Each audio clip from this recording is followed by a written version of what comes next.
welcome to session number 42 of Tears of the Kingdom, wherein we are liable to find the answer to the ultimate question of life, the universe, and something else. We're currently at 99 shrines and 310 Koroks, and we are here in Gerudo Town.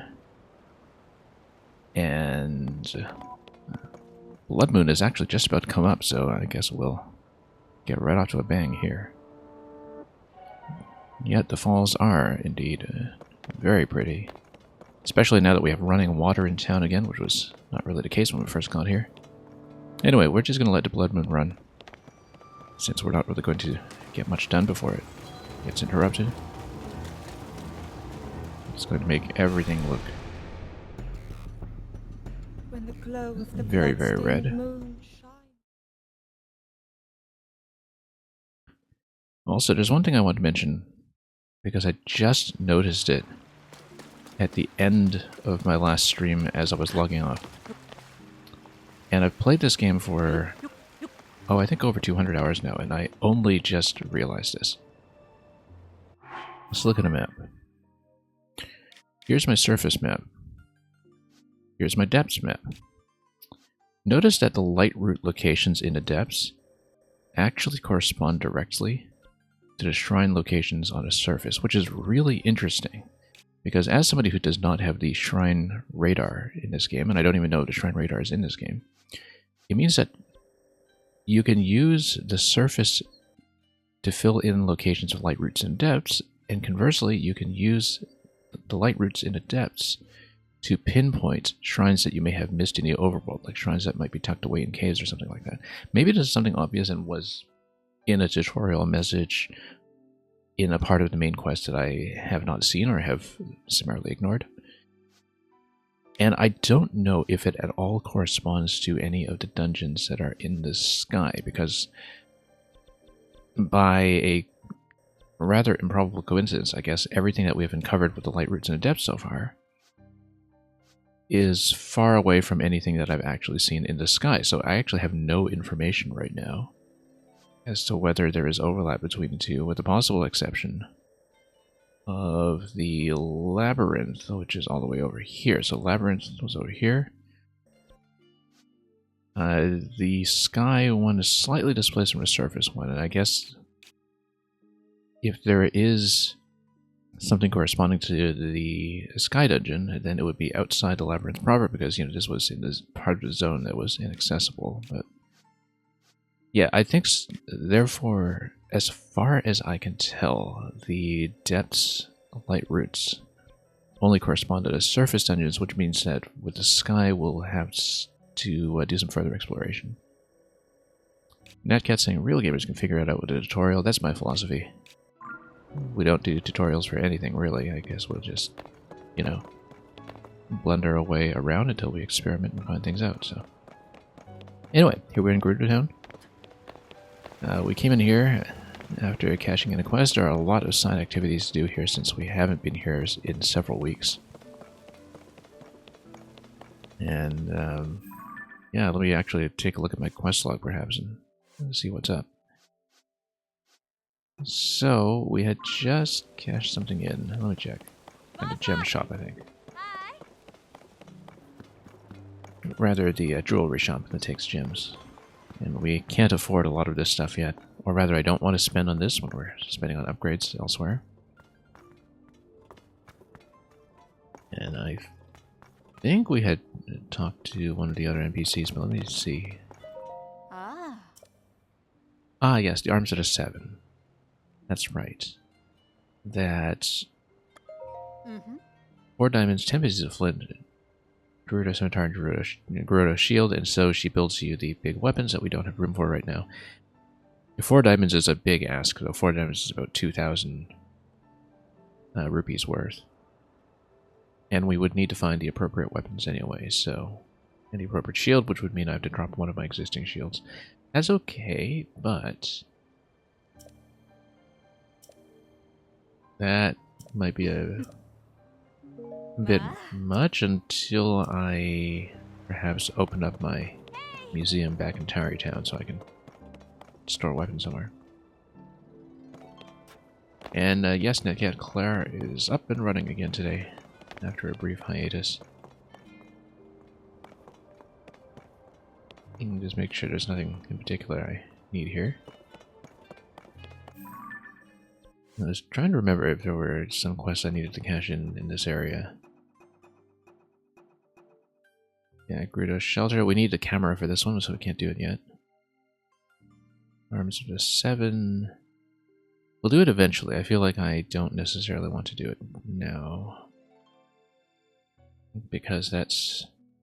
On the other hand, the weapons might be good. It's just that if they are good, then I'll also be disincentivized from using them. Because that's expensive. It's very, very expensive. And here, yeah, there are a few quests that are a little ways over. Yeah, of course, there's the Labyrinth, although we're not going there yet because I can't afford flying machines right now. So I think the main thing that I want to look at right now is going down here to complete a skeleton quest, which means we should go outside and find some transportation. Which also reminds me that I forgot to buy the special vehicles from the Yiga base when we were there last stream, but we kind of rushed our way back down here, so... Anyway, I don't think I need anything from the shops right now, then. But let's scan around just in case. There are necessary crafting materials or something. We're pretty good on a lot of this stuff right now. Hey!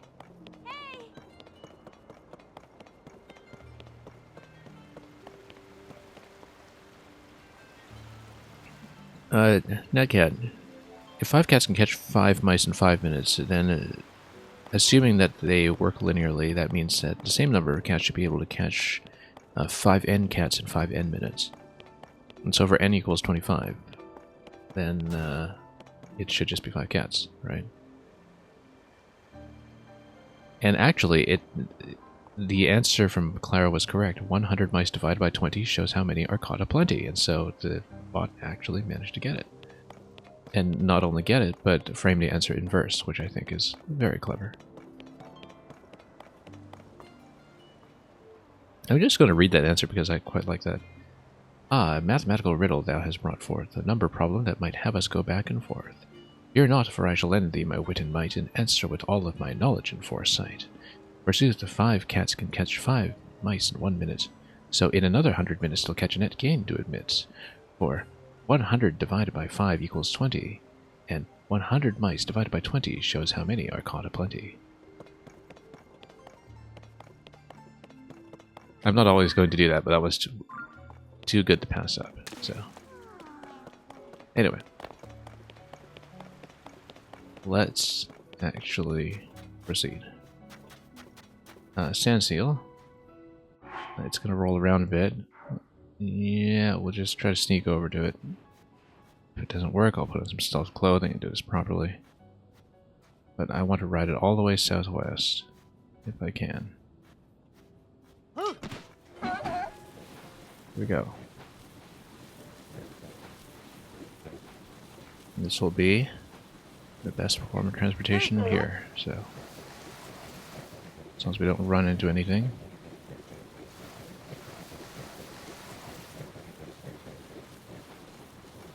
And yeah, we'll go all the way back to the skeleton where I spent so much time earlier into this adventure trying to figure out what to do. And it turns out, of course, that I just needed to wait for a particular quest to make that area relevant. And now that we have done so, let's go back there and finish up some unfinished business from several weeks ago on the stream. A seal with a mohawk, yeah. They're very stylish. That's why they make plushies out of these guys. Plushies that I am apparently not allowed to stick on my weapons, and believe me, I have tried.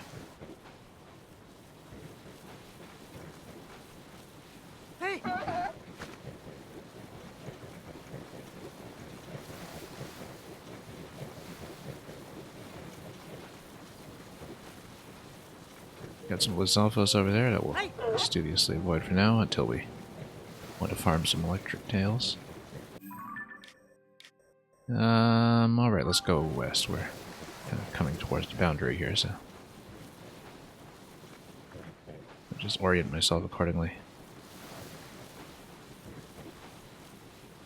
I guess the lightning temple is further south than I remembered. Arbiter's grounds, we know that this is directly over the graveyard. Also, that things do get a bit foggy around here. Natcat, I don't know how much you've played of Breath of the Wild. There isn't exactly a boss that required these guys, but there was a story sequence that used them extensively.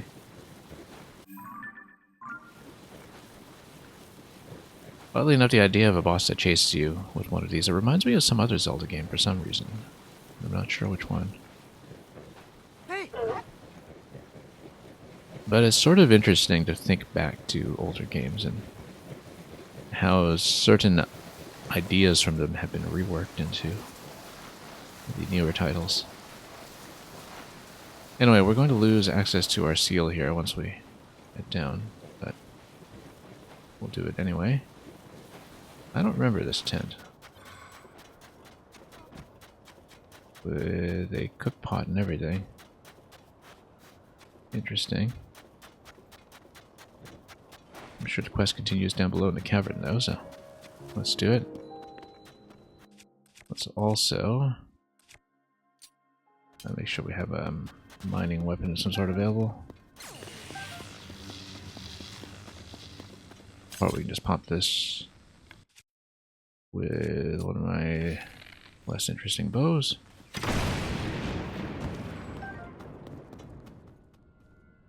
Not really worth it. Anyway. Yeah, if I could have a rock here to fuse with, that would be great. We'll go down and do that.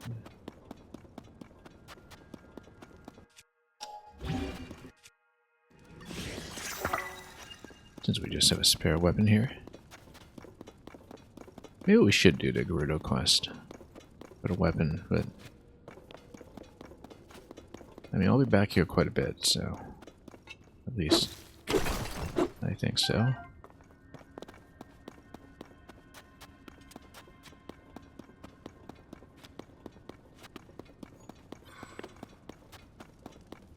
So yeah, one thing we should take a look at then is in the depths. It's going to match light roots in the region. Make sure that we're not missing anything.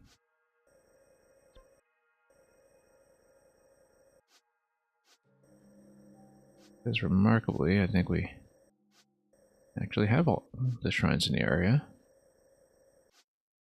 We haven't quite explored the light roots up here yet, but I'm just checking. Make sure that at least all the light roots match up while we still have this part of the map somewhat under control. Oh, there's one over here that we haven't done. Oh no, that's just a Great Abandoned Central Mine. That's not a shrine, that's just a teleportation point. That's why, because that's just the Shrine to Resurrection location. And yeah, that's about as far as we've gone in depth so far, so that's all there is to look at for now. Yeah, but we've already marked some of the ones that we missed.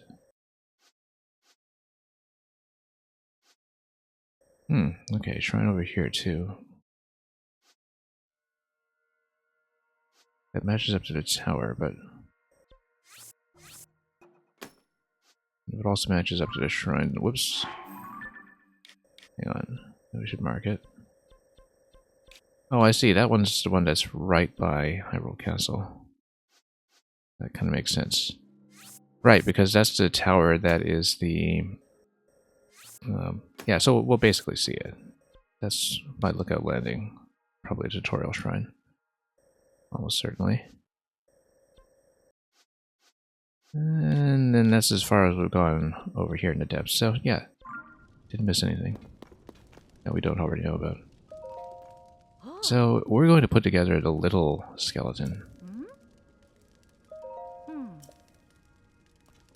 And so here's the head.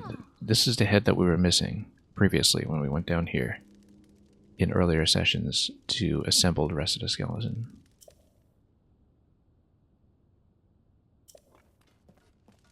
And so the head just appears out of nowhere when the quest becomes available.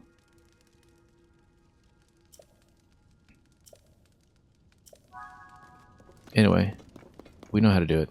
We've already gotten the parts before, in fact, so let's just grab them.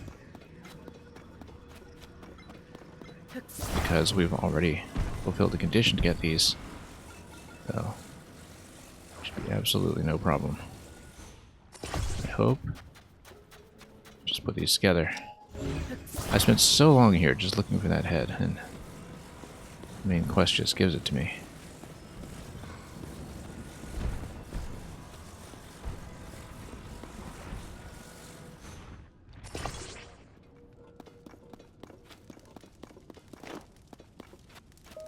It's a precious little baby, yes it is. Swimming through the ancient oceans. Maybe that's what they do. Like a mosasaur. Only 50 rupees, okay, that's not very much. Eating all your cute little leviathans. Alright, so quest is done. I guess we got the moral satisfaction of doing it, but that's pretty much it.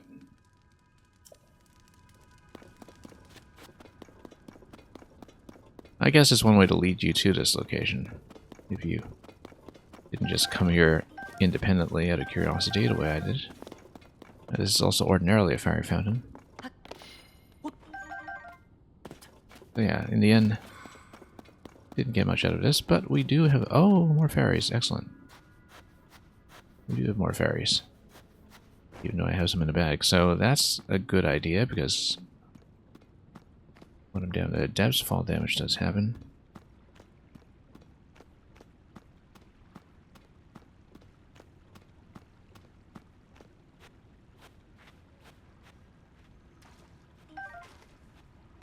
And so we'll just try to capture all three without frightening them too much.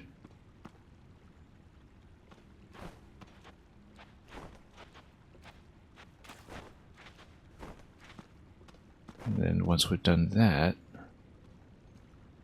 we'll head back out. Probably a slow way. No. Can I wade in here? I guess I can. It's when you fall into deeper water and get into the swimming animation that sometimes you can scare these away unexpectedly. Come on, get down here.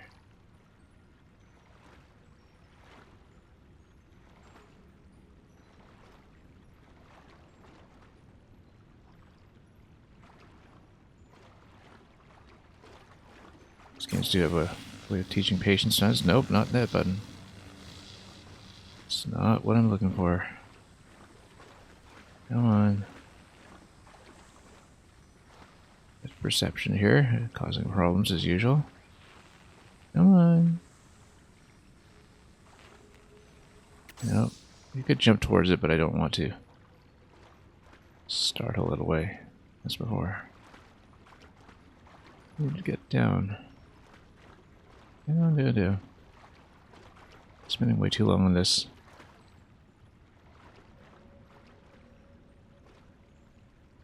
Come on.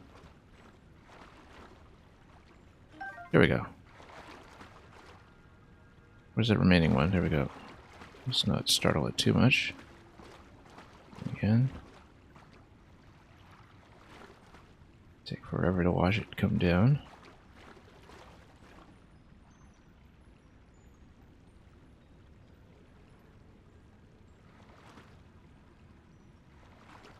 Don't really want to jump towards it, so...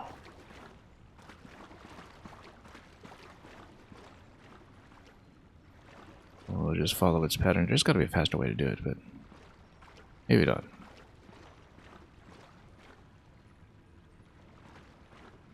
A little bit of patience here couldn't hurt too much.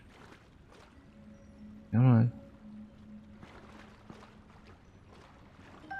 There we go. Alright.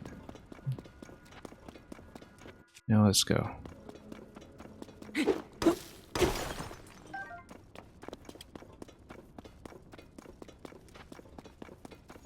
Nothing more to see here, really. It was the former home of one of the great fairies, which is why there's a bit of a residual fairy fountain.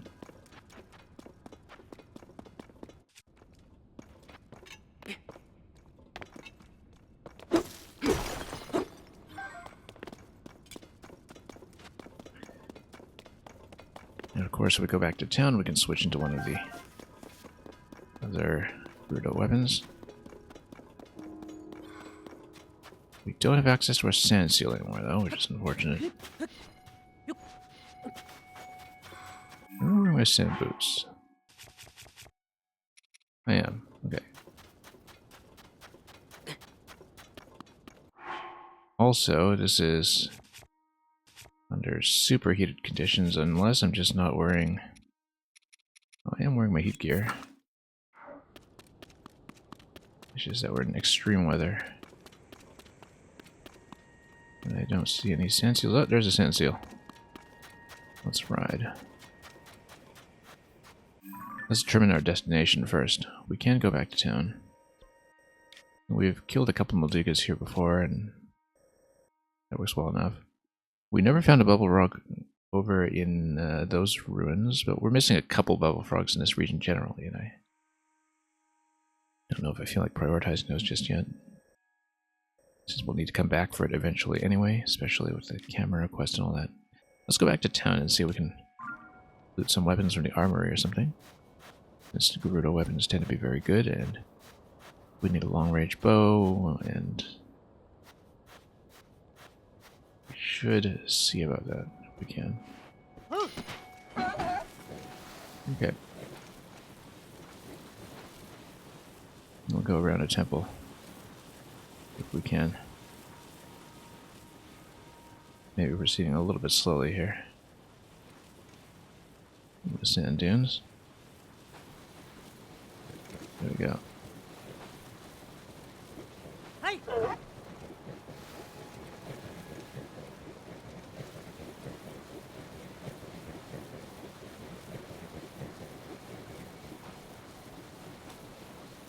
And yeah, we're not going to pick any Molduga fights at the moment. We can at some later point.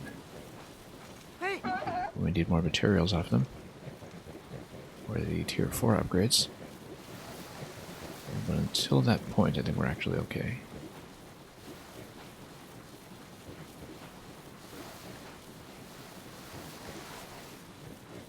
Hey. So today the intention will probably be to go back to the depths, but we'll see because plans do change. Might be worthwhile to go to the Gerudo stable first to see what the associated quest will be. Hey.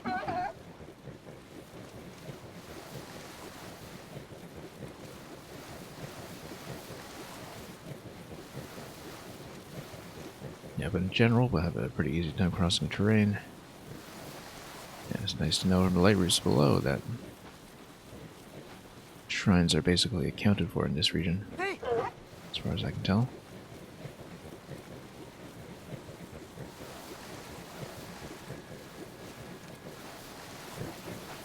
Nothing really in the sky above here. There's a dragon over on that side. Yeah, we're gonna skip to find it. Hey. Pretty sure I have been to the oasis here. Right, because it's the training area. Okay, so just massively overshot the town. There we go.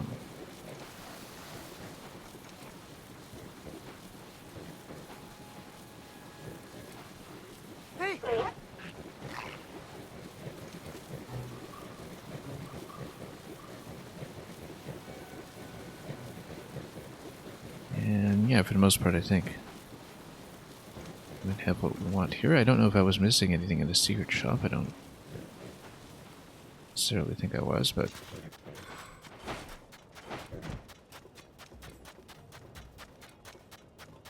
we shall see.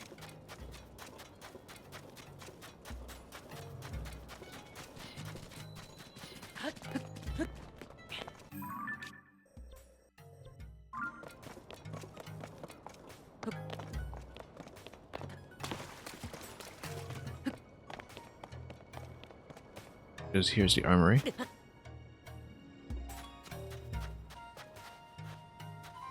Oh, look at that. Lots of parts. I wonder if I can just take them. But Patricia responds to splash fruit. Interesting. We'll obviously do that.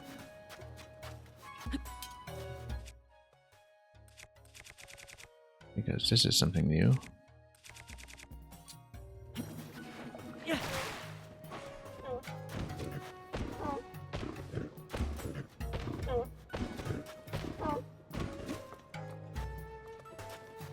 I counted 8. I don't know. That's the idea. Oh, maybe I'm supposed to hold splash fruit. I'm not supposed to throw it at her. I'm supposed to just offer it to her like I would to a horse. Let's hold one. Nibble. And eat it. How are we gonna offer?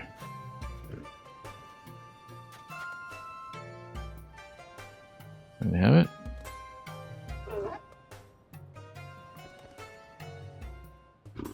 There we go.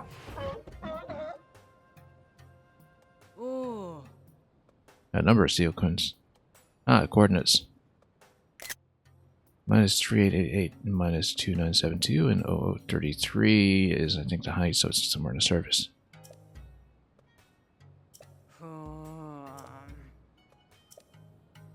The air coordinates on my map.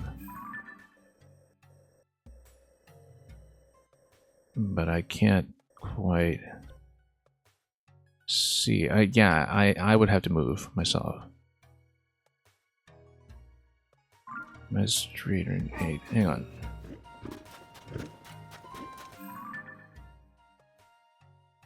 It's somewhere here in this room, I think. Maybe. Somewhere within range. Okay, no, wrong way. It's maybe in town. Maybe on the far side of this room. 2972, though. Let's see. It's somewhere very close.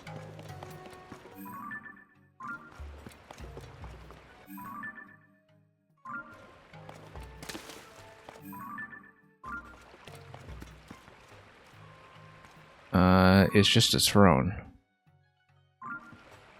Or maybe it's below the throne.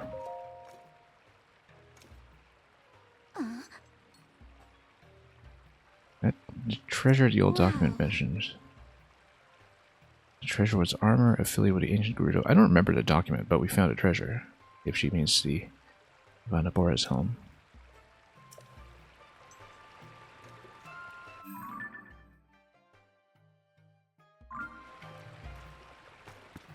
Okay, Patricia has given me a clue that's somewhere here.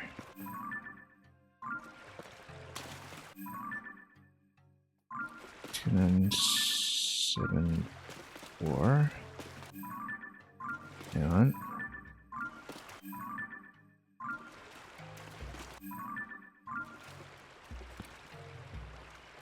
It must be like under this throne. It was 033 for the elevation. I think I might not be able to come here anymore.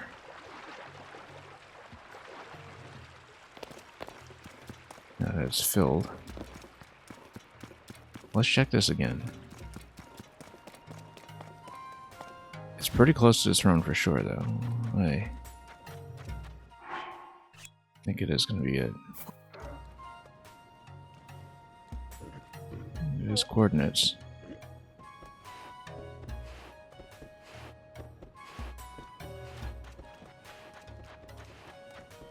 Come on, have a meal.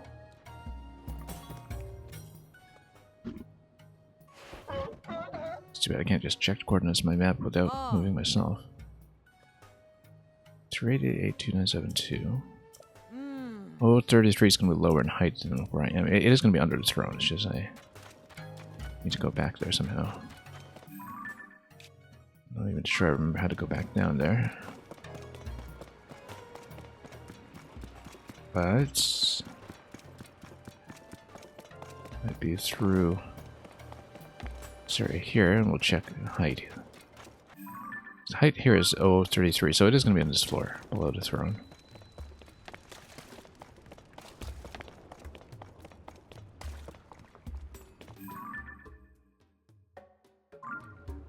And then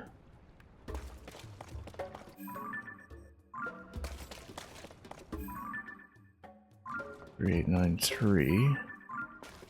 That's going to be over there slightly, and then 2972. Should be around this room. Somewhere here, perhaps.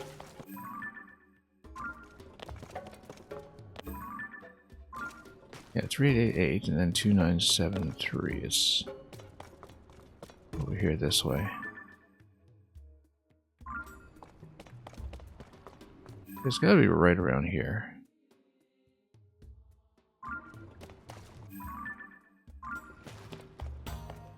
Getting a little bit off. Be around here.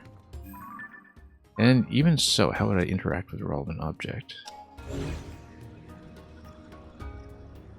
And what would I even do with that? Maybe I need to ascend from there. And ascend into the throne? That doesn't make sense. Unless there's something buried directly below.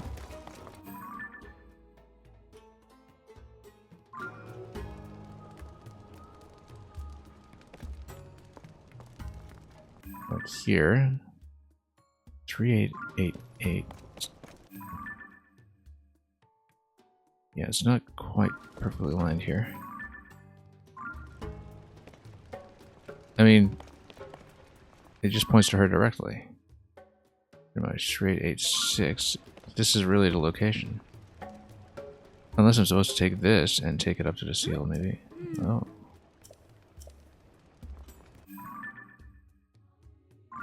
I'm pretty much in the exact location that I should be, unless I'm supposed to ascend through it.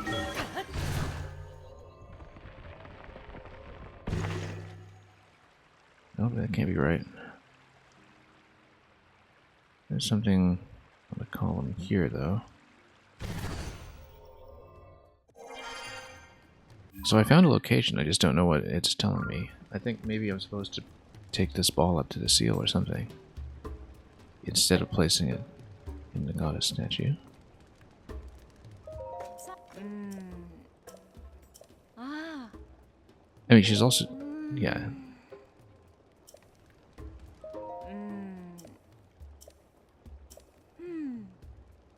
So we need to show her the pictures, and we can't do that with the photograph quest.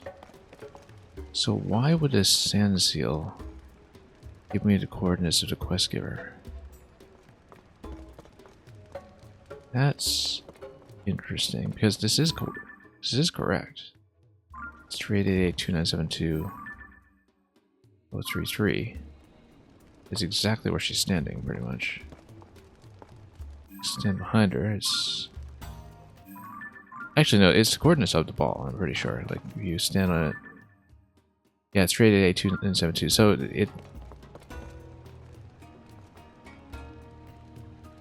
it is possible, maybe, that because we know that these are associated with the goddess statues. Well, either the seal wants the ball, or the seal is like a ball locator where you plug that in, and then you're able to use the seal to find all the other ones. Regardless, I'm not going to be able to interact with that until she's out of the way, so...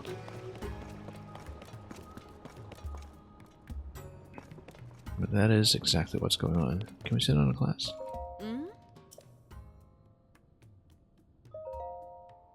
Hi.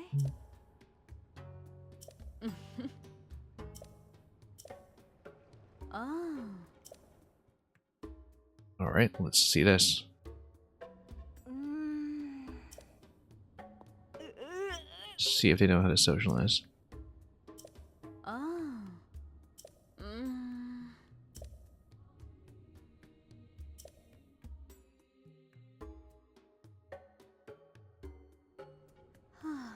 No wonder Ganondorf was not content to rule this society.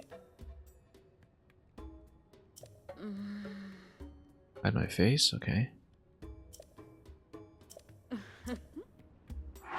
We can do that. Put on a Yiga mask or something.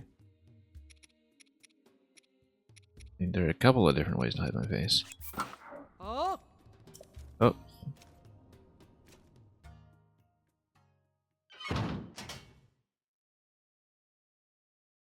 That's not it.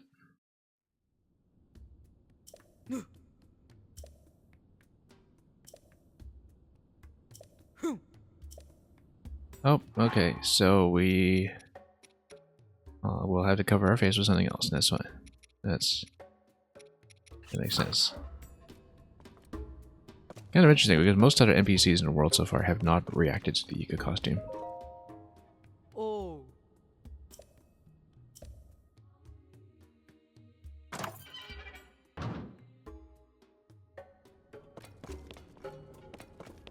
Or they throw you in the brig. What if I go back there? What was the class? That was in session. So somewhere here.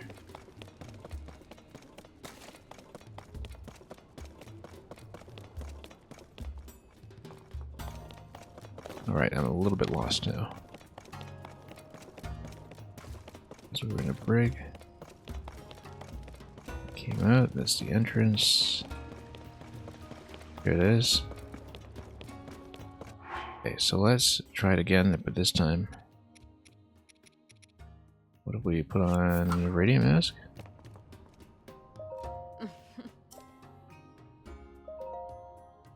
Hi.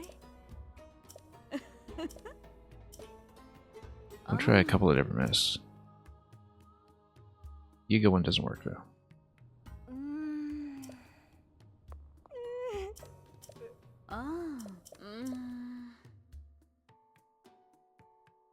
We'll try a couple of different things. And my face.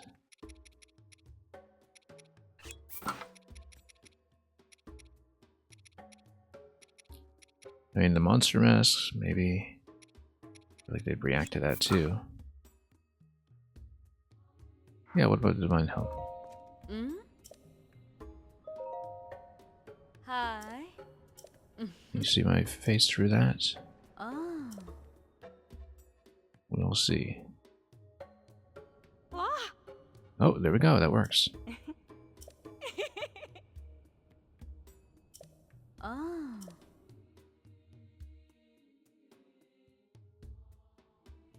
Ma. Oh. Can we have the recipe or the food? Okay, let's do another one. Hi. Oh. Just a little puzzle sequence here. I don't know what it'll get me.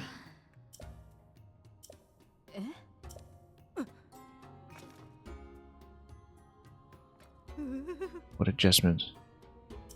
Oh, Oh.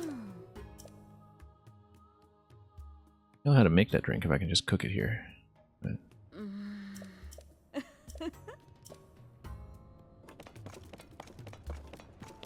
because we totally have the ingredients for it. I'm able to just cook it myself.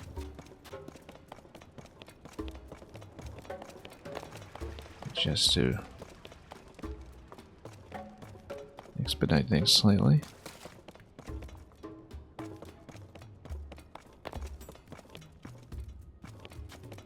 Or maybe we should just go to the canteen.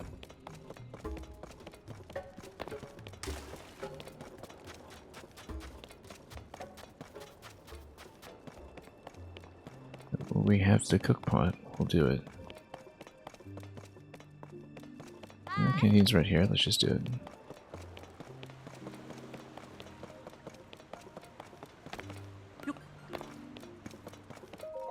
Ho. Ha. Look at that. Ah. Oh.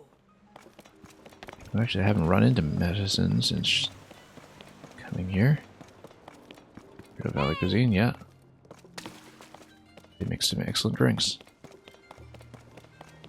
I'm sure that wildberry crepe is just as delicious as well. We'll have to see about that, though.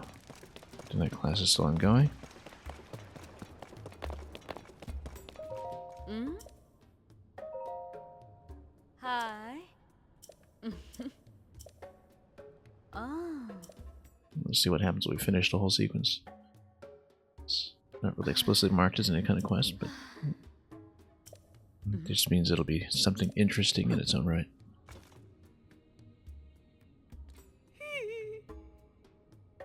Here you go. You got a drink. Noble pursuit. Ah. Mm. Oh. Mm.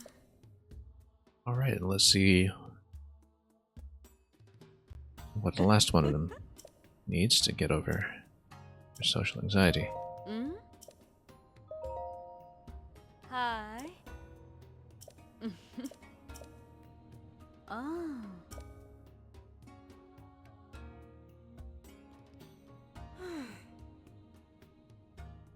Abandoned my love, my luck, my happiness. Well, we'll need to cheer her up somehow. Oh. So, what will we do for her problem?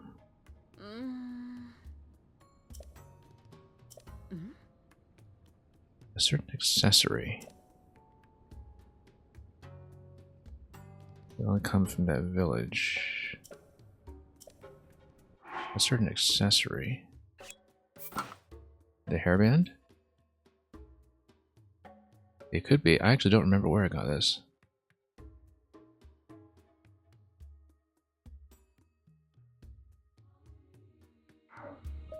Let's try it. Hi.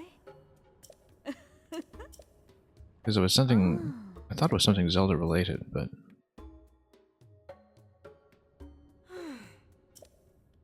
Oh.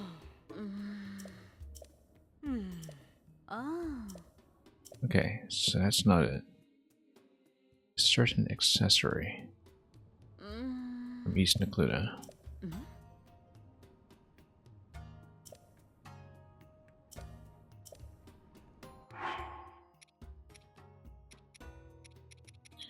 I don't think I have something that fits the bill.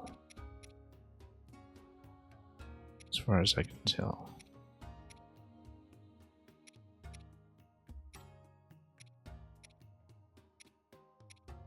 A certain accessory from East Necluda. Yeah, no, I don't think I have it.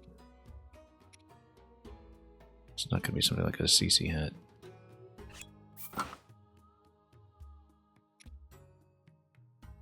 Although we can try it. I mean, that's from the correct region, isn't it? I doubt it, but... Hi. Oh. Connects people together, yeah. Oh.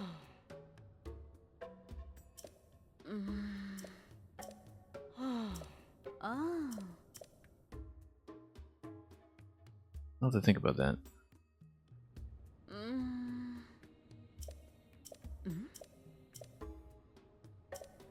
Your village to the east. I mean, that definitely is Hatino Village. It's just that I'll probably have to buy something from the shop there. I'll have to keep this in mind. This game is so big, I'm likely to just forget about quest content like this until much later. But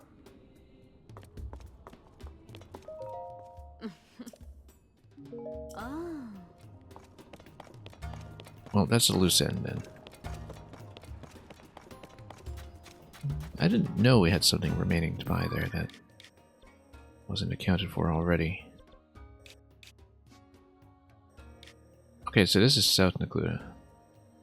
This is East. So it's definitely going to be Hatino Village. It's just I don't remember what we were missing there. So we need an accessory from Hatino Village. Possibly as one of the legacy ones from CC's shop that we just didn't pick up.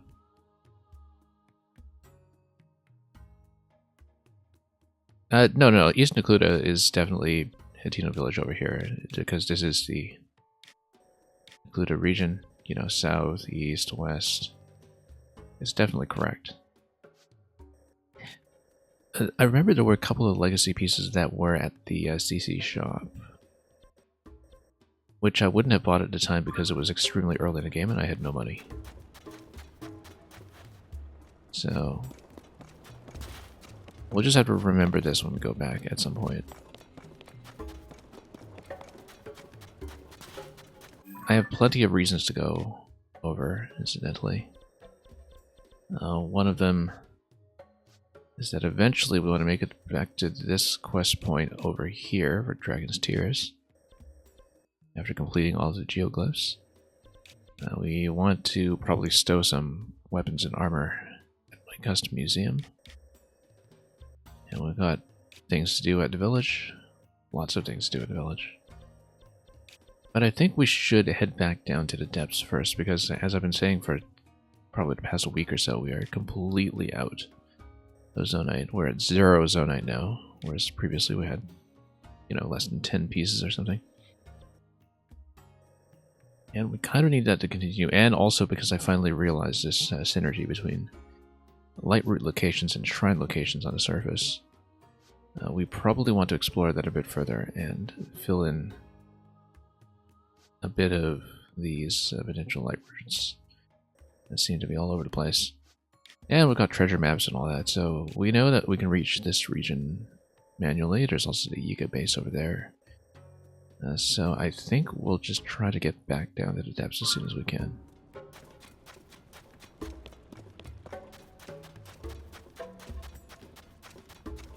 And leave some of this for later.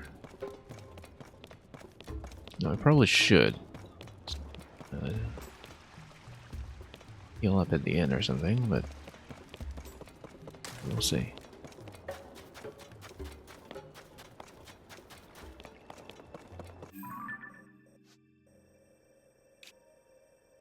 Yeah, there's so much to do. I mean, you know, there's also the stables.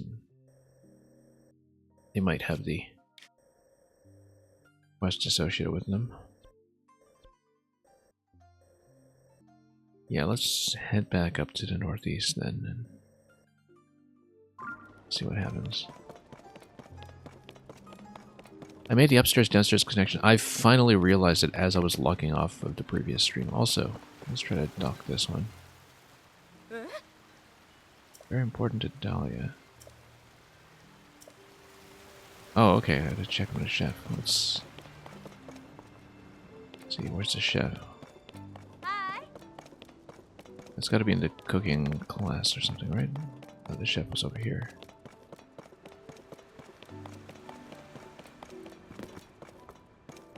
Is the chef? That's Nelly. Nelly's got the notebook.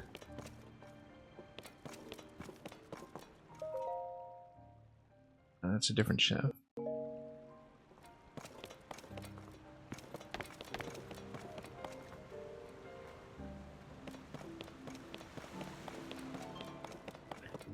Which one is Dahlia? Hey. Is it you? I don't think so. Ah. Eh. And something about a Don Don, almost certainly. Everybody just hypes up the Don Don. Ah. Eh. No, it's Jules. Hi. Can't keep their names straight. Isha. So she wants me to talk to Dahlia, but Who is she? Eh? Ah. Well, you gotta tell me where Dahlia is. 'Cause I can't keep their names straight. It's the chef. Hi. Hey. Well, I don't know.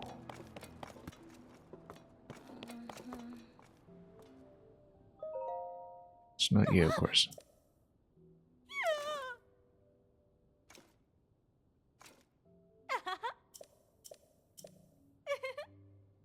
Spa plan practice. Interesting.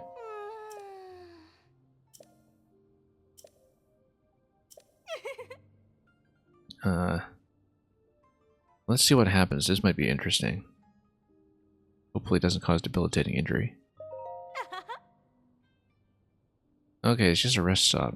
But a stamina only, right? Like maybe it only gives you stamina but not hearts or something. We might as well try it. Who knows, maybe it'll reveal where the chef went. Oh? Anyway, gonna give us a crack at the back.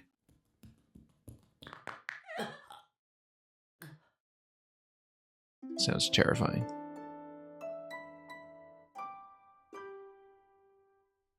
Well, what harm has it done? I don't see my heart's refreshing. Oh, yes, I do. Okay. May not be fully relaxed. Ah, okay, that's fine. Hardly did the job.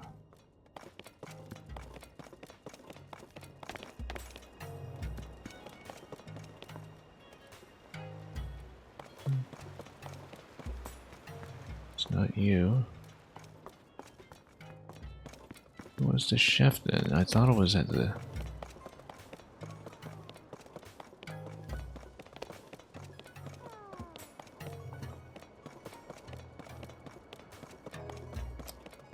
place with the cooking manual that was over there, but...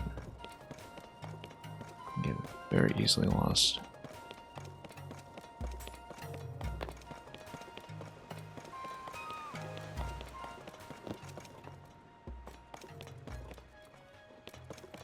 Nellie's over here.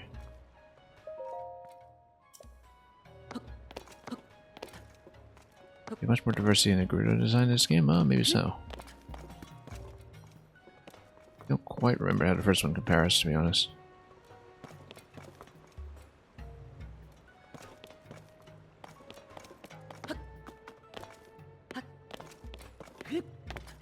Also, I guess we need to stand on something. I've previously done that, in fact. Sit on a box to read that or something, but anyway, that's not going to help regardless because we need to find Dahlia, whoever she is. And also, wasn't I just coming here in the first place to restock certain weapons if we could? Might have been someone down there. The chef, though.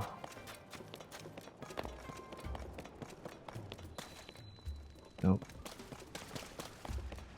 Just the one with the water bottles.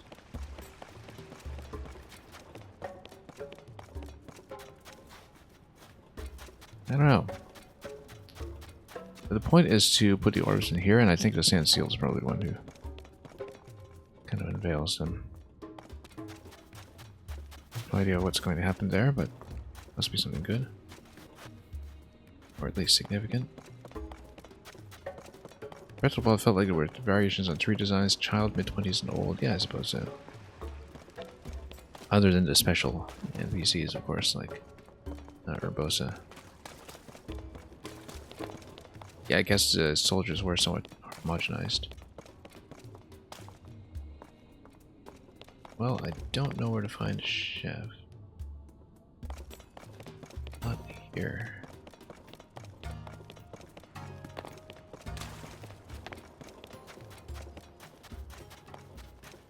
We'll see, because that's definitely going to be one of the roadblocks to the remaining orbs. That's strange. Prince who saved you from the Yiga clan, yeah.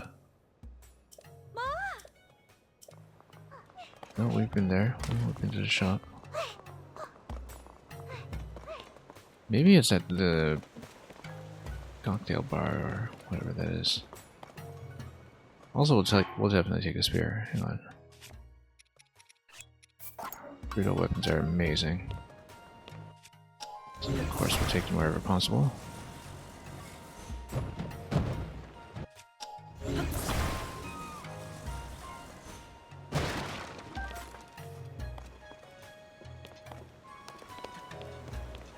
Put something on it sometime. Oh, not you. If I can actually get a Gerudo bow as well, that'd be great, but...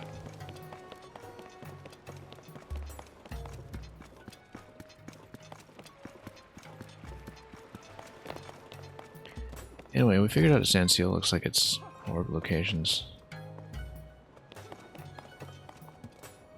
Just checking all their names here to see who I can talk to get that orb. And yes, let's take a bow. Definitely dropping one of these. We need a long range bow specifically for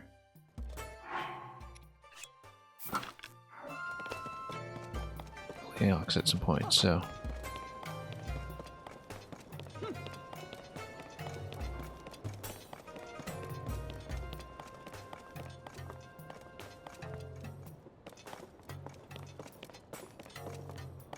What are we going to check? I'm not here. Oh! No, sleeping. Ah, yes, this is the one we were trying to talk to downstairs.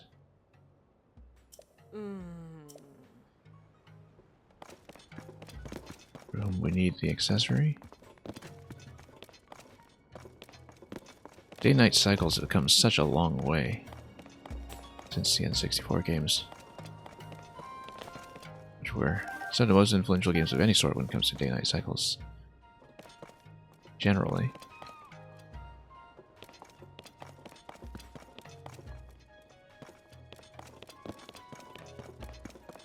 Hey!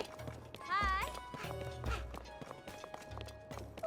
Well, oh, here's Dahlia. Here's Dahlia. I found her. Saba. Eh? It's the one running around. Cookbook from the cooking class on his surface.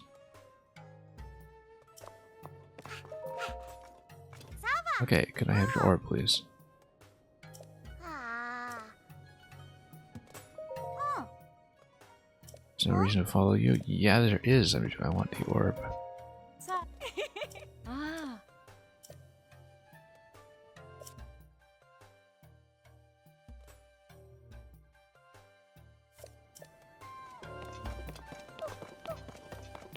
So, I try to talk to her. The chief said you're free to use anything in town. I thought I had checked with Dahlia first. But she won't. Oh, I guess maybe she doesn't talk to you about that when she's running off to class. Like, we need to find her after class. Perhaps. So we just can't catch her at that point in the routine. You're going to be late. Well, we really need to know this. Alright, you can go ahead and attend your class. Let's see if we can interrupt you there.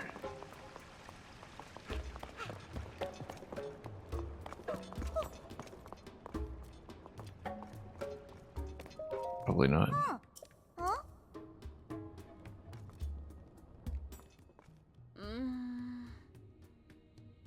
The 3-day cycle peaked at N64 is what you're saying? You have to see many games like Arrival Majora's Mask. Yeah, I always found a cycle in Majora's Mask to be just perfectly paced. Huh? I love how we've been scolded here. Huh? Oh, I guess we've been locked up. Alright. Highly punitive. There was a particular game that reminded me of Majora's Mask that I'm trying to recall. Like a game that unexpectedly felt like Majora's Mask. I'm trying to remember what it was. I might actually be thinking of Hitman, which is all about monitoring NPC cycles.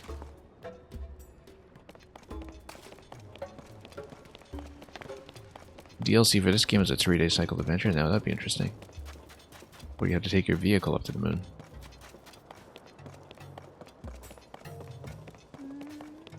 No, because I remember playing the new 2010s Hitman trilogy, and you know, it is all about monitoring NPC patterns and basically replaying until you find optimal paths to certain objectives that you want to hit, or story points that you want to unlock, and so on. And I remember thinking, this really feels like playing Majora's Mask. Yeah, Korok Space Program come to life, exactly. Anyway, Dahlia is in class, so she can't help us with this. I guess what we'll do, first of all, is we'll... Yeah, I think in that case we're done here for now. There's lots more to come back for it at a certain point, but the first thing we'll do is we've got a couple of quests to fill, just to cash things in.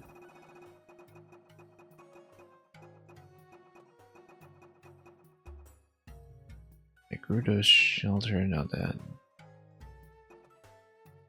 Yeah, we'll eventually do the weapon quest when we have some more room. The sinkhole is also in this area. It's sort of just under the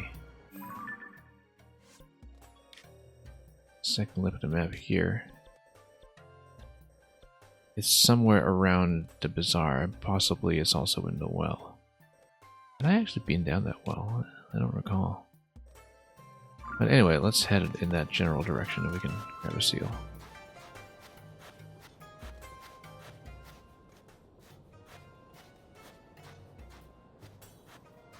The bazaar is fairly easy to see, at least.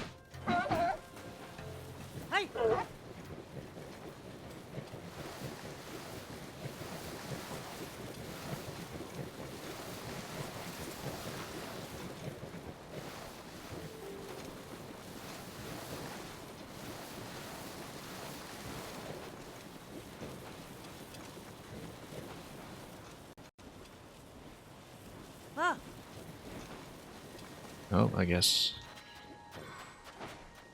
we're at the rift, which at least now we can see. Oh, that was a bit of a fall. That was a big fall, okay. Got a couple of Gibdo hanging around here. We actually haven't been down here, I think, since uncovering it.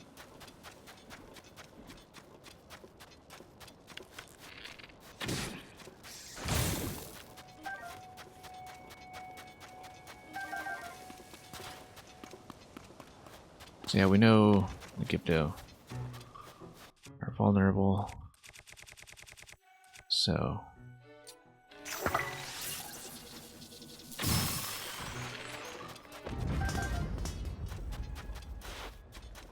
fact, I think Splash Fruit will probably work too, or Blue Chew. We've got tons of Splash Fruit. We want to use water instead. Basically anything elemental.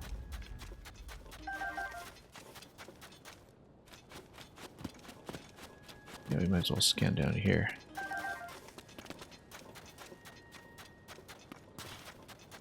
See if anything special is happening in a rift. Apparently not, but oh, this is covered. So it could be something. No, there's nothing.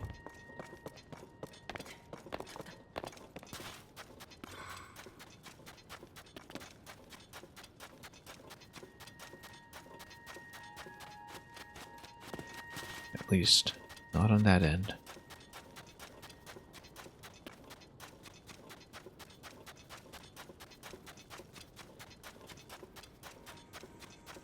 Yeah, we might as well cover all this territory just to see what's going on.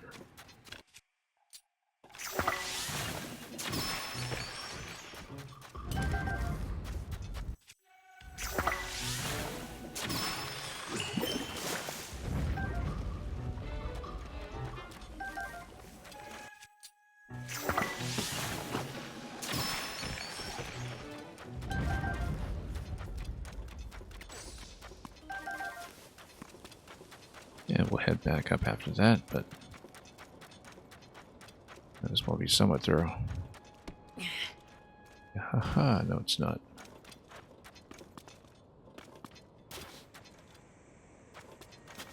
I guess it's just a pit to fall into. Nothing special.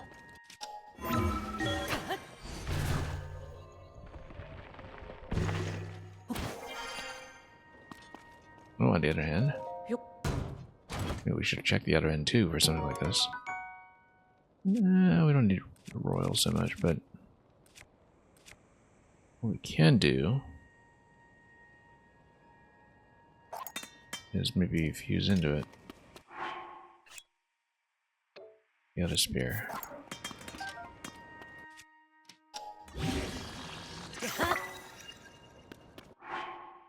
Not that good. But it's long. But for the Gerudo weapon, we'll probably want to build something a bit nicer. Yeah, maybe we should have checked the other end. The ascension point there. But actually, yeah, let's go back and check it. We've cleared this area anyway.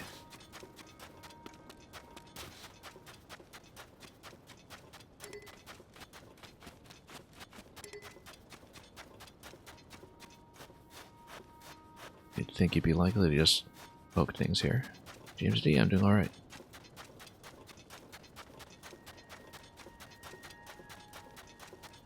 Yeah, let's check the other place up here in case there's a chest.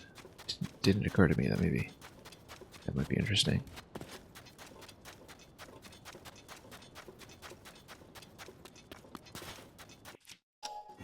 Although in retrospect maybe it was obvious.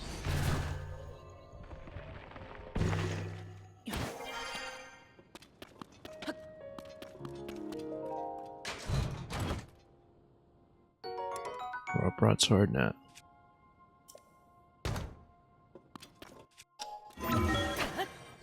Just more weapons that I can do better in at this stage.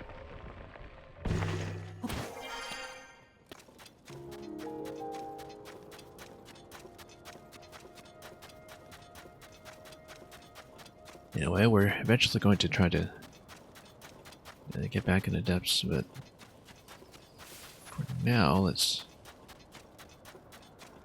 finish up a few assorted items first. It was telling me about a sinkhole. Was this the sinkhole? This is the sinkhole. Okay. Maybe we should enter it then. Because clearly someone fell in. That's probably the person I'm looking for. Let's do it. Let's see where it goes. You want to see Link pole vault with that stick? Yeah. Oasis Source. Okay, this is something new.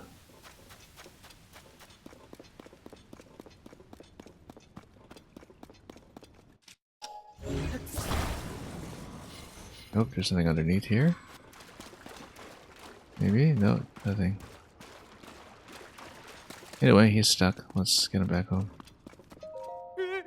A person? How long have you been here?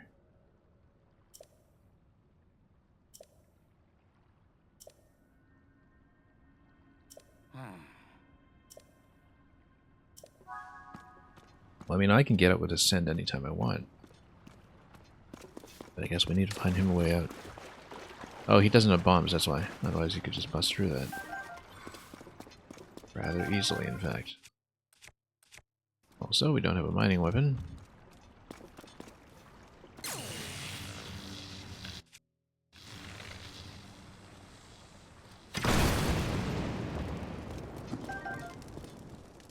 Ruby, that was worth it. A toasty bread cap. That would set absolutely everything on fire.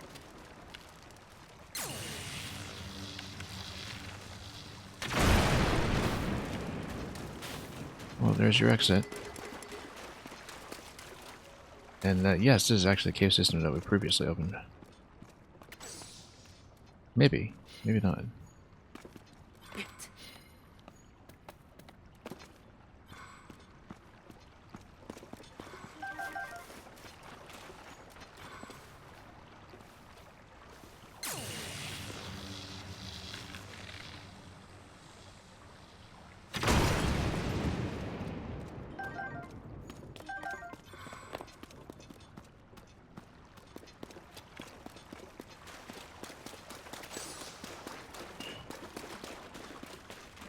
Yeah, I thought we had been here. So I guess it was just that one entrance that we hadn't seen that hadn't opened up. But maybe it was hidden from one side. We probably have to escort him through all this stuff. But do that. And look at that, there's another wall over here that we haven't busted. We should do that. Maybe I haven't been here. Oh, we can just pick this up too. Oh, okay, that works too. Just pick them up and toss them in general.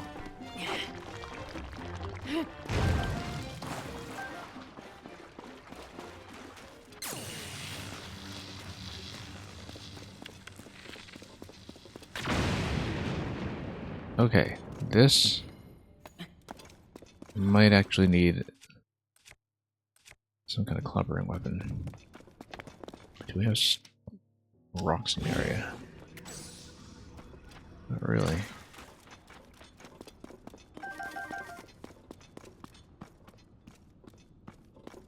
Well, if we can get some, that would be nice. Oh, I see. It just loops around here, so that's not actually useful.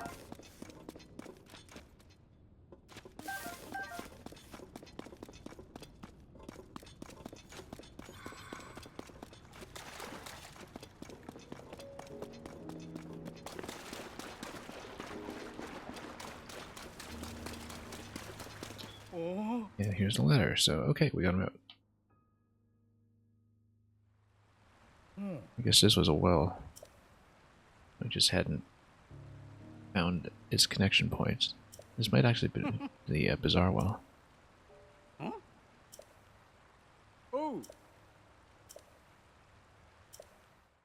bet a bizarre? Yeah, we can do that. Get the team back together. Our bright-eyed crabs for the Zora quest much further down the line. Yeah, that's why we had explored much of this.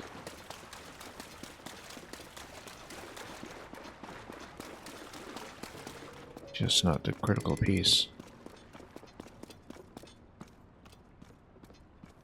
Or bright caps, yeah.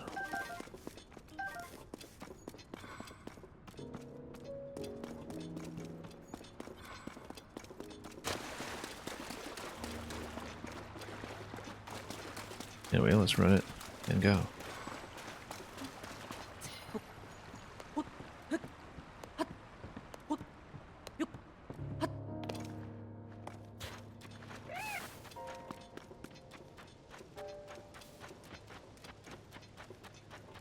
I don't think we've been back here either since we uncovered the desert.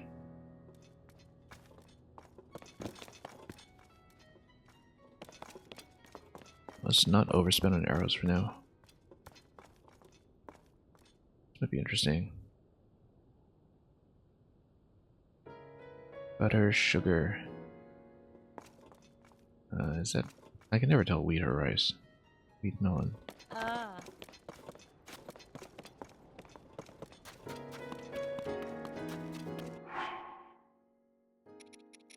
Might as well just register the recipe. We haven't been doing nearly enough of this anyway.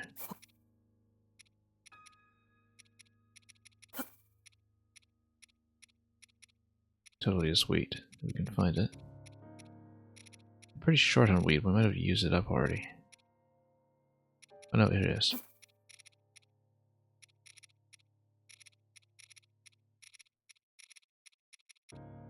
Measure melon. There we go.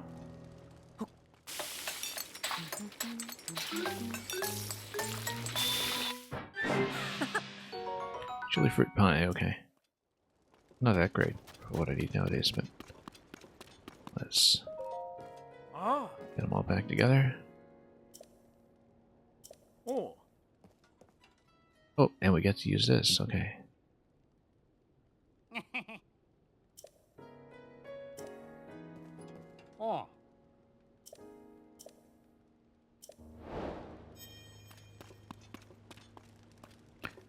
Then we would need to get it back.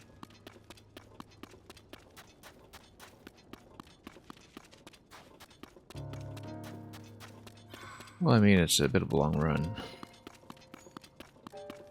But I think we could get a sand seal with a harness, couldn't we? I don't recall. I think it's a paid rental or something.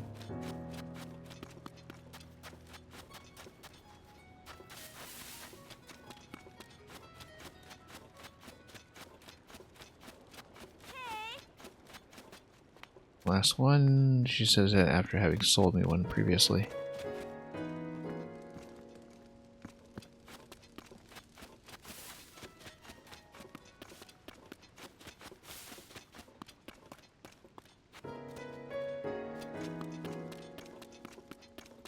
Well, if we can find transportation. Otherwise I'll have to walk with it all the way back, which we can do, but wouldn't be the most convenient.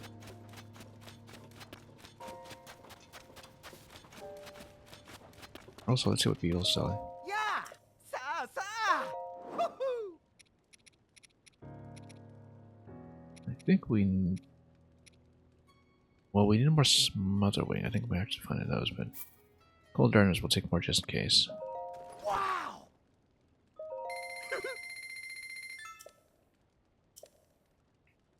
These are hard enough to come by. Hey! Yay!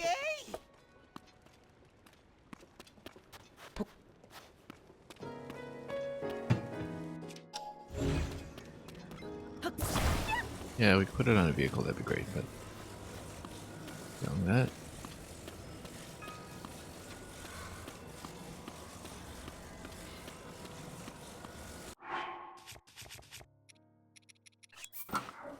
We could get a sand seal with this, that'd be ideal. Because I think you can rent sand seal plus harness, right? Or... I'm wrong about that. Regardless, it's a fairly long way back, but we did unlock this, so we might as well.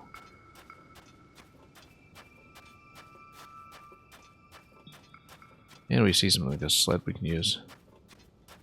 We'll build that.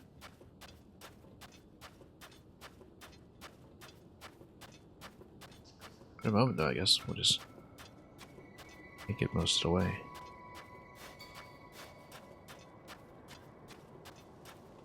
Yeah, I suspect that you do get the coordinates of all of these off of Patricia.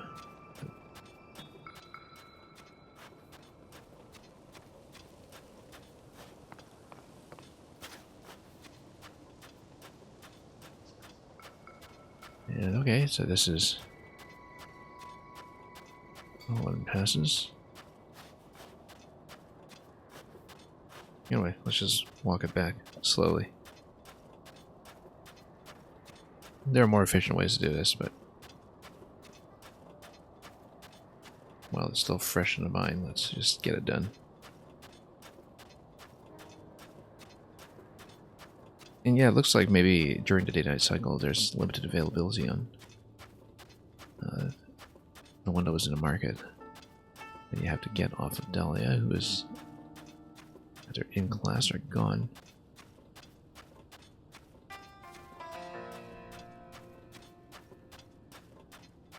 We shall see.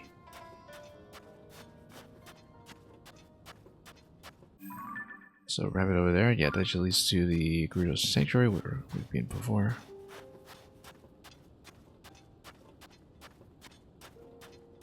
Let's just lug the whole thing. So we get all of them together, I do wonder what that will get you. Maybe something nice.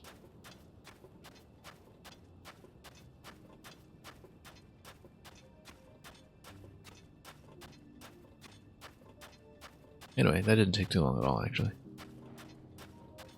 Now that we have a clear idea of where we're going.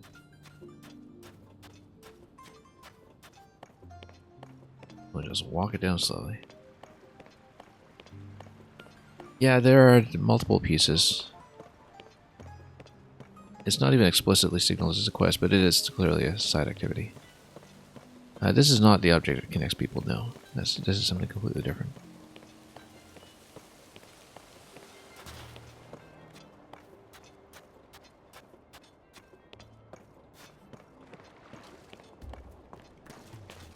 We'll see what it gets us. When we find out where the room went.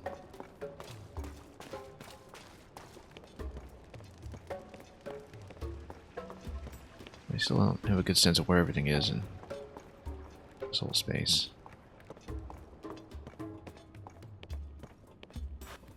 How about here it is? Yeah, basically we have these 7 statues here. And we need to fill in everything with orbs.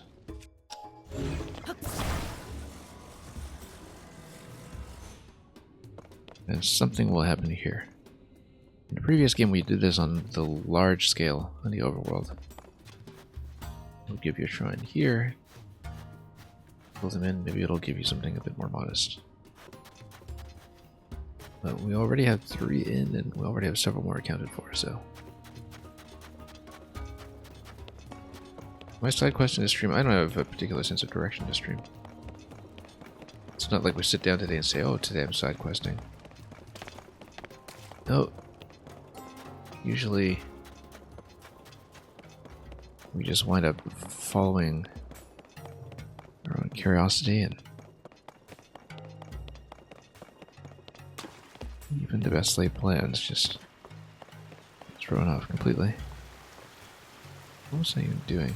Oh yeah, so Talia is still not available, right? Or is it just her? Your own duties at a shop? Yeah, look at your treasure. I like your treasure.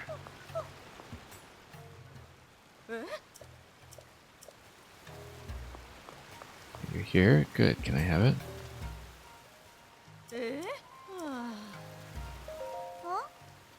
Yes, I want the sword.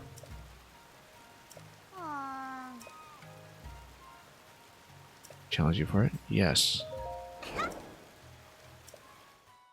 Okay.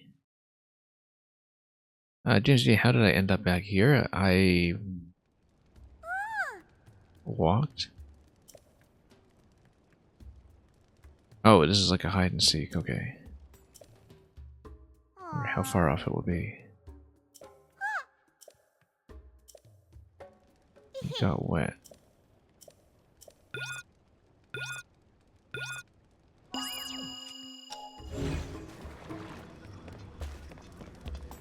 Your feet got wet, did you?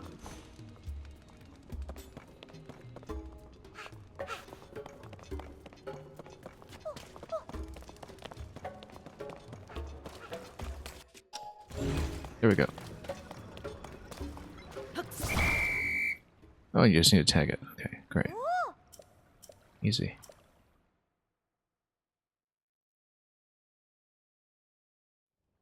Whatever, there's a hard mode.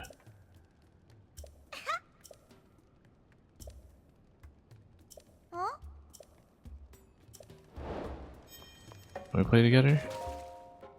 Hi.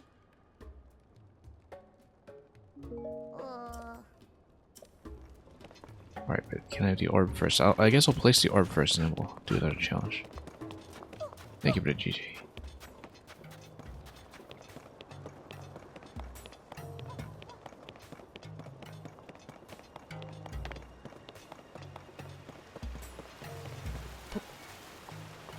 That's another one down.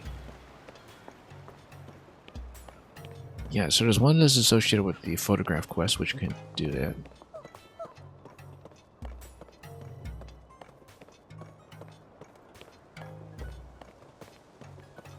And some other ones might be much further out.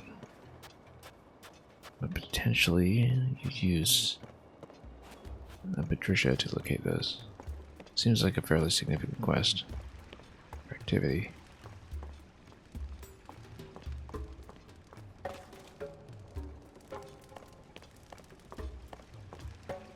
If only I could remember the room that this was in.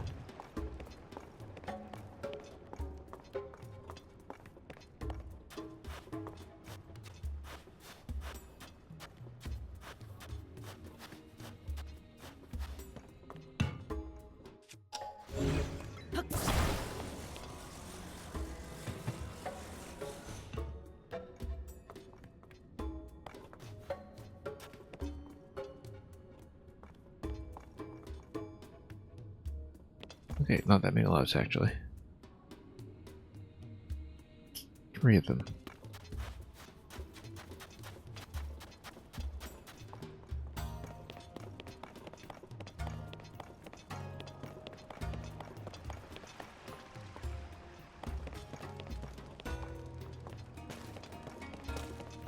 Okay, let's go.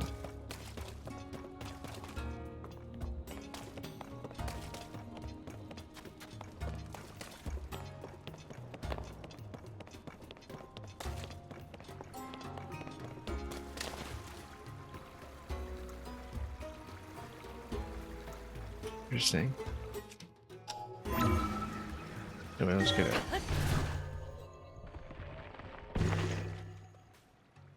Wow, we're way out. Down? Well, a little bit out, I suppose.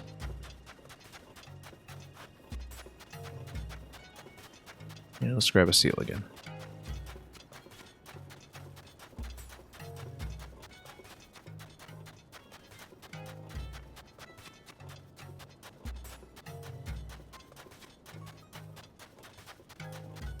So we've made it back to the bazaar. Oh yeah, we have a couple of other things to do.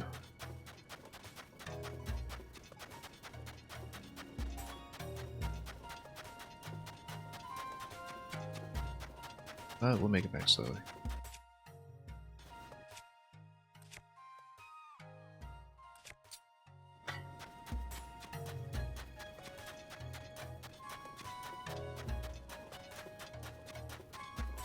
Alright.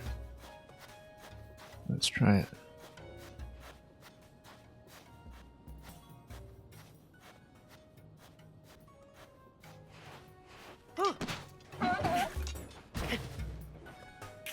I was about to say they're more cooperative than they used to be, but this one clearly wasn't. Nope.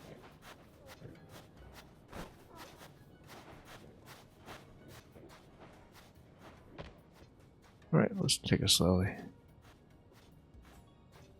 We'll try to capture it again.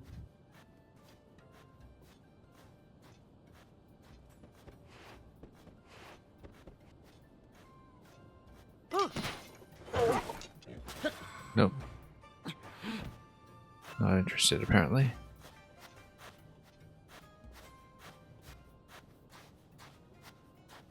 Huh. I don't know why it's doing that. Is it really going to be that uncooperative? I suppose so.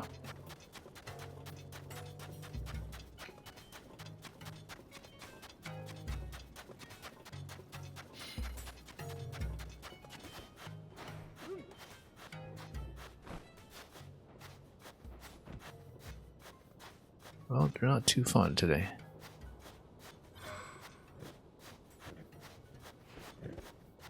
Oh.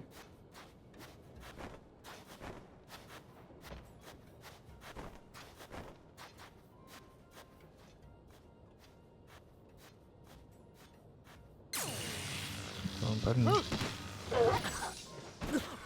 I wonder why there seems to be this limitation. You know what? It might even be the spear that's causing tons of collision issues. Let's switch off. Moment. I wonder if it is. It's actually the spear collision that blows everything up. Interesting, if true.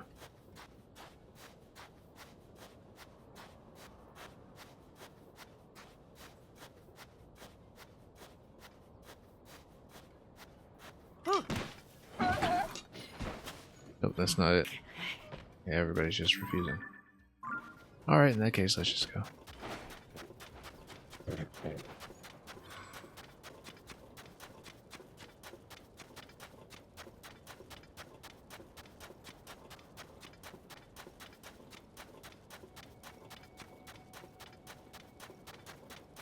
So we have a couple of things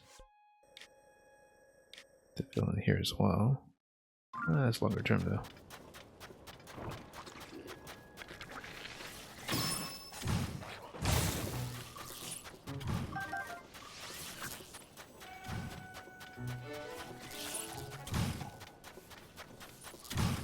Anyway, let's head back over.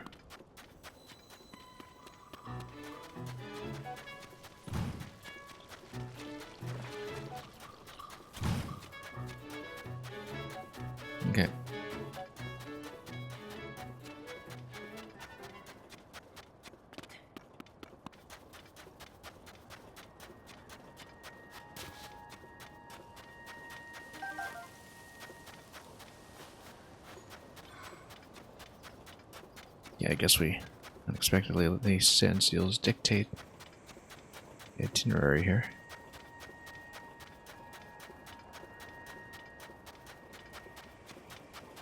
Anyway, we have to get back there.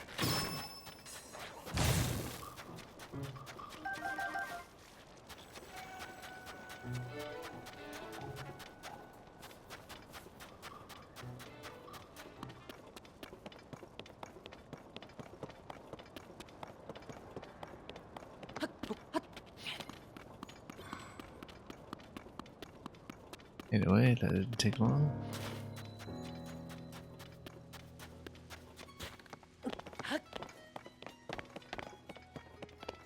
Base of operations, we have arrived. Also, I'm talking to these guys. Yes, we did. Told me about the next location.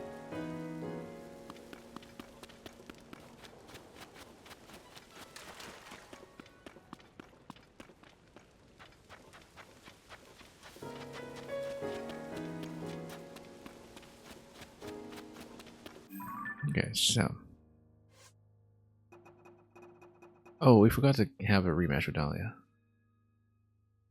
That's okay, we'll do it another time.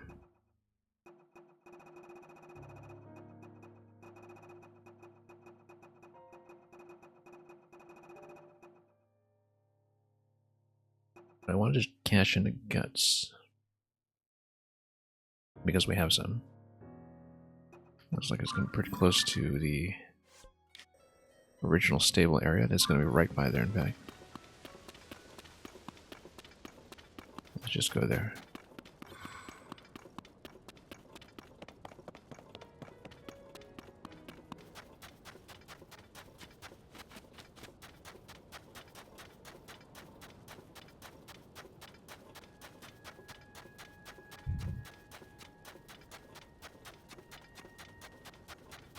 We'll just follow the road over.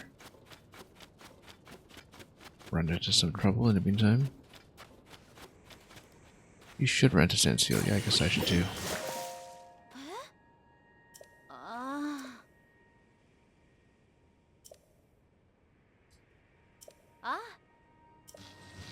Okay. Nothing to it.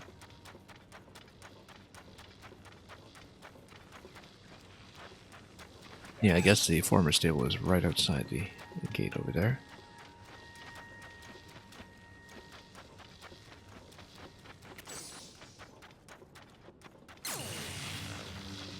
Oops, didn't mean to reactivate.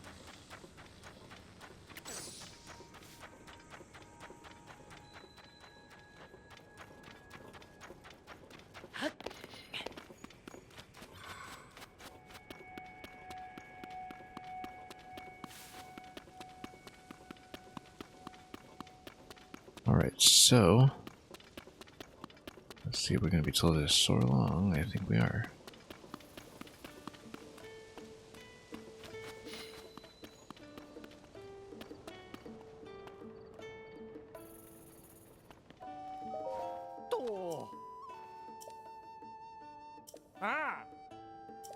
Anyway, what should we do? The problem with the well, we've been down there, I think.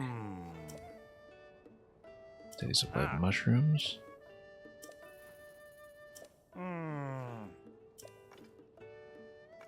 I'll just explain what been there. A lot of monsters behind a pile of rocks, yeah.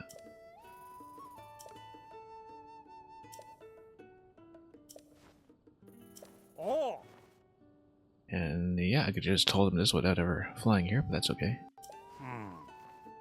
That's done. We'll get a bit of cash. This guy's a stalker? Well, I mean, he's a journalist. What's the difference?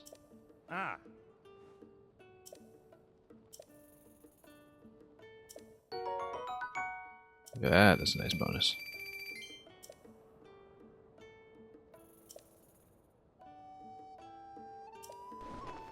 He's maybe not the best journalist. But anyway, so long.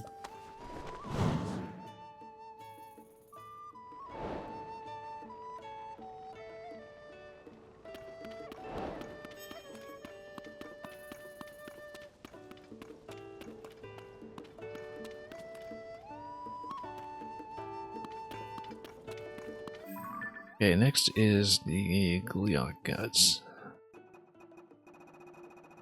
We can find it. Yeah, we're just gonna check off some of the stuff that's on the way.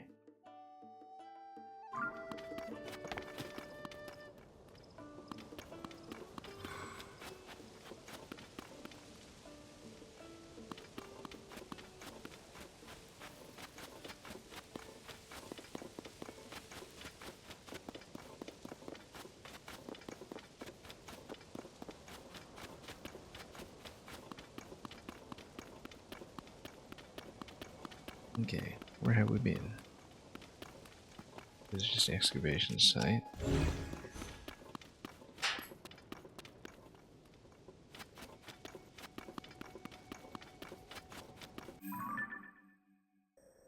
We'll head down towards here. Gliok guts quest, I think it. Anyway. Oh, I should actually be right around here, so. Yeah, right here, in fact. There she is. Standing right in front of me as I check that. Oh. Anyway, these are hard to come by, but you can have one.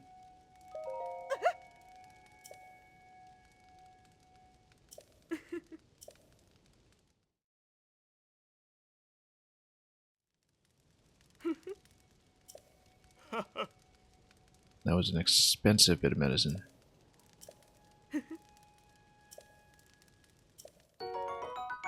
But luckily we've been paid. Good, because that's not easy to come by.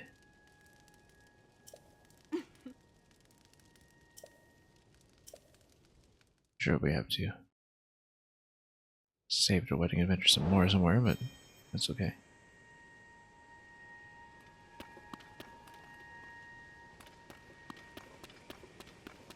How many rubies can a wallet hold? I actually don't know.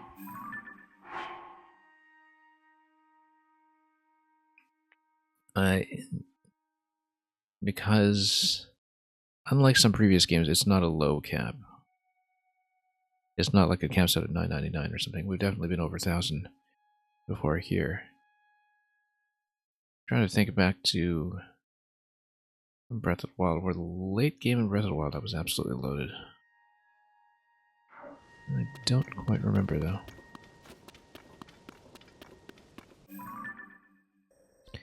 Anyway, that's done. Let's see what else we had here. Just in case there's anything that's sort of easy and on our way. Yeah, lots of reasons to go back and forth.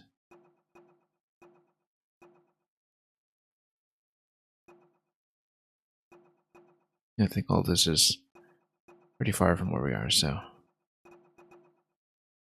in that case,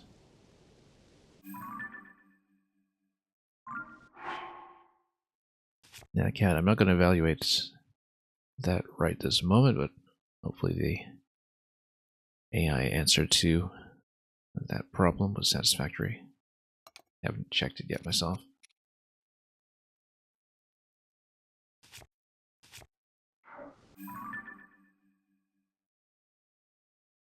Yeah, I'll have to read that properly afterwards. The lifeboat problem. What even tank does I don't remember? Oh yes, it's a tower. Okay, so we're going to try to get out of here.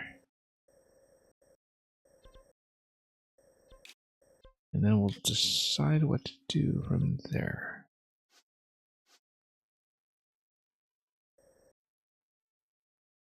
We've got too many map markers.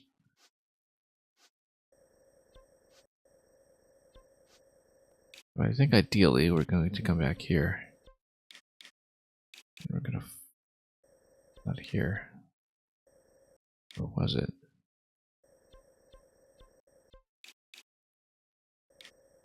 Shrine location. Hang on, just gotta reorient myself a bit.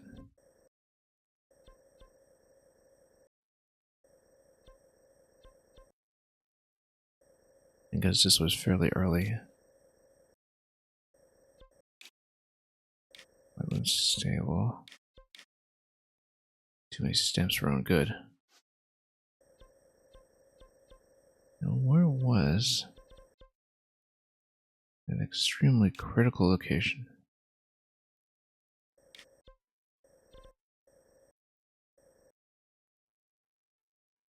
Trying to remember. As there is a particular point in the map which has a well that we're going to go down. And I'm trying to remember where it was. But you know what? Hang on. Yeah, it started around here, Daphne's Canyon. Wait, is that right? Didn't feel like we'd come down there.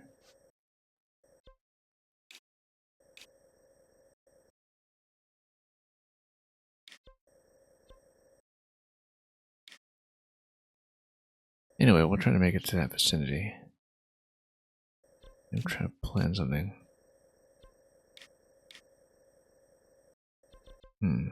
Okay, curious. It's not what I remember tagging for myself, but we will ride this out. And let's get it.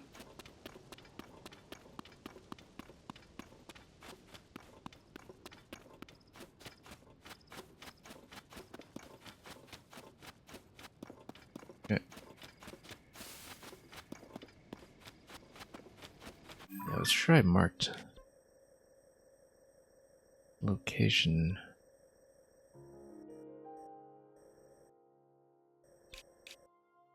Not Daphne's Wall. Yeah, that's what it is. Over here. Okay, we're gonna go. And leave behind a bunch of unfinished business. We'll make do.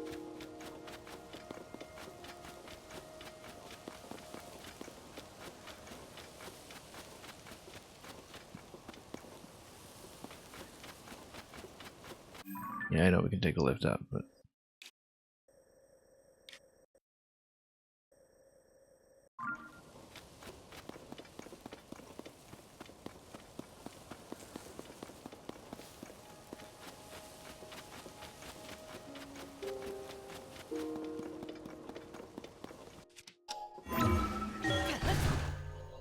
basically anything with a broken truck.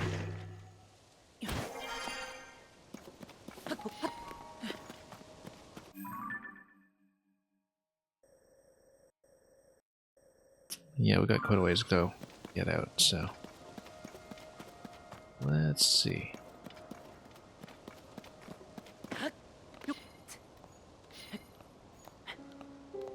Anyway, we'll just wait. And wait.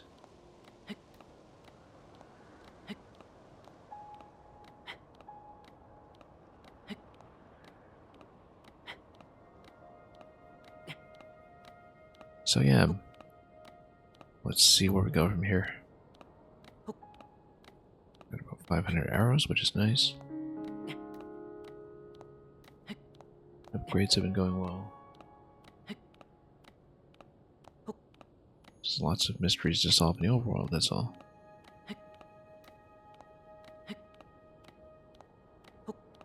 Any particular reason I won't use fast travel? Yeah, the reason is that I wish I played Breath of the Wild this way to begin with. I find that... So, I discovered late in Breath of the Wild that playing with no fast travel is a lot of fun and gets the most use out of the whole selling point of this kind of world design, which is that everything is one big contiguous, unbroken space. And I feel like to properly appreciate this seamlessness, one avoids using fast travel. Also because when you're going from point A to B, it's so easy to get sidetracked into things that you haven't seen before. And there are a lot of moments that aren't going to happen quite as abundantly that are like that if you just warp everywhere instead of following the territory and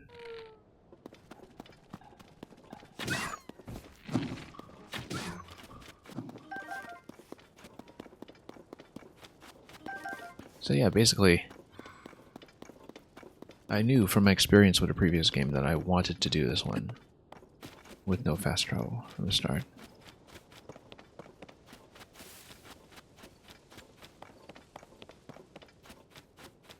We've compromised on this exactly once. I've made exactly one warp in the game, and that was in my first stream. Because it seemed like the tutorial that gives you the ability to warp in the first place. It doesn't quite force you to do it, but it comes pretty close.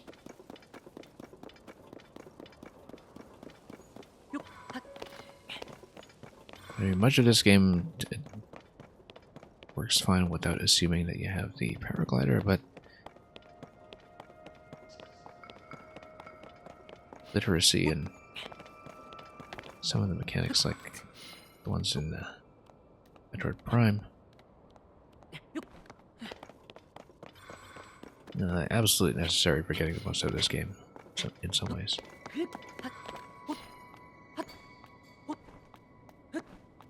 But yeah, in general, I've been avoiding fast travel in more and more games. It doesn't always work out. I was confident it would work out here simply because it is the sequel to Breath of the Wild.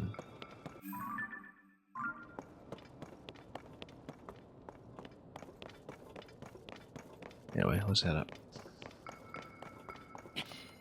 Drop in from above.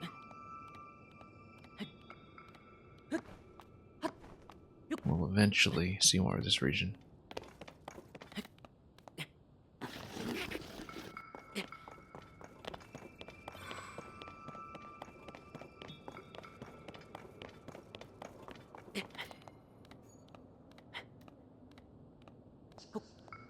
And yeah, happy Father's Day as well, James D, to anybody to whom that applies, including your own fathers.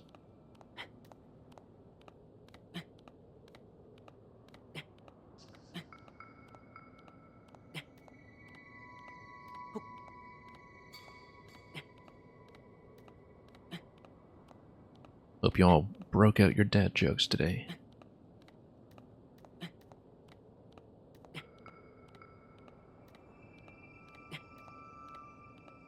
Anyway, we might as well climb. This is not actually where I wanted to go, but... Oh, that's okay. We'll gain some height, we'll grab some Switch Violet. That's what we wanted, somewhat. We needed more of these eventually, anyway.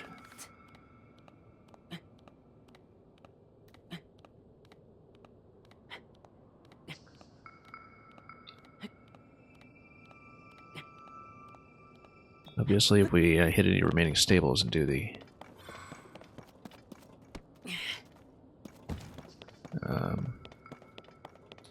remaining quests to get me the whole froggy set, that'd be ideal, but I think that's going to be a bit out of the way for me right now.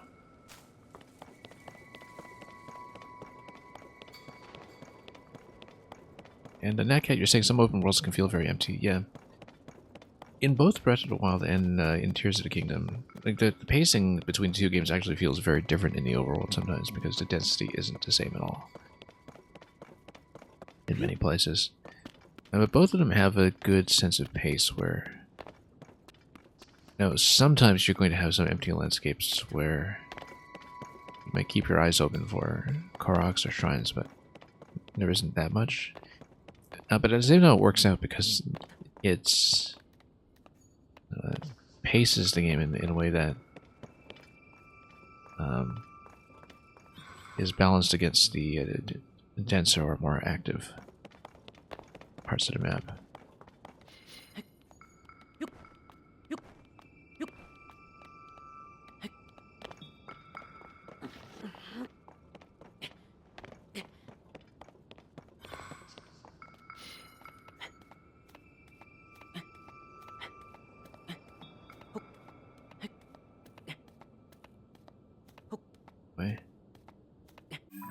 See a cave down there? We've been there. A spectacle rock. We were there yesterday.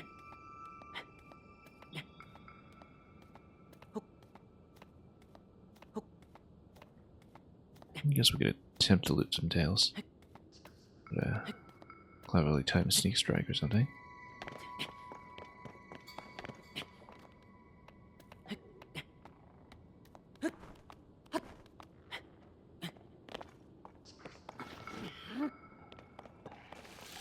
Oh, no. Never mind.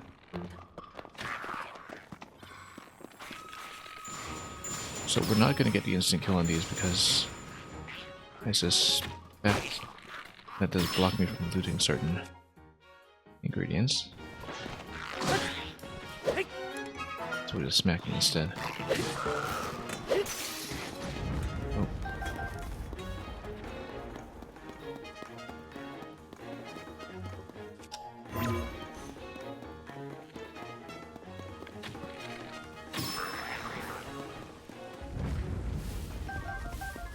Yeah, it's still no tails anyway.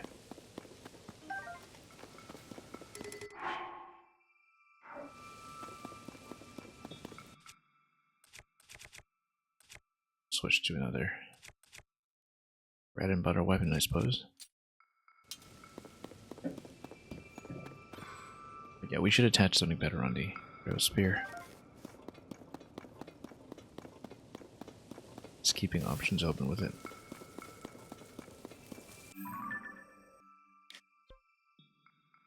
Nice thing about these spears, though, is that they scale quite well with your attack numbers, simply because they're so quick and frequent with every strike.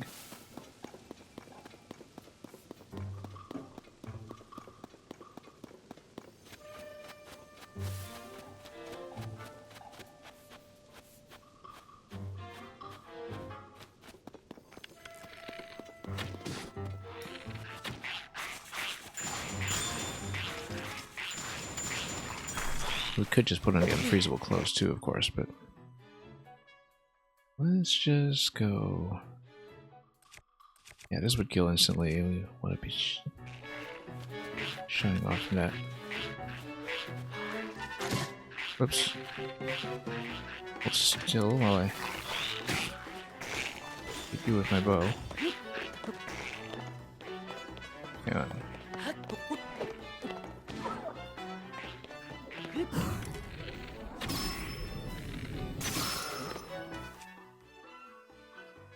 And yeah, we'll switch this bow. We're going to keep the long range bow for later.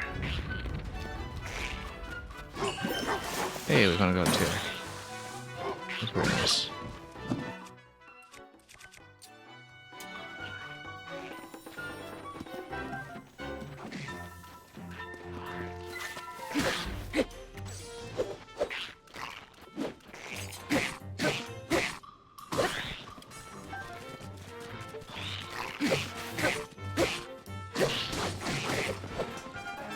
We have no damage on this thing, but that's okay. We'll replace it soon anyway.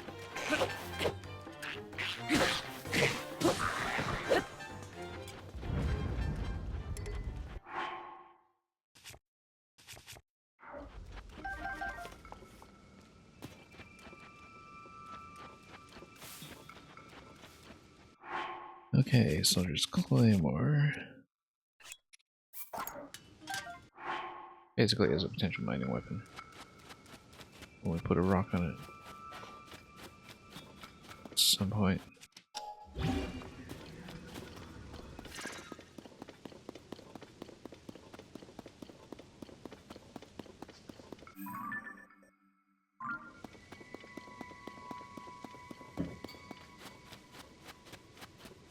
And yeah, that cat, I'll have to look at that riddle.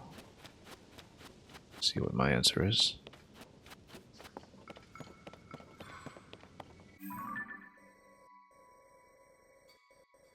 See, up the bridge. And live again, and then to the well. And then on the way, we'll pass that skirt stable as well as the fairy fountain. Which will be nice.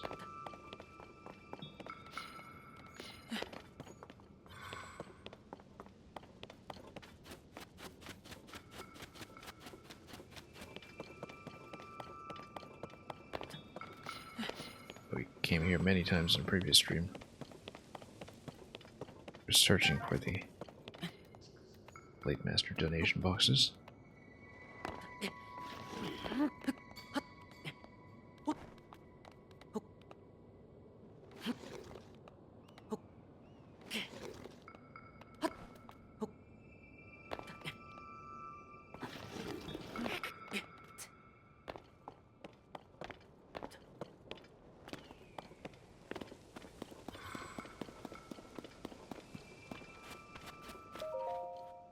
You have enough elixirs.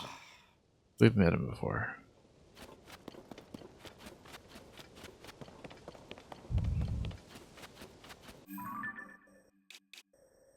Yeah, there's a cave here that we didn't hit the bubble frog for. We could go back to it. But again, we'll be back to this whole area, so. Really not sensing the urgency too much.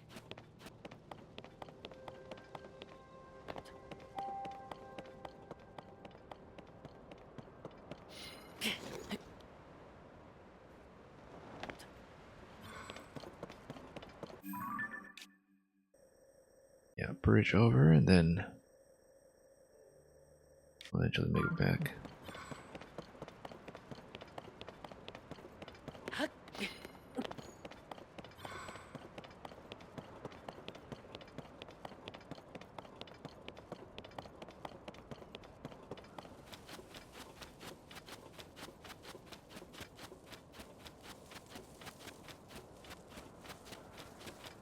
Well, we'll see.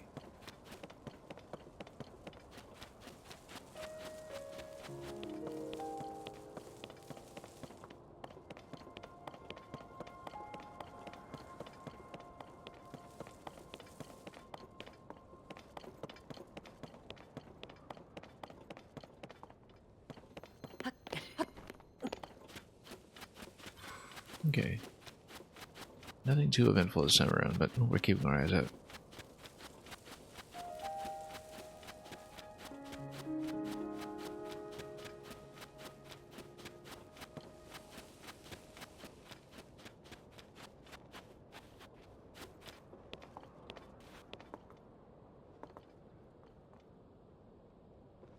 Oops, there we go. Could have been worse.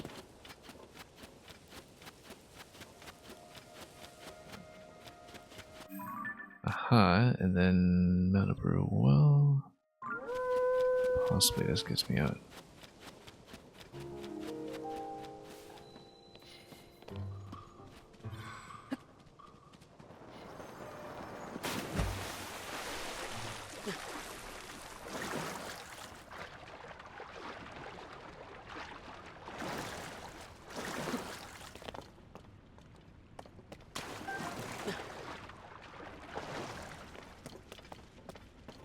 Let's grab some more luminous. Ideally, we have something mineable and emergent to here. Okay. Well, that's fine. So we're mining this anyway. Don't want to use something that's got too much history behind it.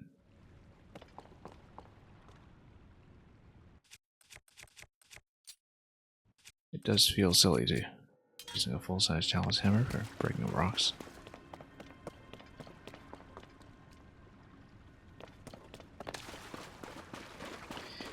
I actually have no idea what the scaling calculation is like for that.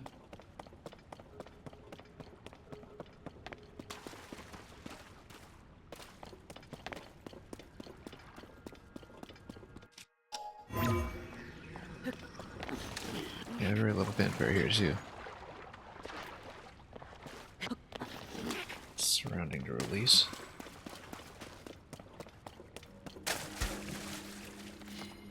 Anyway, let's head up we can.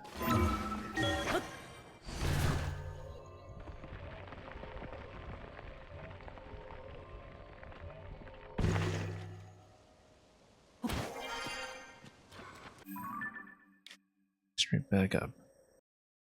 Okay, let's maybe get to this vehicle point. We don't really need too much from here.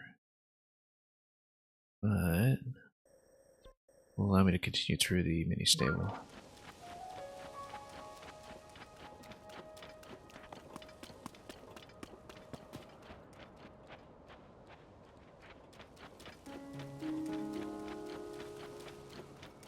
And in the meantime, we'll keep on going. See what else is new.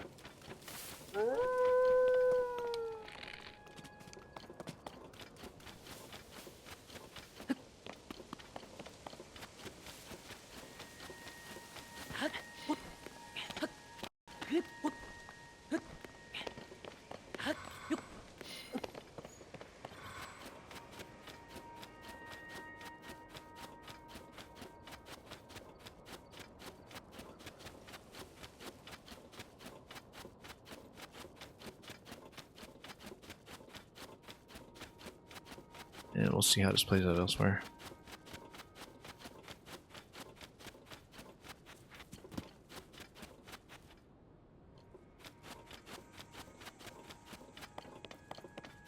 And we're Swift Violet that we can't use yet.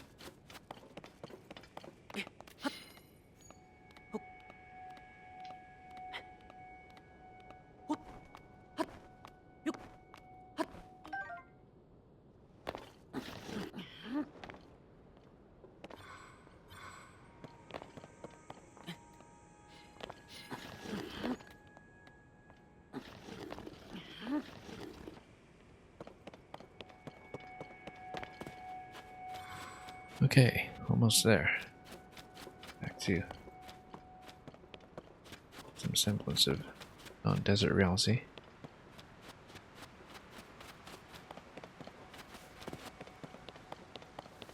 Thought it was cutting back quite aggressively, and even so, it was totally overshot with so many new characters being introduced.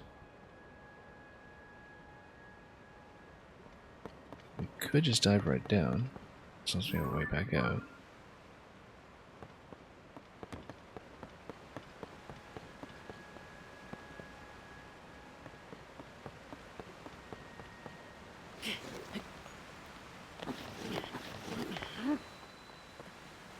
Oops.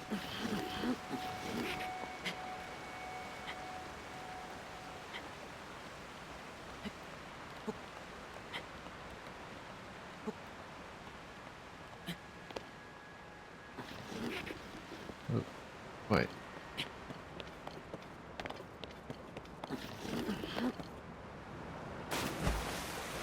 Anyway.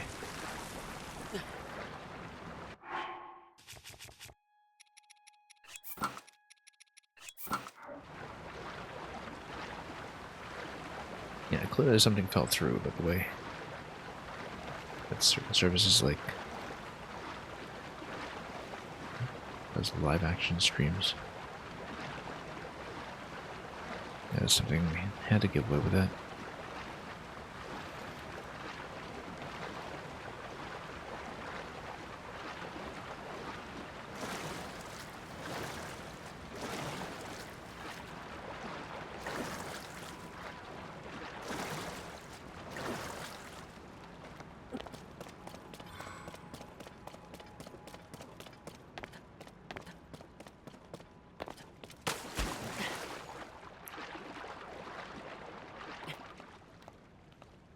Alright, let's head on up. Let's ride out of here once we can.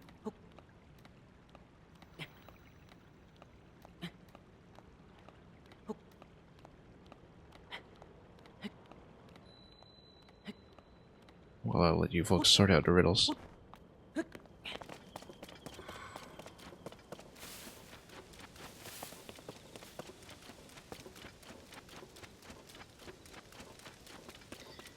Okay, here we can get a horse from the mini stable. That'd be ideal. I'll shortcut everything else.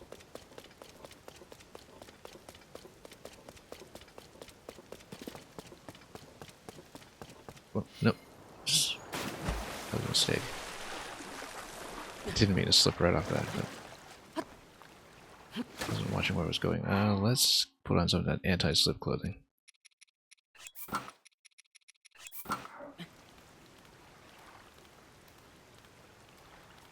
Much better.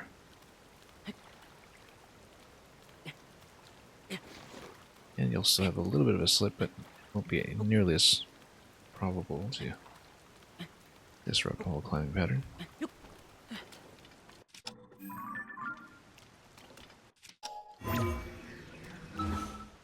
Oh.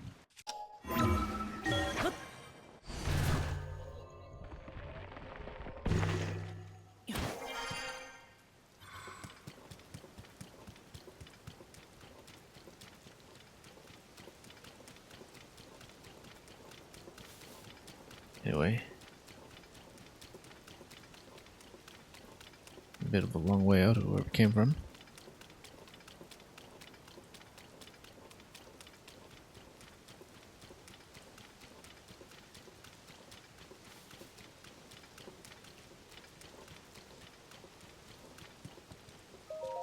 Oh. And we've seen that. The dispenser. We're probably fine though. Yeah.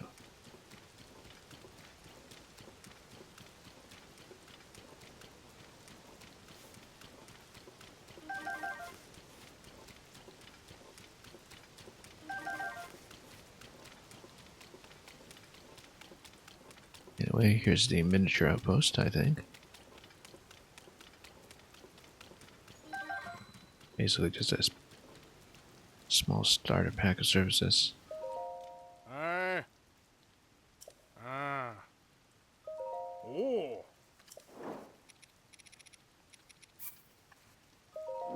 Ah. Alright, then we can actually gain some speed again. Oh.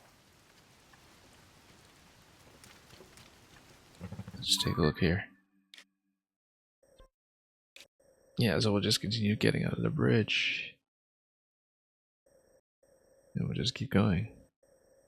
Outskirts stable would be nice, obviously, but then we'll keep going beyond that.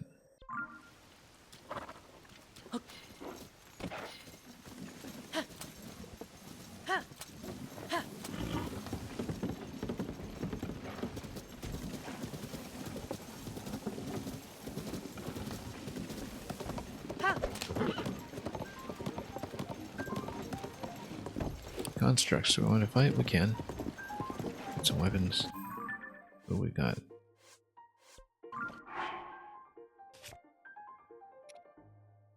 Yeah, we can probably prepare something a lot better. And harder hitting. Do that in fact. Just get here first before it gets spotted.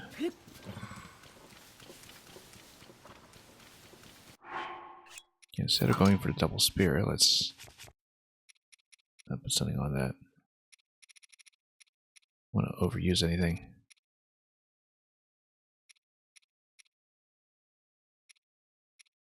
But we can find something appropriate. Not one of the really big ones, of course. Let's just try to find something.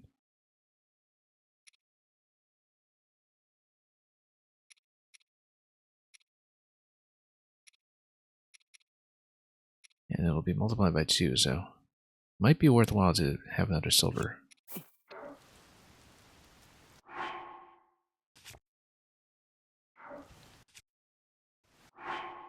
Oh, rid of spears, that's right. There we go, 62, 68 damage. Excellent, that's more like it. We'll stay on some of this lighter stuff for the time being. We might as well put something on a claymore. So we put a rock on it. And there are rocks, look at that.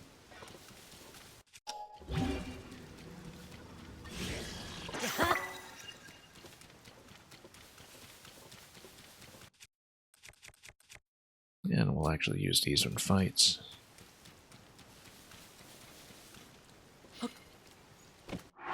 Waiting for bows. Okay, not great.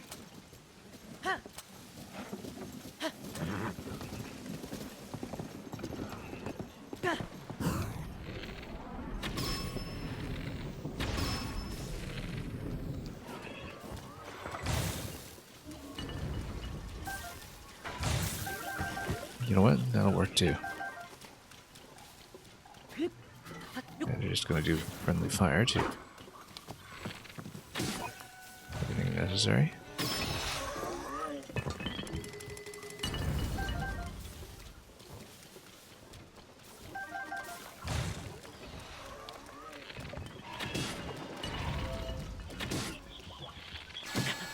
Whoop. That's quite the beam, but we could probably do better than that. It's kind of nice to actually be able to take some damage. Instead of being one shot by everything.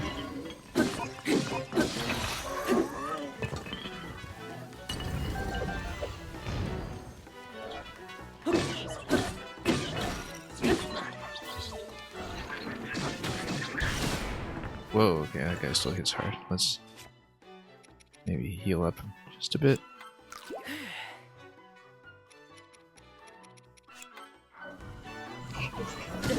Wow, he hits quite hard, in fact.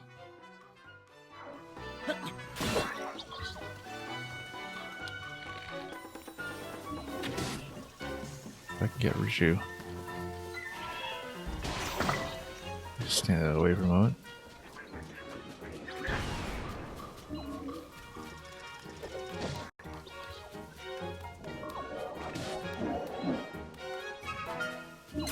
Okay.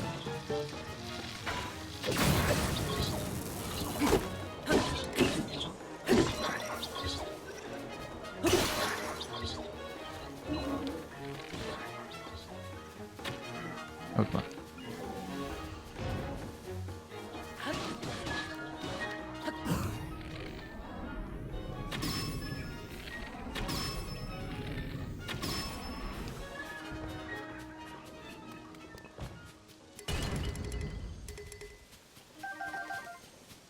Okay, having an additional bow is good.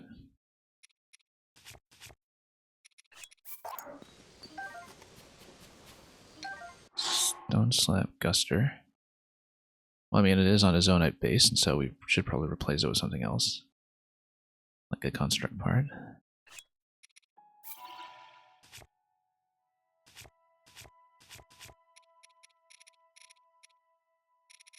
Let's find something good.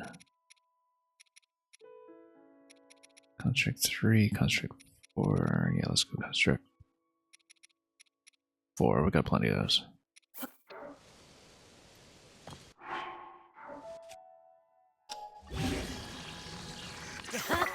There we go. Some nice mid-range.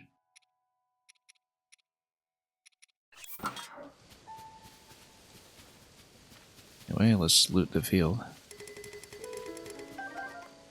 Quite a few things to try out here.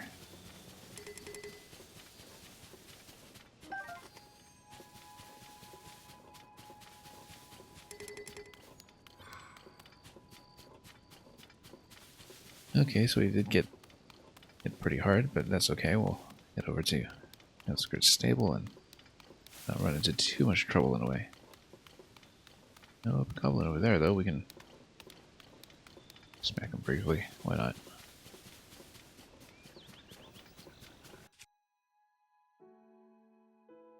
Smack him with one of his friends.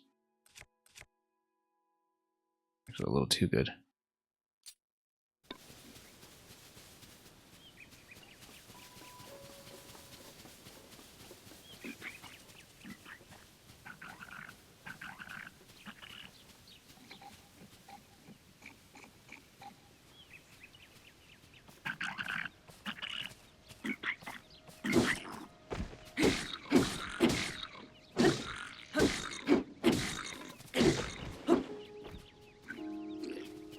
Then, oh, disabled the NPC over there, I see.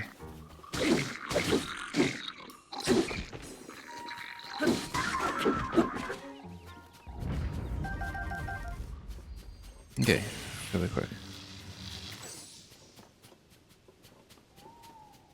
I sort of think Norwood Wooden Stick is going to do a lot better than this Rock Hammer, but that's okay. Oh. Oh. And we met once, yes. And we've been there.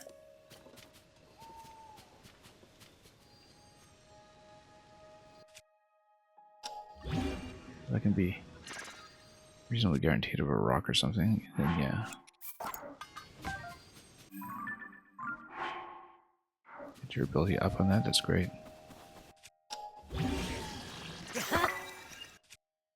Alright, that's much more akin to what we want. You walked away from that like it was nothing. Yeah, that's because it was nothing.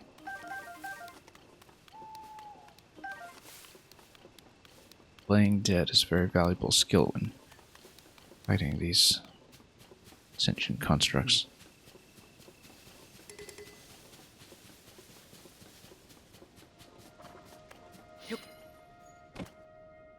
Okay. Stable time. I hope. That's stable is pretty close.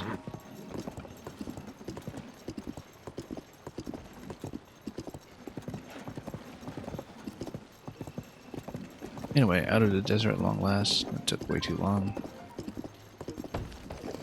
That's the Yuga trap with bananas. Hey, I wonder what happens if I spring the trap while dressed up in a Yuga costume. Let's see it for a moment.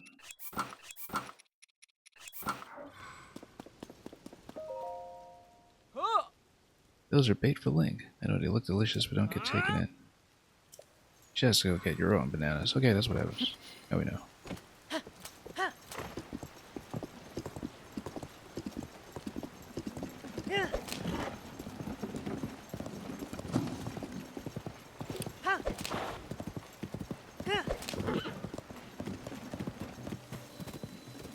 Anyway, here we are. Yeah, basically they play whenever. Says the rain keeps time. Oh yes, it does. Anyway, we'd better heal up here first. Maybe grab what we can.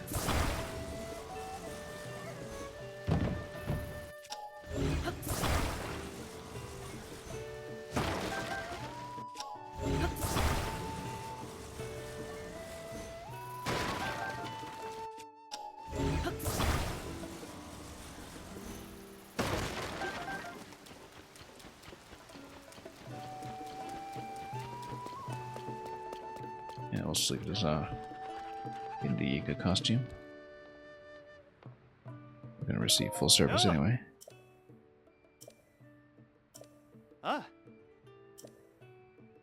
And yeah, we'll collect a point.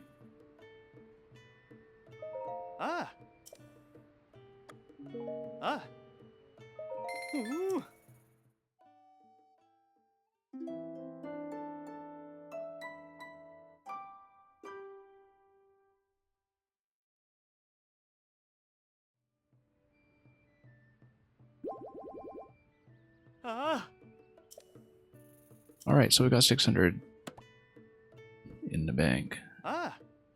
We may as well check the ferry first. Even though the top tier upgrades are 500 something. Quite costly. Oh, let's take out the lightning weapons. Rattle the weapons that are not lightning immune. Okay, we're good. Or you know what? No. We're probably fine. We can wear the Thunder Helm. The problem is that the horse is not immune to lightning. Otherwise, we could just run around and. In fact, isn't this the one where you need to walk up to the ferry anyway? So, given that, we're going to do something fancy. We are going to put on the Lightning Helm just to give it a try.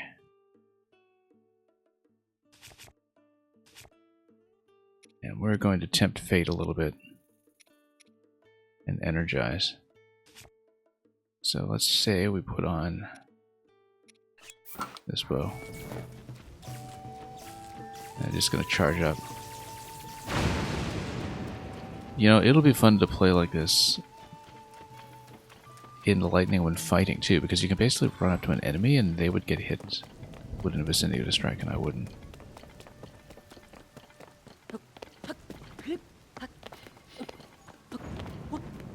No idea whether the lightning helm is upgradable, of course. And we wouldn't want to stand beside our horse or anything while doing this.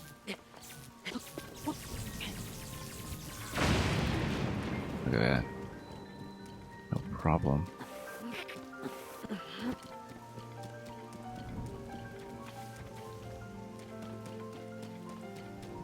Okay, so let's see.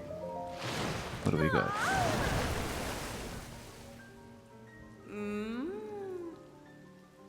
Familiar fragrance, yeah.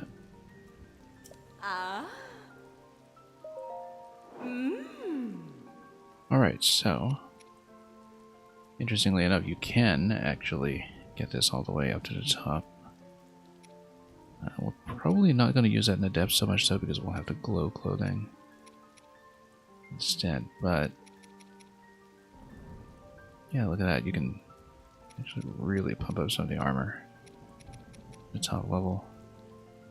We'll do good guts and Swift Violet for that, then we can finally afford it. Sand boots, we're not going to use them in the underground, I suppose, but we'll be using them often enough. Maybe that's worthwhile. But anyway, we've got a couple of tier 4 pieces, which is very nice. These eyeballs and that finally. Oh yes, I guess it's Lizalfo's tail for both of those. Fire and ice. So you'd have to just farm the desert quite a bit to get up to that point. I can actually upgrade both of these probably. Although again, slipperiness is not going to be an issue down below, so it's just a matter of like maybe having some pieces available for maximal armor value in case we want to trade things in. But we're generally going to be wearing the minor set down in the depths anyway, so let's put on the things that I'm likeliest to use a lot. And then we'll come back here and we'll upgrade some more. We have a bit more luminous, but not enough for both pieces. We can upgrade this one. Maybe. Yeah, that's going to consume so much luminous, so let's see. Also, Ice Key Swing is a limiting factor here. We already have a set bonus for it, so we don't care so much.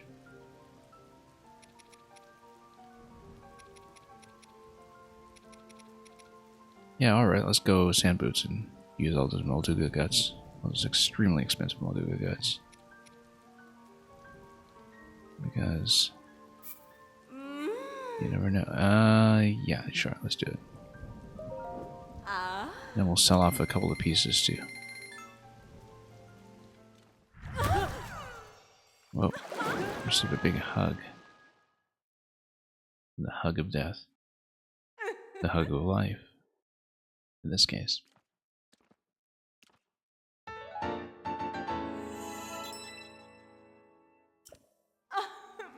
You put your heart into it? Yes, you did.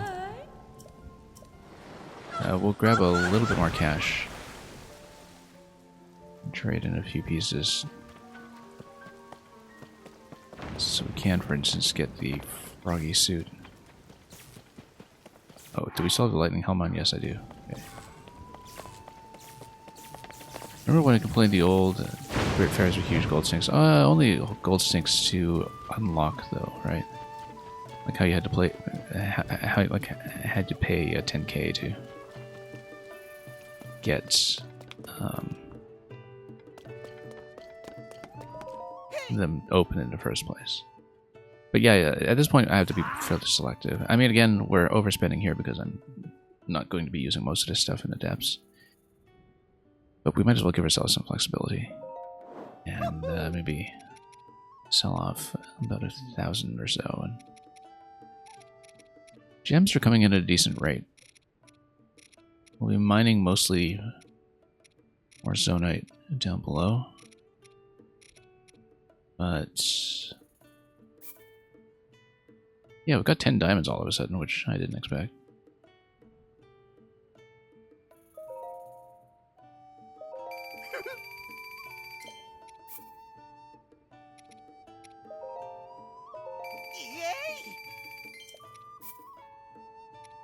We'll eventually need more of these for crafting, but it'll be a longer ways off, so.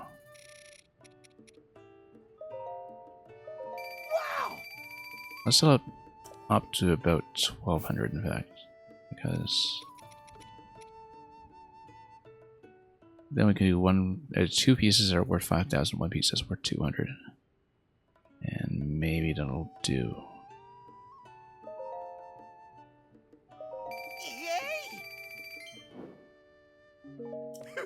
Also, what do you have?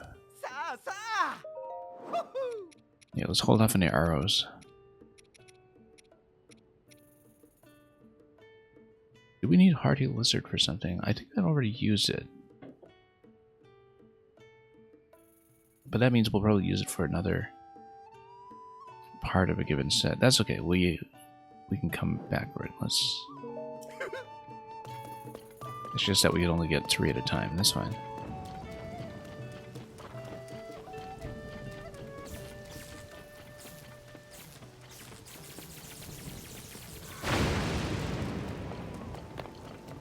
We're just going to absorb lightning as a matter of principle.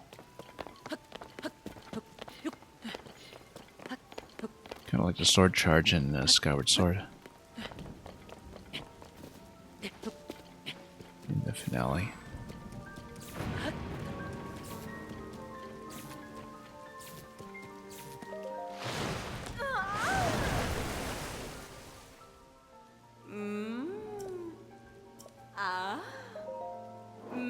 Yeah, I don't know how we got so much diamond all of a sudden. That was uncommon.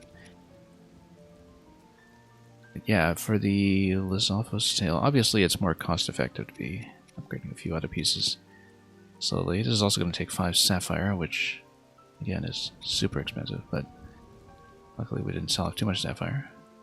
Too much opal. Let's get some of these up to maximum.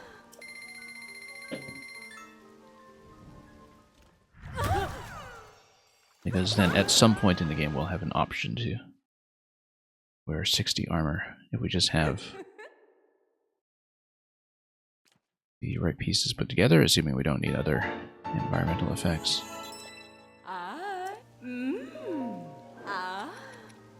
Yeah, so it looks like this is not enhanceable. Okay. We need zonite for these, and gems. Not too bad about the CC hat. I still find it very regrettable that that can't be done. Also, snow boots. What am I? Oh yeah, you need nature scale for that, and a lot more swift violet. And so we'll probably use sticky horn on this, but let's get this up first. And it means we'll be very short on tails.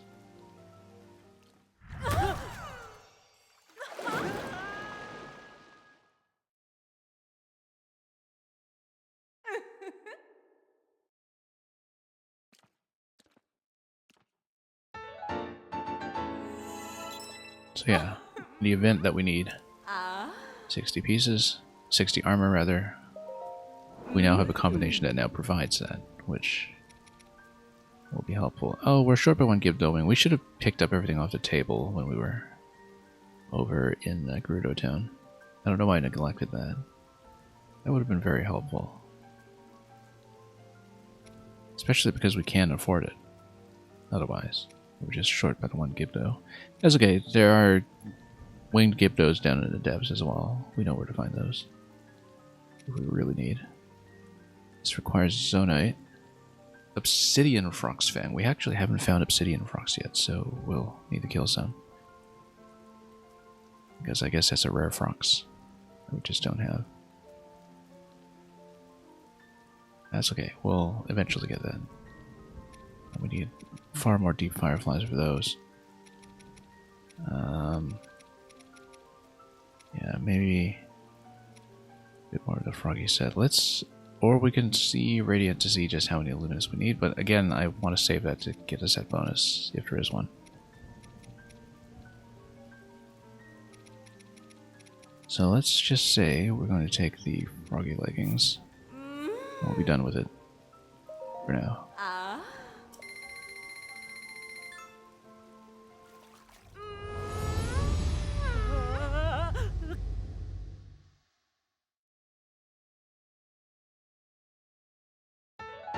Anyway, going to be very costly to get everything upgraded in this game, but we'll get it done in a couple of months, I'm sure.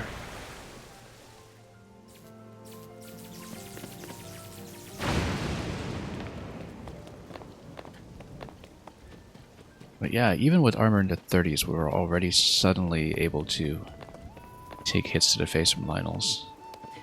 And so we're doing well now. Anyway, we don't want the horse to be hit by lightning, so let's just maybe back off of some of this stuff.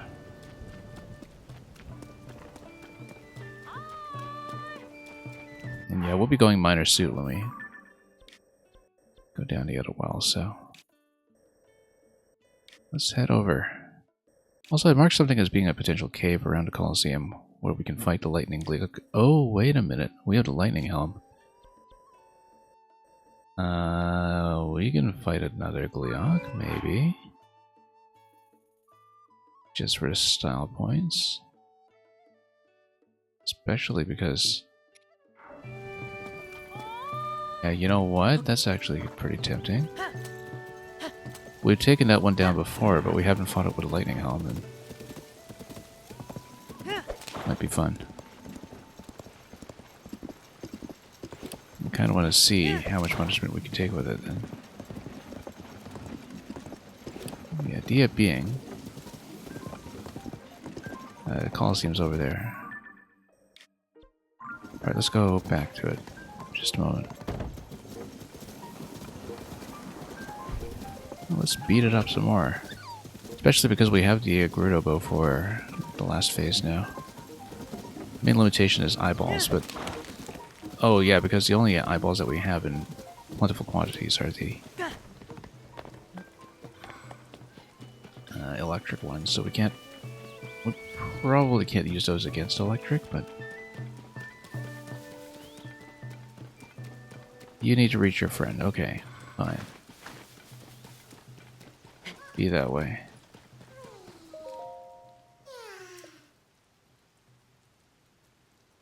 Way up there, okay. That's basically either a balloon or a rocket. That is some parts to work with.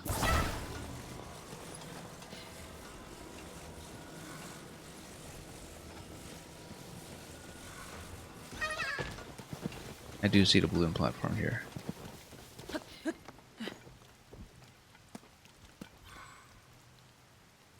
I actually complete it though. Where did he go? Did it roll him down the hill? I think it rolled him down a hill.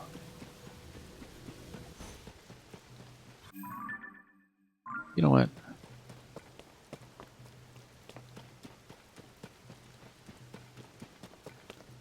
No, we'll do it. We're going upstairs anyway, so...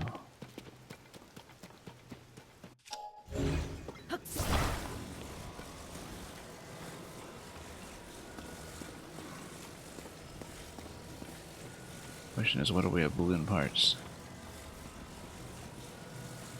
We've got lots of balloons, actually. What I don't have are...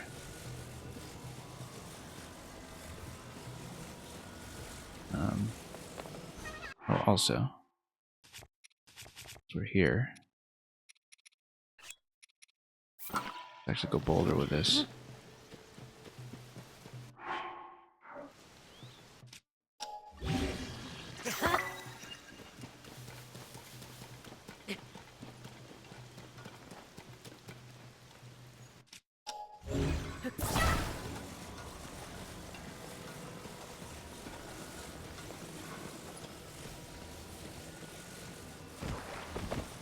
Yeah, we can probably go balloon.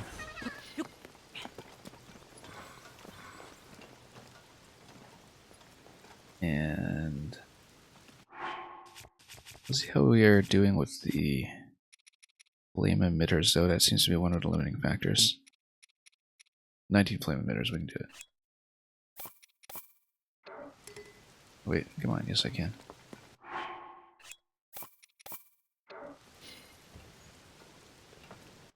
Okay. Let's build just a very basic balloon. Might even have it on auto build, let me check.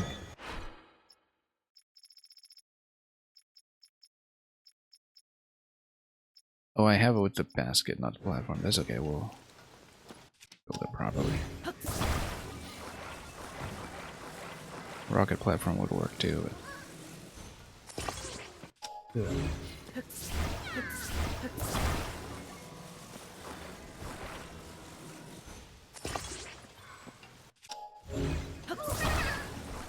we don't actually want to attach him, because I'll have trouble dumping him. I want to pick him up pretty much as soon as the balloon gets going. Actually, no. Or we could jump off and then use recall to do the grab. So let's actually attach.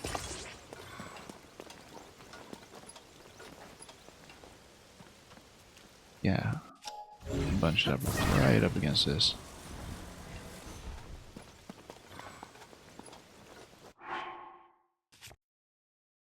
Yeah, because if we manage to jump off, land on top, and then do the recall grab, we're fine.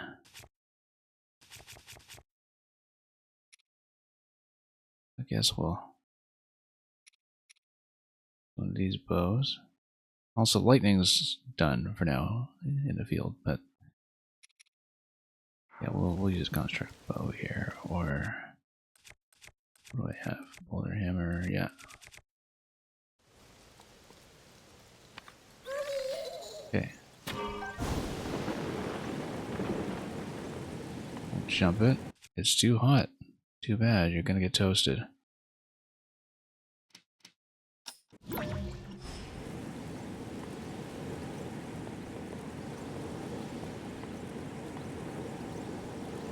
Go out of my way for this guy and have to deal with so much whining.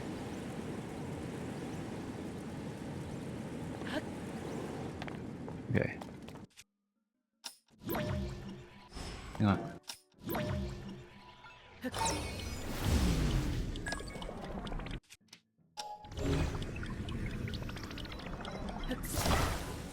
Go. Now we do need to tap this to prevent it. Okay, no, it's turned off. Good.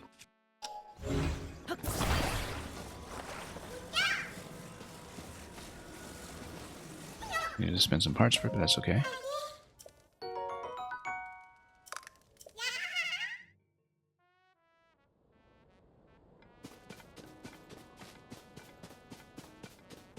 And then I tagged a cave somewhere along here, but it might be accessible from the inside instead. So. We can take the balloon further since it's been activated, but no, well, that's okay, we'll get in here. Now let's put on some actual armor. As a bit of a proof of concept here, we'll put everything on, but with the lightning helm.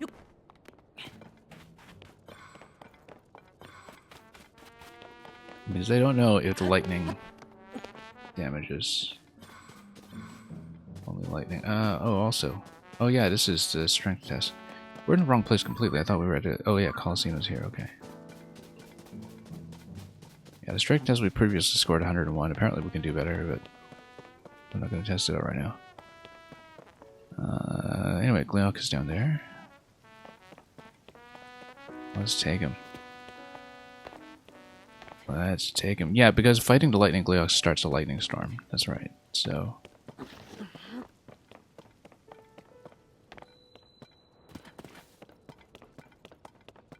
we need to not take too much fall damage. So we need to go into a lower level. As long as I'm kind of within bow range. We'll actually use the royal bow because that plus small attachments like the Arakuda will actually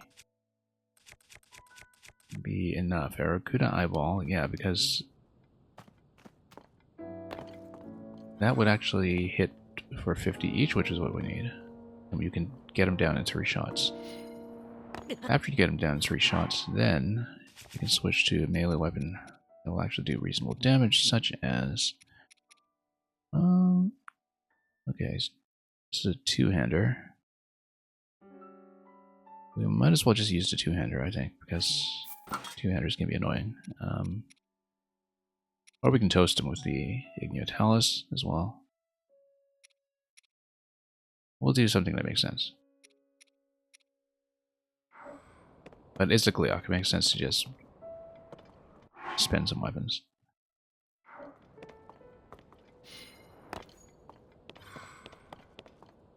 Indeed. We don't even necessarily... Let's see which attachments give me at least like 4 damage or something. Let's... I fuse attack power. So anything 4 or more will be fine. So even regular bokoblin horns will be fine if I'm within range to shoot him accurately. Zalfa's talons, although this is good for selling, so.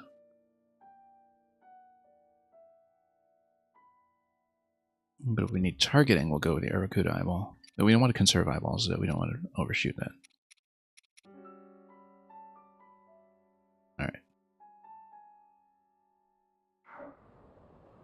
In that case, we want to jump down one level and then go for it.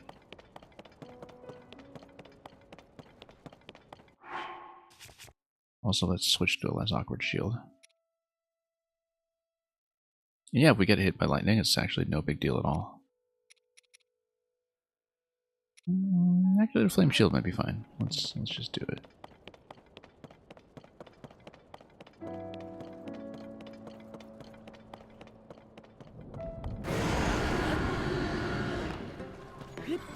Okay, so let's go.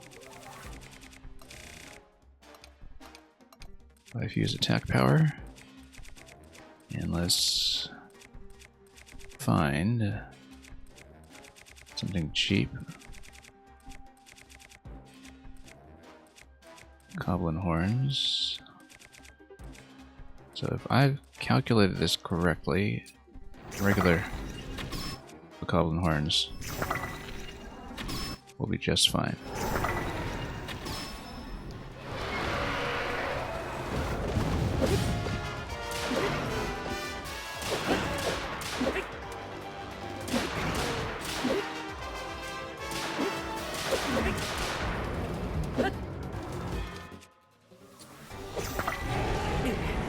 Oh, that's fine. What we're going to do is we're going to send one step and get a shot down again.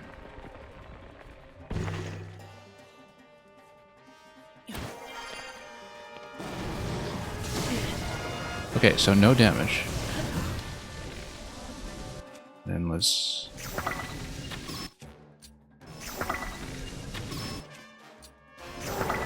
hopefully... yeah. Down again. Very nice. Easy.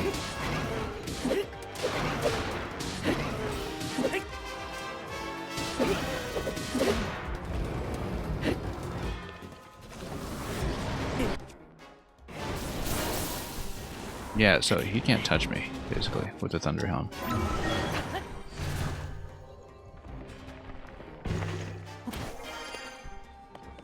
The only thing is making sure that I can hit him in the air phase.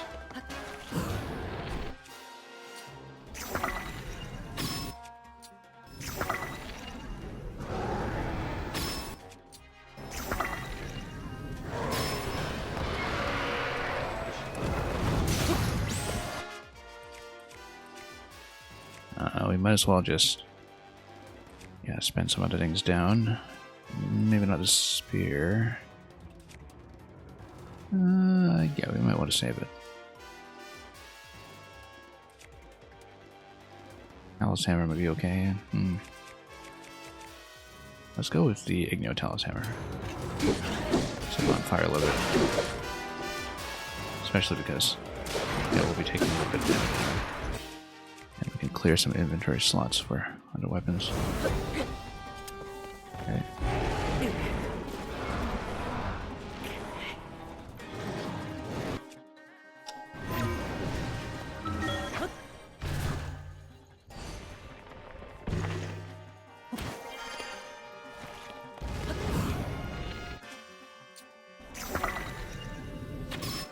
So yeah,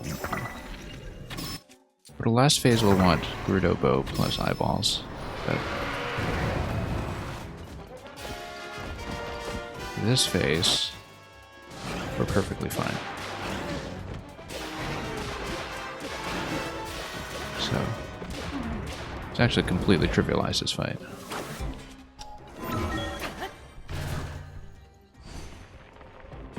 The helmet makes this substantially easier, because I'm just not worried about damage. Oop. Except for fall damage.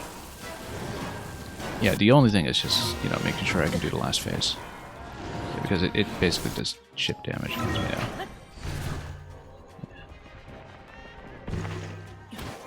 Because, you know, I'm immune to having my weapons drop from lightning or anything like that. Oh, one head is kind of out of position here. Almost.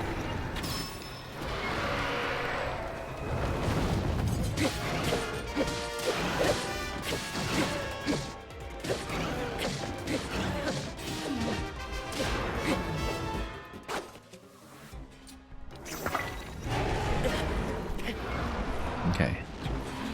Is health low enough now to get into the final phase? That's the only thing. Yes. That's okay. We'll just get up there and drop him. Because of the firing angle, I probably need a Gerudo bow, but we can also just keep going up. Just get up to the top level. And the fall damage should actually kill him. I mean, the only requirement here is that we just need to be able to hit, which means we probably do need a Gerudo bow. Let's go with Gerudo bow. And we'll need 6 shots.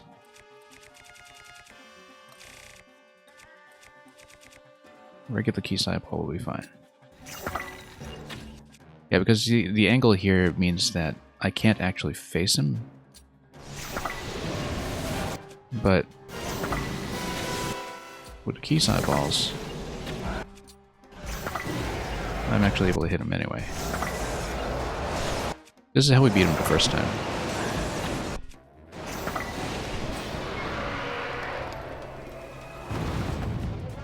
Okay. And then let's just finish if I can.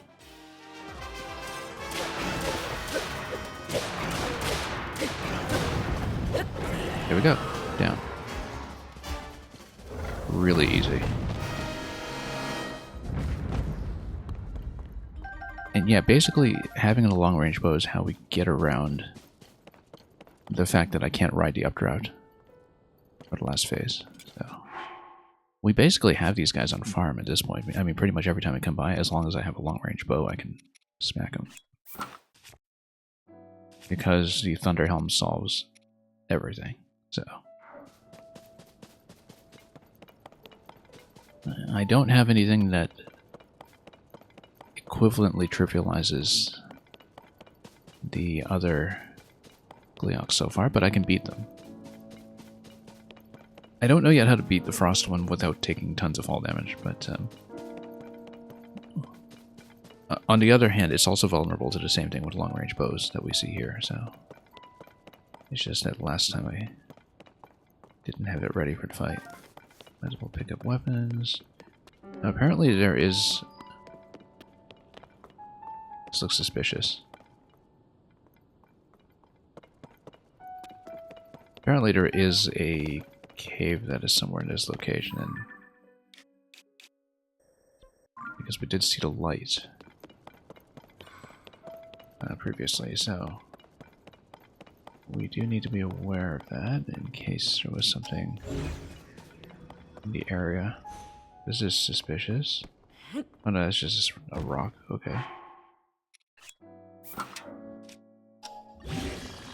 Stone, rather, for chopping.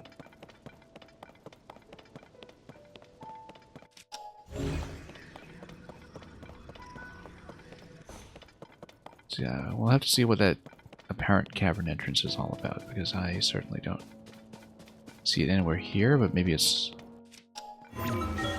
something where we'll need to come here with the cherry tree still active to find it properly. Or it's... no, not that rock face. We'll just check around a little bit and see if we can find something to blow through.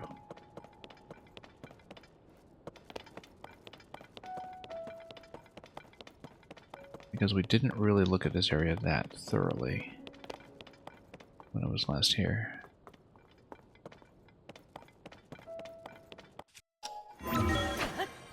Might be something outside the Colosseum itself, too.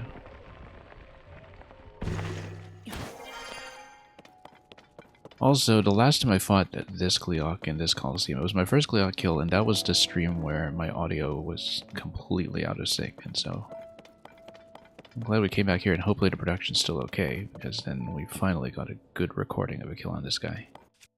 A much easier one than last time, so... Pretty satisfying to get that done. Even if it does spend part of our weapon bank before we down into the depths, but it just means more room for looting later on in the game.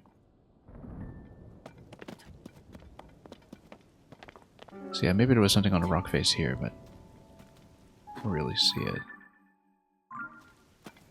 Because the star is what I tagged. Maybe somewhere along here, if there's a cave. I don't see a bunny or anything, though. Still have the lightning helm, luckily, so... If something shocking happens, we'll be shocked.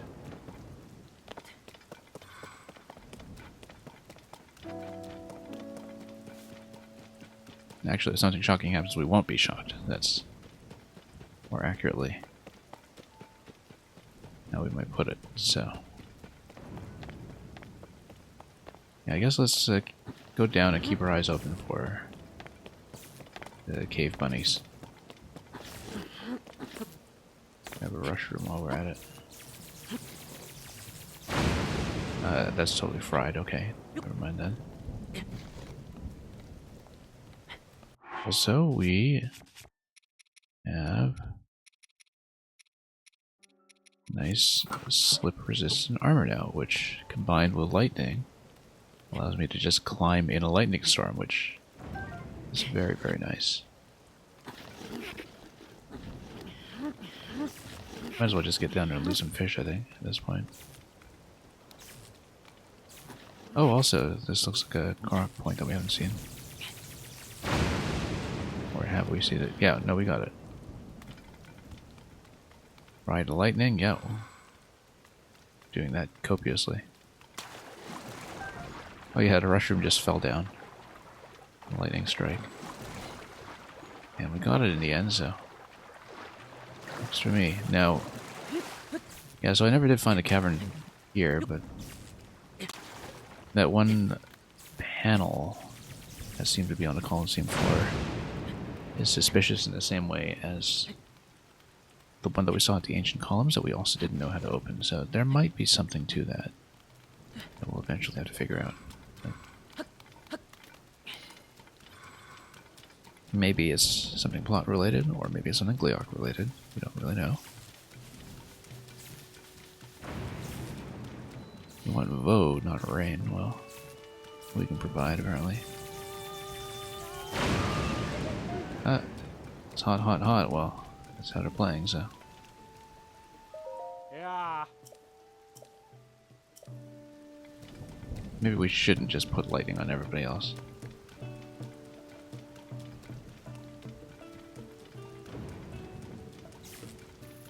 Anyway.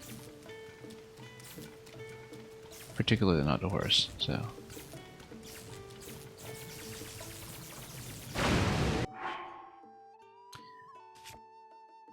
Alright, so anyway, we should...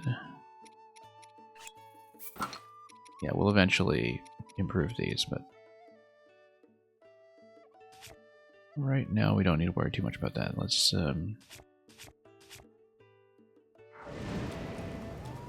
get on our high horse. Then we're gonna head over here. Oh yeah, no, we should heal it before that. And maybe check foodstuffs before that, because the plan is to go down to the depths, so we might be there a while. So might as well just pay up for these last few hearts. If we can. Oh. Ah. Ah. Ah. Ooh.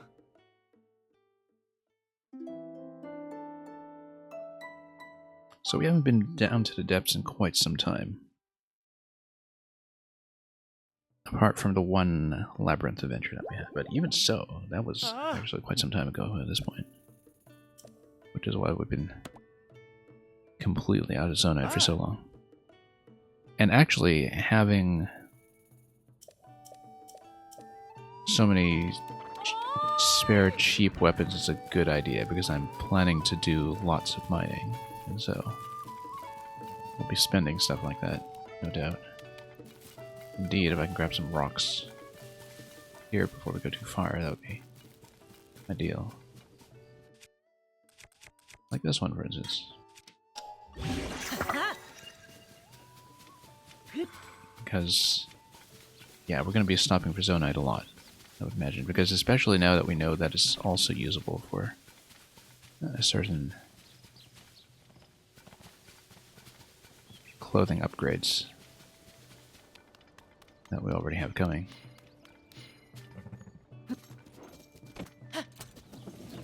Alright, let's ride.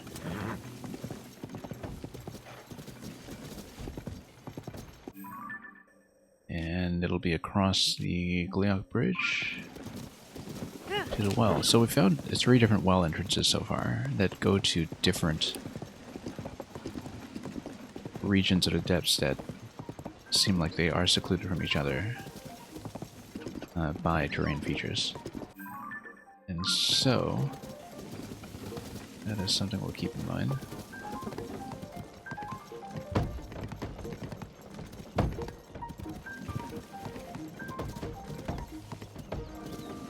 Harness goes bumpity bump.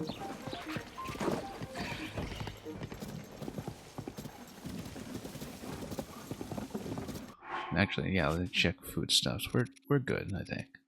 Spent a little bit. We have 11 rows. We have some pretty big heals. We've got a decent amount of gloom recovery if we get mobbed by hands or something. I think we're fine. Just that, you know, there aren't many natural places to cook down there, which is a limitation we should be aware of. Let's swap stone for rock, too, as well. Because we probably don't need to worry too much about chopping down trees, but we do need to potentially do lots of mining, so...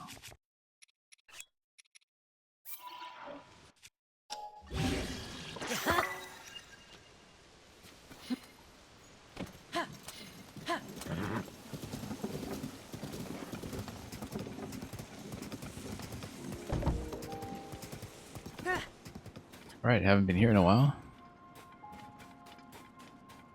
Let's just do it. Let's just take a dive.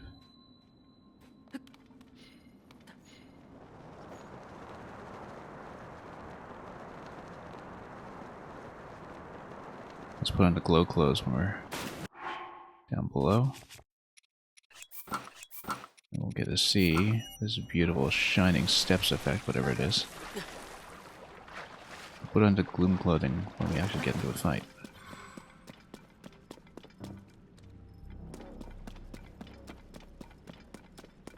Yeah, I guess...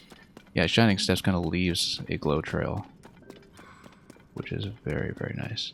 Now, ideally, we can get a skeletal horse, because that's the best way to travel. But if not, then the idea here is that I'm going to continue unlocking light roots in the lower area over there. But in general, we just need more zonite. This is going to be a high wall because it's going to be an inverted river.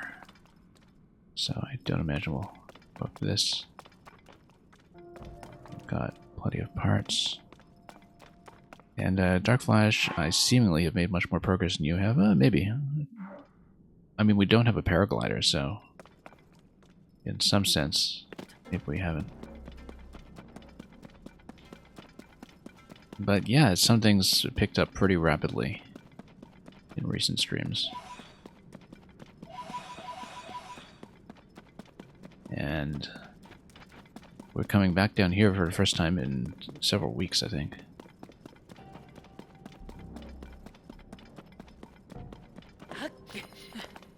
I mean, we also don't have the map or the camera for many other things, so...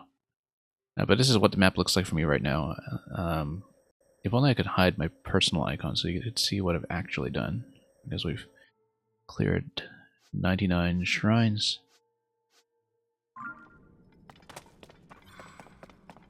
And yeah, glowing steps effect is quite nice. It's quite spread out and it does dissipate after a while, as you can see there. But anyway, let's see if we can get a skeletal horse, or at least a vehicle. I thought I'd marked out a location for it before, but maybe I hadn't. But we'll go all the way around, possibly by riding the railway. And that's probably the best way forward, because we had basically checked this whole boundary earlier. So, oh yes, we need a lot of these fireflies for the next gear upgrade, so let's catch all of them. You're currently attempting your first temple. Yeah, I've cleared 2 so far, so I'm not that far ahead of you. You're at about 70 shrines, so I'm sure you've been exploring pretty thoroughly yourself. Let's, oh, we can just smack them the normal way. And then these guys... Okay, sure, you can do that. Oh, I didn't mean to throw that. Okay, that was a mistake. I was trying to throw an object. Whoops. Broke a rock weapon already. That's fine, we'll just beat him up with his own arm.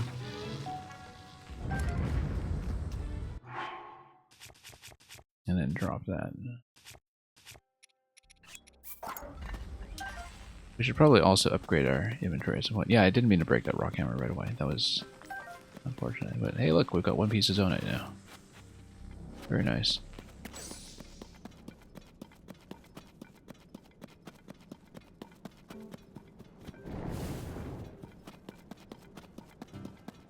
Okay.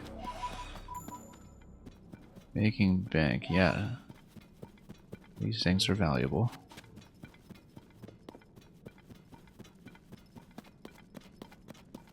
And we've got more of the light root system. Yeah, so ideally we can find the skeletal horse, although I think I had marked some kind of location to grab them off the field at some point. I just don't remember where. Maybe I didn't mark it. Oh yeah, I marked this here. This star probably means we picked up horses there. I knew I had some other location where I did it over here too, but since we'll be going down and around, I think it makes sense to probably take the train over and continue that way.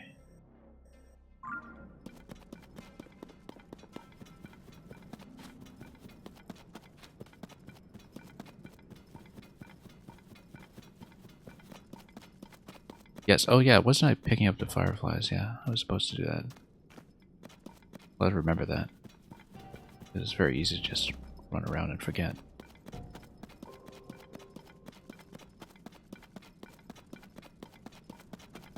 I also tend to have a very poor sense of direction here because I don't have the usual landmarks that we have to work with in the overworld.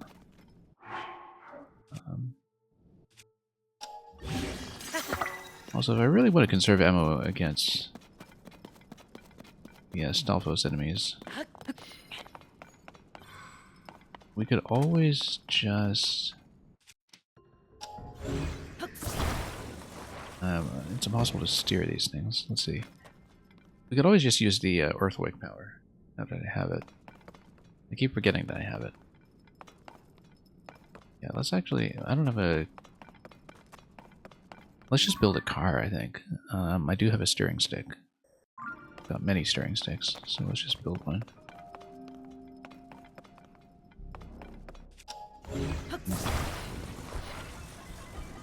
Make something roughly small and maneuverable.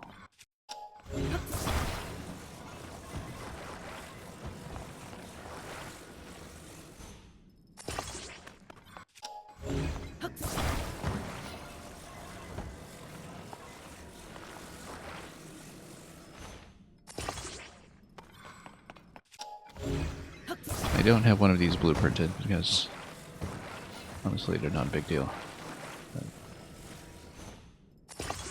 But maybe we should, simply because we have so many that we'll want to assemble with parts that are literally off the shelf. They're much more power efficient too than... Whoops. This is totally off center. These are the line. They kind of are. Alright, let's grab a stick. We'll have a little vehicle here. We've got lots of sticks now, actually.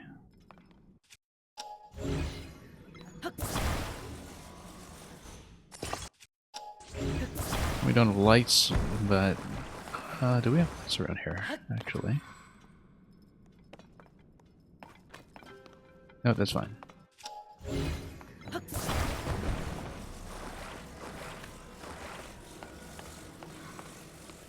Just load this instead. And which way am I facing? I'm facing the south-ish. We'll follow the boundary. Okay, much better. Now you're playing with power.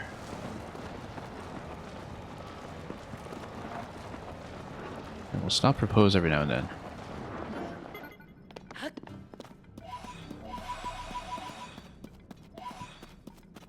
Because we will want to unlock some additional gear when we can. I must remember to stop for fireflies when I'm able. Because our next mining suit upgrade is blocked by that.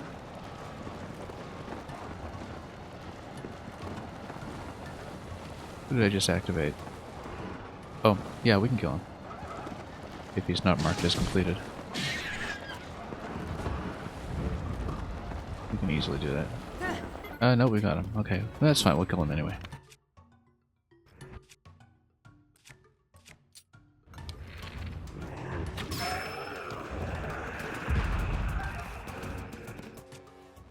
Then, yeah, let's just go to Reaper weapon.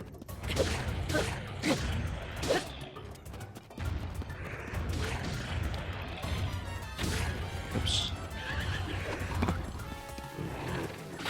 As long as he doesn't. Oh, he's gonna. That's my car. Smashed my car.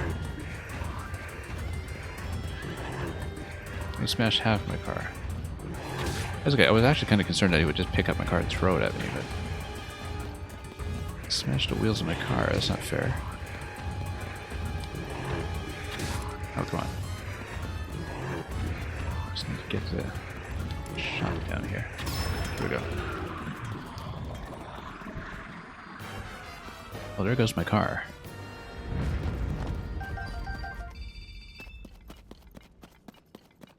I mean, we could always just, you know, pull out wheels from the inventory and build some additional ones, since I never actually tend to pull out my own small wheels, but yeah, he just took his fist and just smashed the front wheels, which is very impolite. This thing isn't even insured. I actually kind of wonder, balance-wise, if I'm able to just scrape it along like this. You know what? You can still do this. Alright, we'll just scrape it along the floor.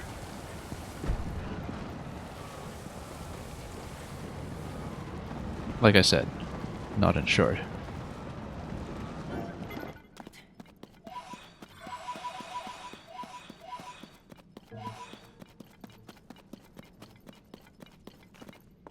Don't try this at home.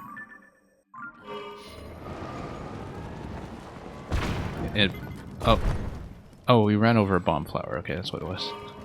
I was wondering what just happened there. I think we actually did run over a bomb flower. Oh, here's a Frox. Frox and Socks. Alright, Frox and Socks, let's play.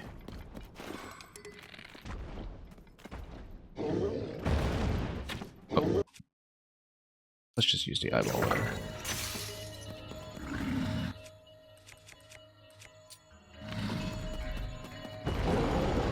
Oh, we can throw bombs at this guy, that's right.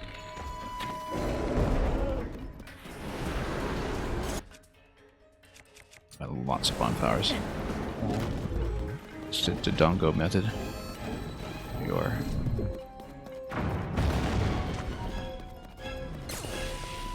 Then.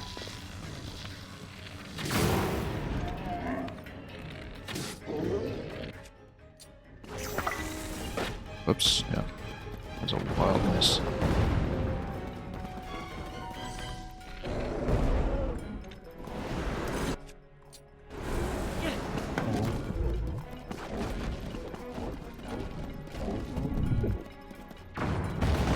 Whoops. We'll just hit every node that we can.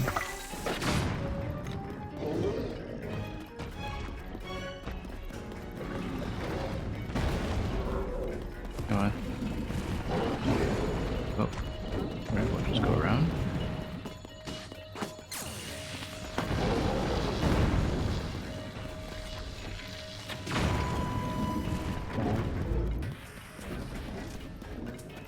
What's he munching? It doesn't look healthy. Okay.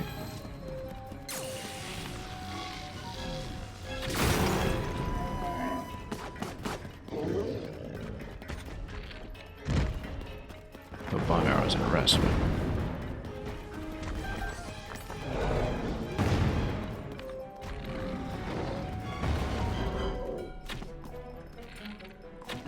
oh, come on.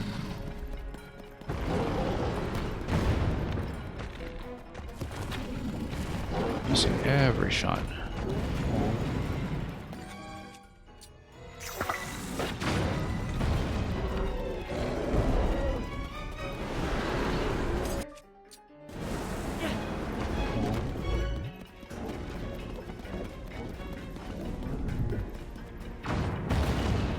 Luckily, bomb arrows are pretty easy to come by in the depths.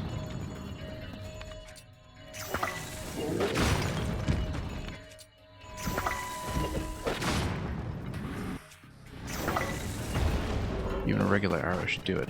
The last bit here.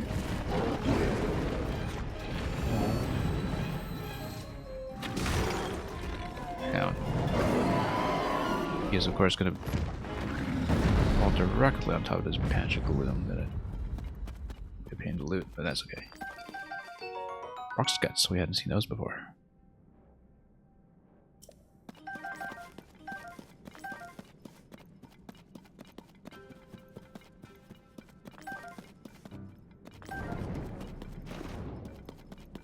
Yeah.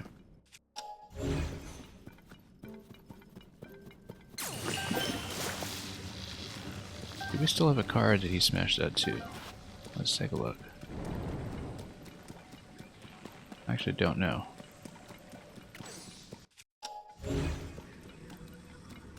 Yeah, we still have a car. Okay.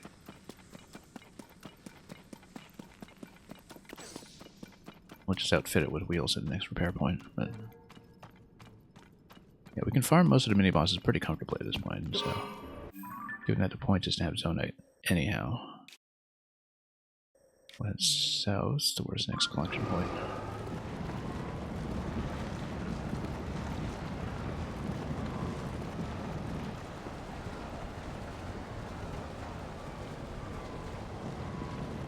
And hopefully we can attach some new wheels over there.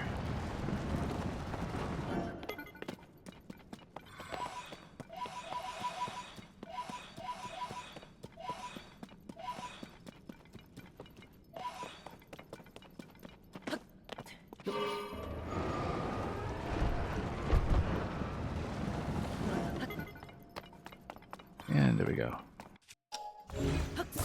Not that we really need it at this point, given what we now know about my vehicles, but, you know, just in case we get into another fight where everything gets smashed up again.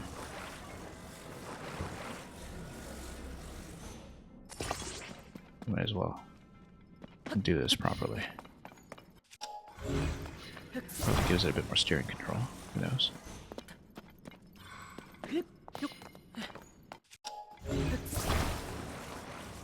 And at some point we'll be flying down to the lower level anyway, because that'll be equivalent to going up into the mountains in the surface world.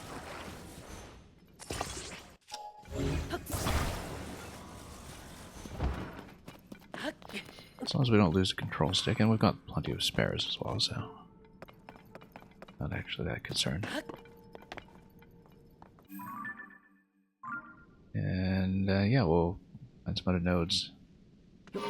Mining as we go. Stop whenever possible. Take those out. Start with something cheap.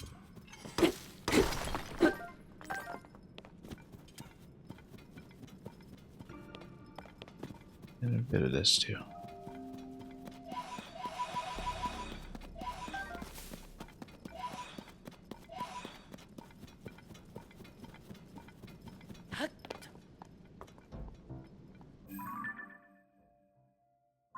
And then, alright, we just need to kind of hug the cliff, go around a Coliseum area. Actually, no, we'll go down this way. We're not prepared to do this yet. This is a massive Lionel fest, so far as I can tell. Oh, okay. Let's not run into bomb flowers either. Maybe it was easier to turn without these additional boosts, but that's okay. Now we're picking up so much speed. Muddle buds. We haven't really got much. Whoa. So we really have to be careful around the bomb trees. This is getting a little hazardous. Oops.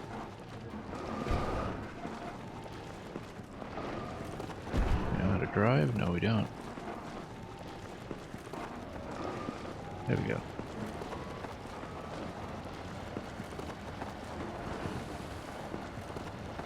Yeah, if you're going to go to the trouble of coming all the way here, might as well have one style. Here.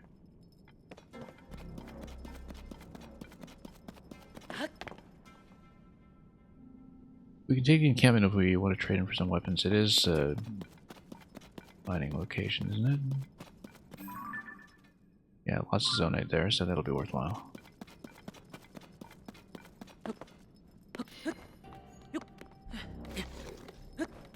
Get up to this little statue here.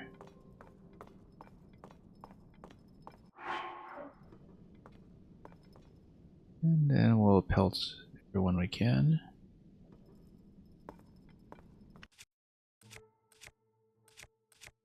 I mean, we've got the Lionel bows, we might as well. I mean, lightning's not an issue here, though, so we stay low on the bows until we really need the heavy stuff.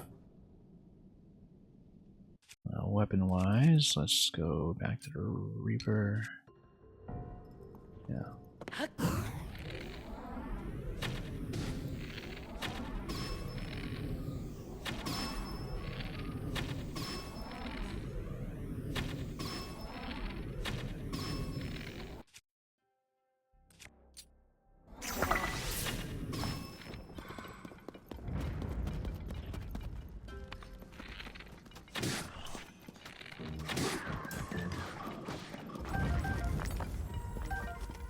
Okay, Reggie, get over here.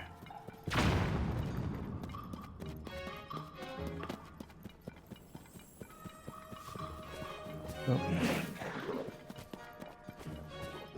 Hang on.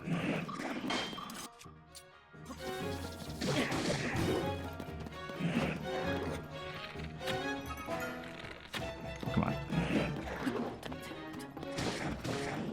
Let's get into a better position.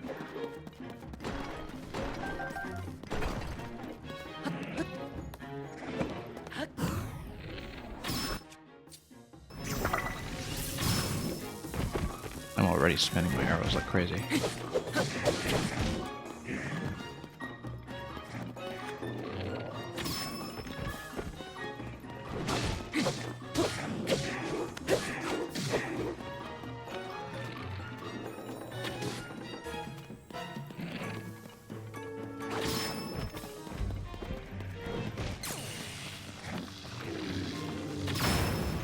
Which we kind of expected coming in, but just kidding.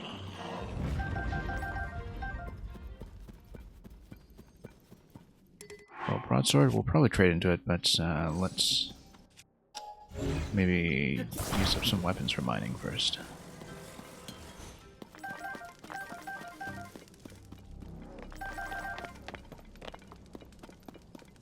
And the bokoblins themselves had some mining weapons ready. So. Yeah, the Zona is coming in pretty quickly again, which is nice.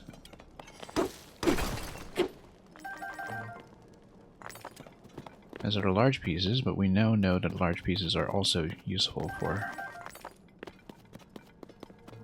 certain upgrades gear-wise, so we don't want to spend those too aggressively either.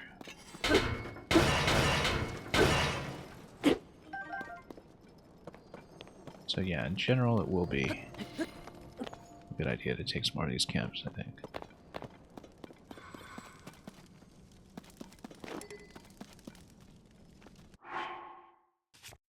And for fighting purposes, let's switch over to the broadsword.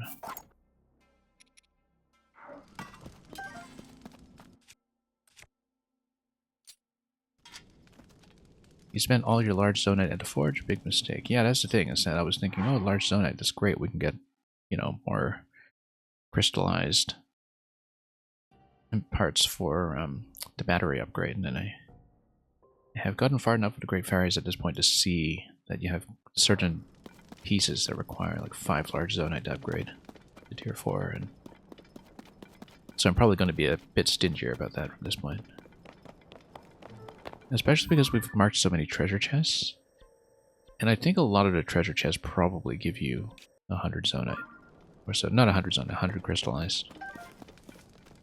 And so we can grab as much of that as we can. We might be in decent shape.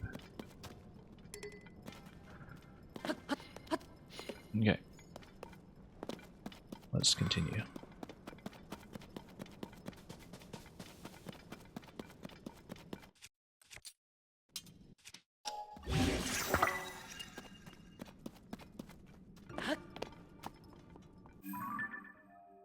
So, we're facing the central mine. We can continue.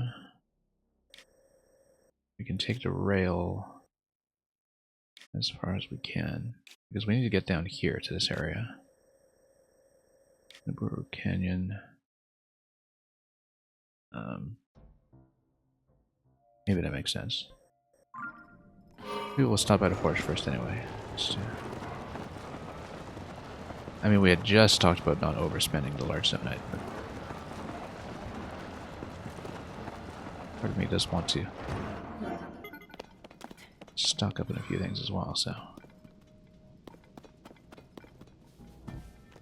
Yeah, we don't want to be stuck on the upper level here. Let's go down and probably take the train. On the other hand, if we continue on the upper level, it might be easier to go around. No, that's okay. We can always build more vehicles, and I think elevation-wise this goes down. So we'll head over to the central mine. I would crash this thing like crazy. Whoops. Look at that. Worked out perfectly. Here's a memorable location for the longest time we couldn't find the eyes that we had dropped in here.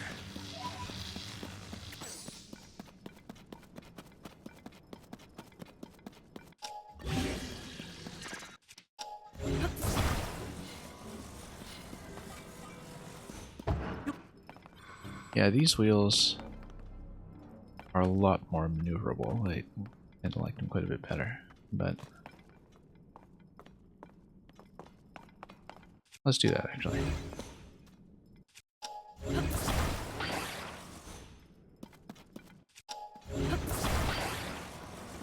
Because those are the wheels that are all-terrain, and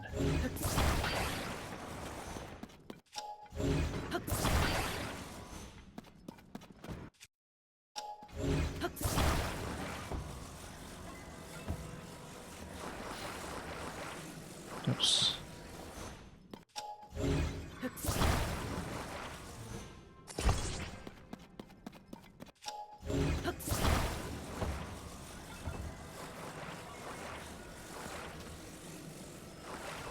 This way, have to watch the arrows carefully.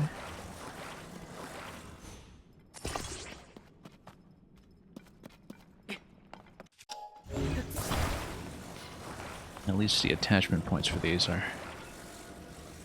fairly generous about letting you match things on properly. Hey, come on.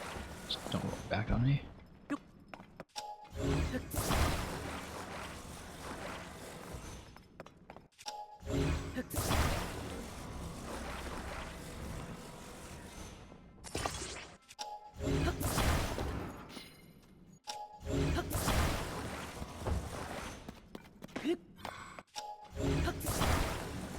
Yeah, our blueprint book is pretty full at this point. Otherwise, we'd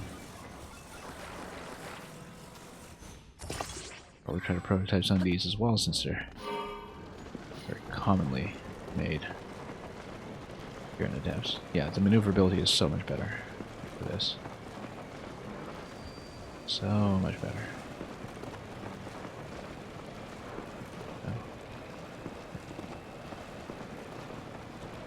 I don't know how far we'll stick with it, but here's another camp. In general, let's just take camps and what we can.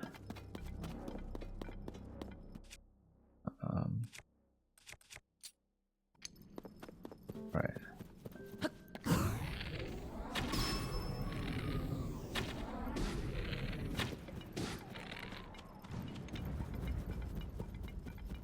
And they don't notice a thing. Really supervising.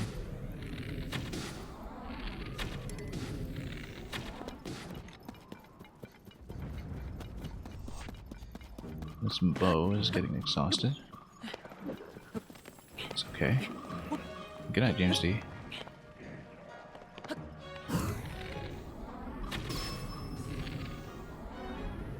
Switch. No, we'll just spend it.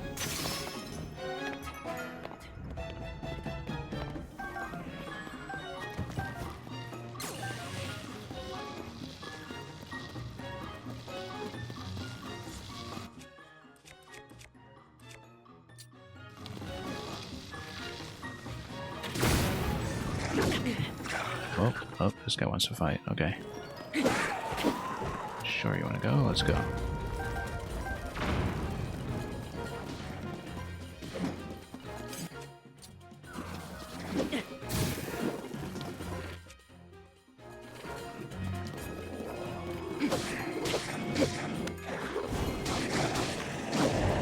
Yeah, we'll actually use the flame shield for once to do some toasting. And look at that. The minutes coming in with quite a big party today. And give you a big shout out. Few minutes coming in after having completed Fell Xenologue in Fire Emblem Engage. Hope the Cannoneer class is working out for you and that you've started to get some use out of that. I did hear that one limitation of finishing Fell Xenologue this early is that it might potentially throw off your paralog scaling from this point, but hopefully that isn't going to be too severe. But of course I haven't really checked it myself. Hey, you know what? Let's try the Earthquake. We've got a good opportunity to do it here. Just do the knockback. Look at that. Fancy.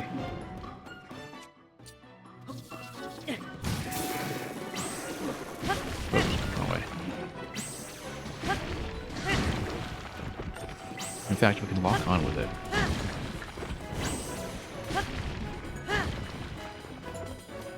Alright.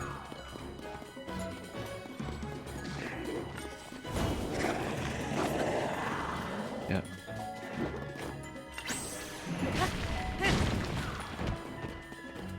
If we really want to chip him down a slow way, we can do that. Not that we're too concerned about durability, I'm just trying to be fancy here.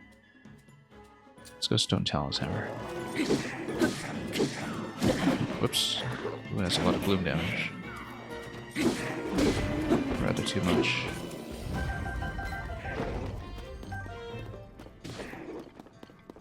And yeah, you completed Fell Xenologue and immediately died on Least Paralog, that's right. Like I said, parallel scaling might be a bit off. But... And yes, I am playing this with no paraglider, so far anyway. And by so far, I mean we've got 99 shrines done.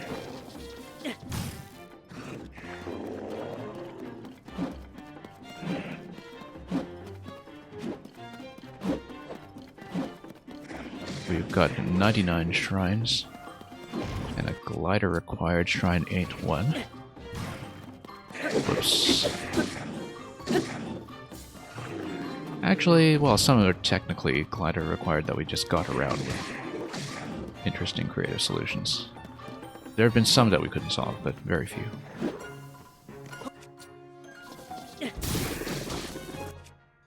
Anyway, let's play with the earthquakes and marches, because I want to. Just a combination of this and the flame shield. Doesn't do much damage, but the knockdown is fun. You can basically just juggle this guy all day.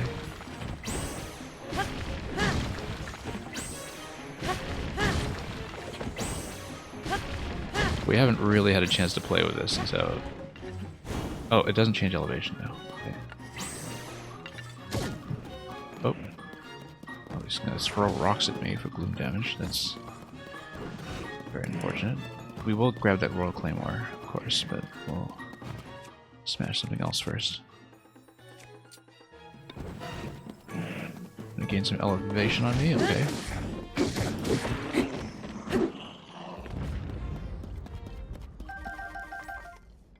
Here we go. Okay, we'll probably grab a Claymore after we have done some more mining. Let's do that first. So yeah, it's my first time back in the depths in quite a long time. I haven't been here in what feels like weeks. Gloomy rocks are pretty sus, yeah.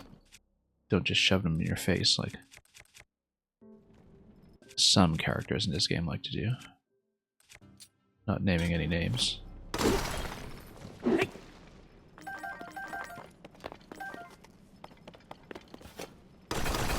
So yeah, I hope you all enjoyed B-Minute's Tactics Fest over there.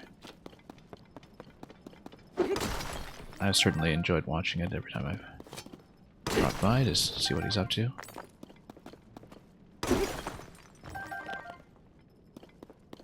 I'm trying to remember, Leaf's Paralog is the one with the island hopping, right? Like with the ballistas, I want to say?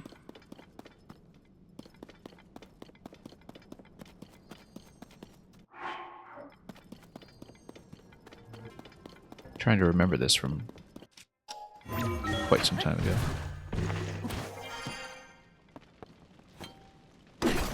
16% chance to hit, and they hit every time yet.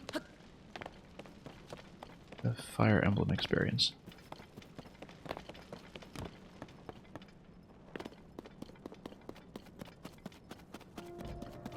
Yeah, I tend to spend quite a lot of resources in Fire Emblem just trying to tilt hit rate into my favor.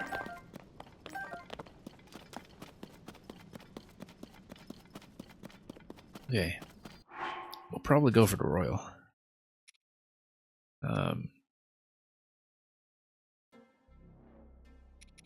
Yeah, we got a few of these actually. We'll just put more rocks on them later on. It's not too hard to do.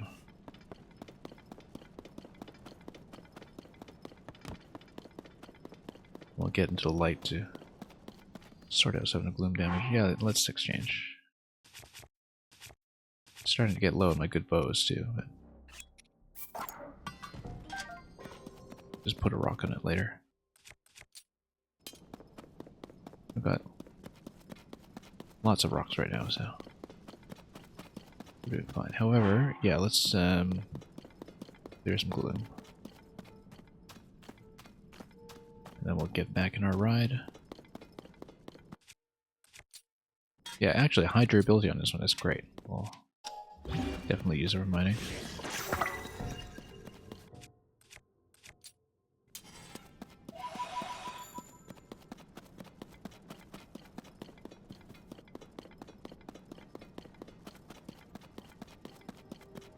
But yeah, I came back down to the depths because for the last few streams I have been completely broke when it comes to Zonite.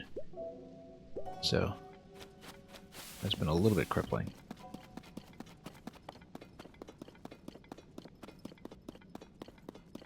Anyway, let's go for those grand pose as well. Oh, fireflies. Let's not forget. So I have to collect a lot of these fireflies for gear upgrades, and I mean a lot of them. Where we need 10 apiece for full set, so we need 30 of those. And we are nowhere near that right now. That's okay, that's why we're down here. Let's just sort out things like that.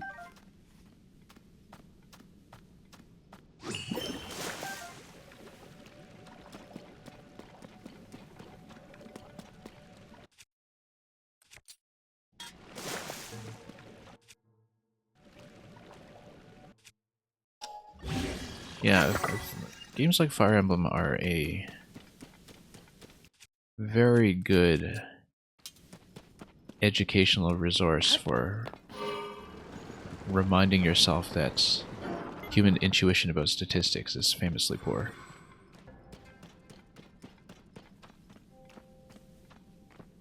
You play stuff like Fire Emblem and XCOM and such, you start becoming very aware of that.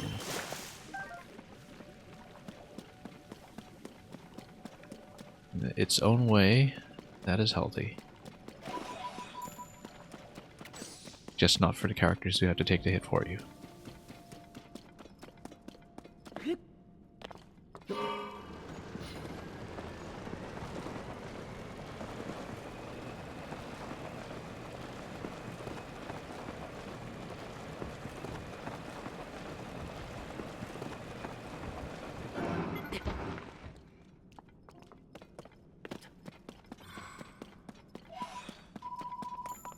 I enjoyed Mario plus Rabbids. I never played the second one. I like that it was very quick when it comes to, you know, flanking movement and such. I mean, I don't think it's, you know, anything like real XCOM, but it is its own pleasure. If you ever look into SteamWorld Heist, by the way, if you liked Mario plus Rabbids, I highly, highly recommend SteamWorld Heist, because it's the other tactics game I've seen. So it's a side-scroller XCOM, basically, with some random generation of maps. But it is the one game that also has like the really, really swift flanking movement, like Rabbids, where your pieces are just constantly dashing around the whole map. And it goes on a very deep sail quite often, so it's easy to pick up. I'm not using my Lionel bow in these guys. Maybe the cheap bows do just fine. Oops. Let's shock them. Then, after opening that up, let's get in there and smash.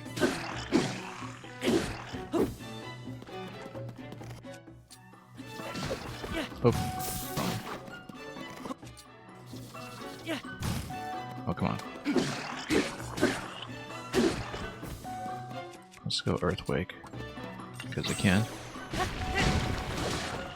I wonder if I can mine using Earthquake. Because if I can, that would save me a lot in mining weapons.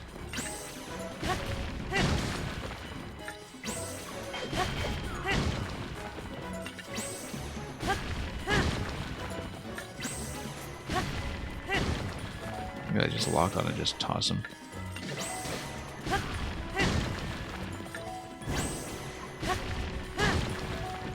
It's slow, but it's funny, so we'll do it.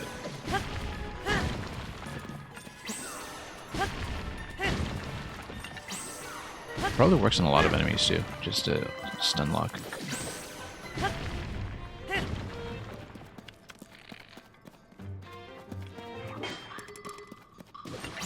Let's do it again. There we go. I can just sit back and camp him like this.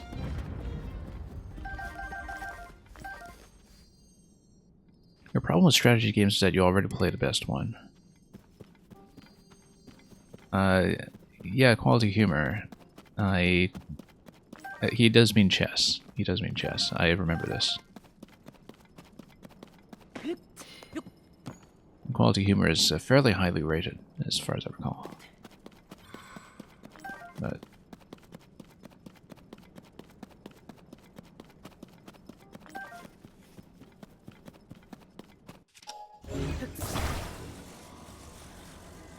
I find, though, that it adds a lot of variety to, I mean, depending on your taste for non-determinism, to kind of, you know, change some things up with that from time to time.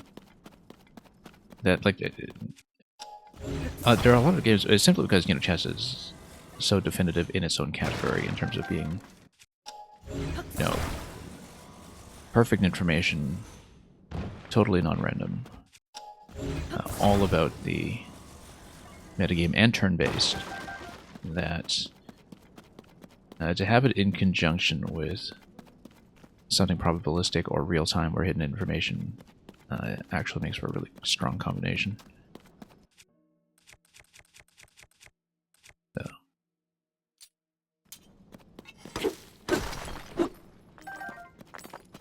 And then... Okay, let's not accidentally activate all of this stuff. Let's deliberately activate all... Oh, wait a minute.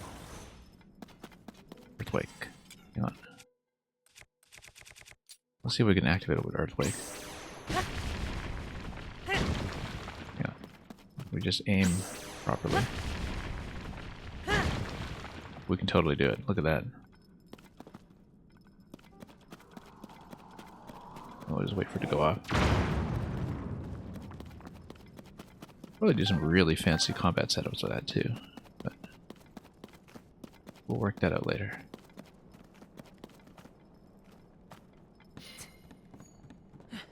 Anyway, Beavinus, we're saying next time you raid, you're going to redeem a sonnet.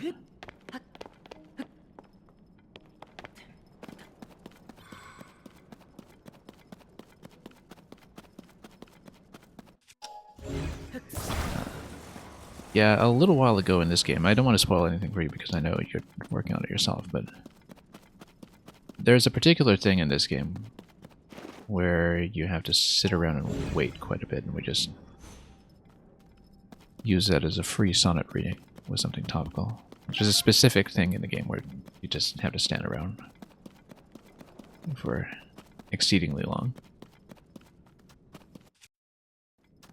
And there will probably be more moments like that as well once I get into, you know, trying to camp the dragons or something.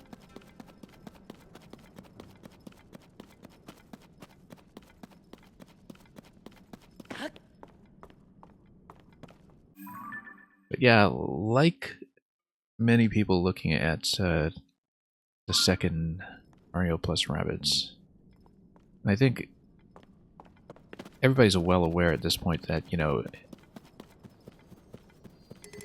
you only need to wait a little bit for Ubisoft to sell a complete DLC included package at far less than the cost of the original game. And in fact, that if you play the original game first, that they're just going to rip you off later if you want to buy the DLC separately. And that was certainly my experience with the first Rabbids game, and it was a very powerful reminder of why I had otherwise not bought any Ubisoft games at launch ever since. Since Rayman Legends, which did not have any kind of DLC problem, but which was also a decade ago. But anyway, we are here. We can drive around, or we can go over to mine. Let's see. We're kind of in a lower level already, so I think it makes sense to just go to mine and ditch the vehicle, but let's drive over and see.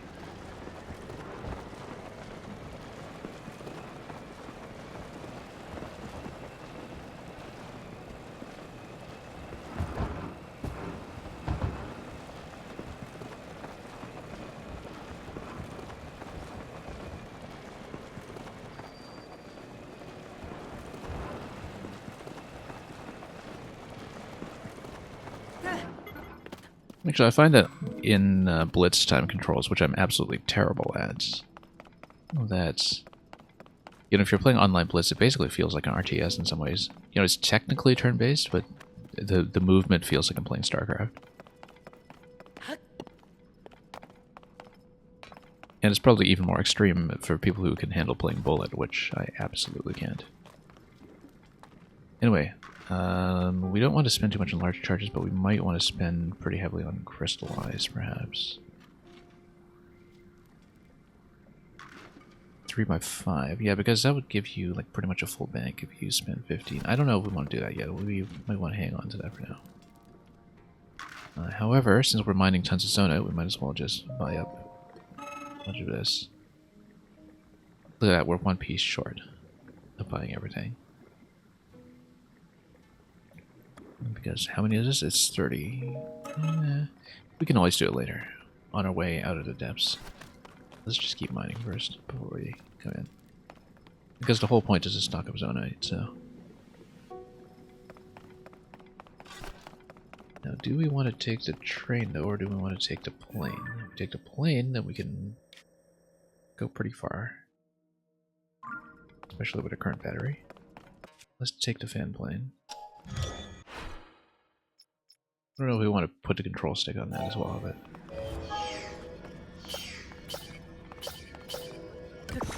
I do want to take the control stick, I think.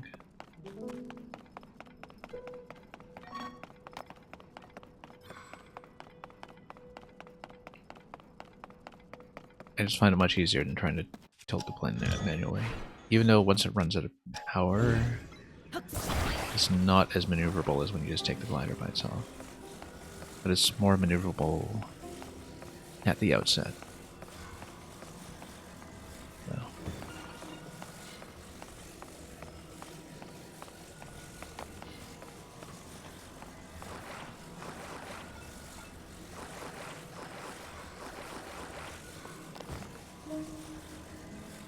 Okay.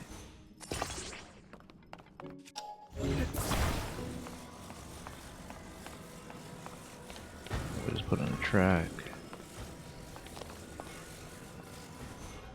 Yeah, so the whole idea is that I'm going to explore more of the light routes. We have to go around this though because it's just it's cliffside all the way. So we'll just hop over as far as we can go and probably build another vehicle at the next point over there. And then eventually we'll go down. So we can get over to this mine. And then we can probably build another plane.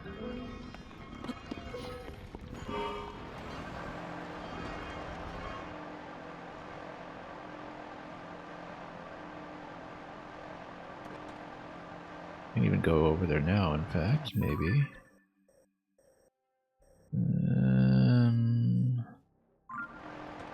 I don't know, that's such a good idea, actually. Let's go over here this way.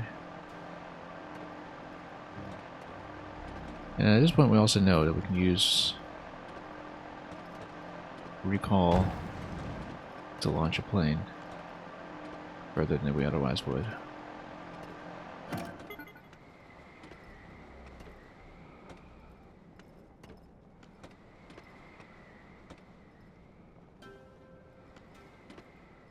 Yeah, we'll just even have time for this to recharge, and then we can fly nice and low so the glider expiry, the wing expiry rather, is not too much of a problem.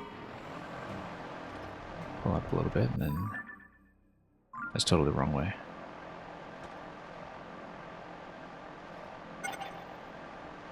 That's the wing expiry. Pull up over here, then we can just replace the wing. Hang on. Next vehicle assembly point. Or just replace it manually with one of ours. Mining some zonite.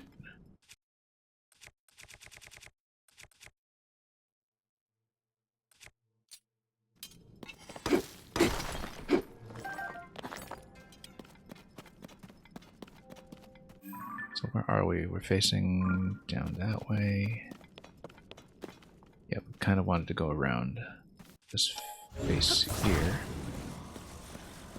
Let's move a little further and we'll just swap out the wing.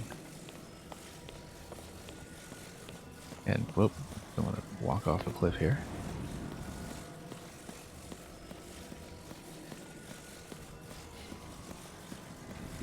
to trade in for a boulder on at least one weapon.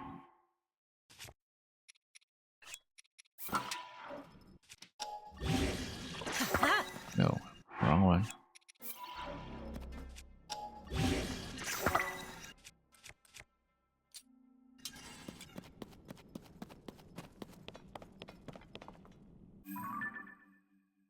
So yeah, at this point, we can kind of wrap around this whole area. And maybe go for a light route much lower down. So, that will be in the dark though. We don't have a lamp on top of this thing, so we'll have to be pretty methodical about it. Let's say we're gonna shake this off. Toss this. We'll take one out. We're running a little bit low on wings, but we'll auto build the last build.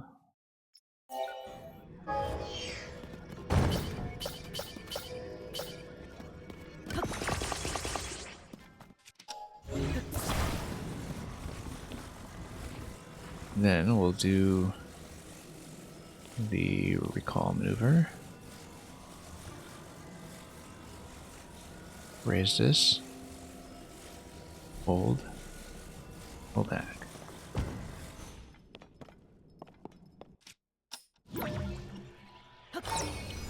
And then we don't have to deal with friction.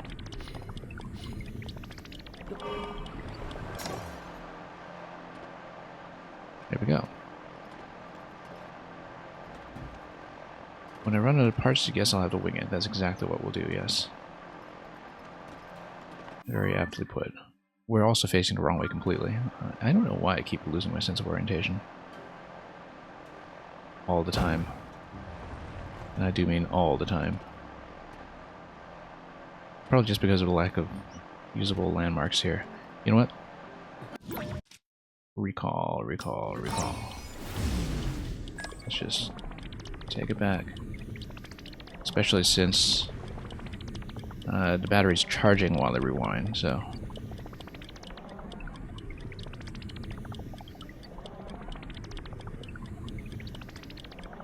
And then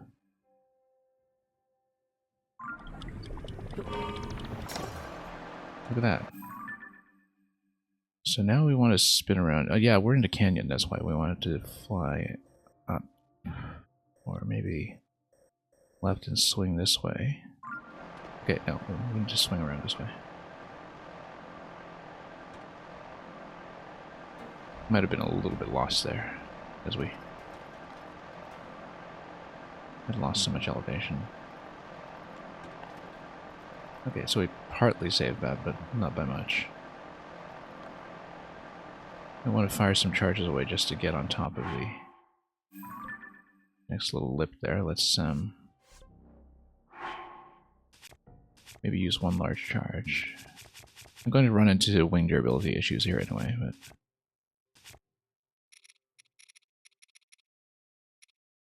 large charge, yeah. Yeah.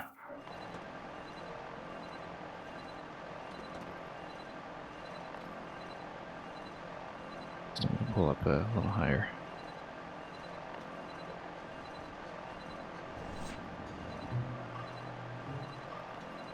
We'll eventually have to lose some elevation anyway. Oh, we're gonna lose the wing, that's okay. It just means we wasted a large charge. But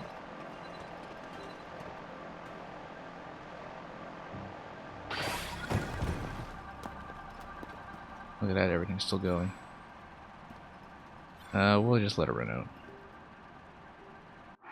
And we're close to an assembly point. We kind of are. Except it's down in the canyon again. So.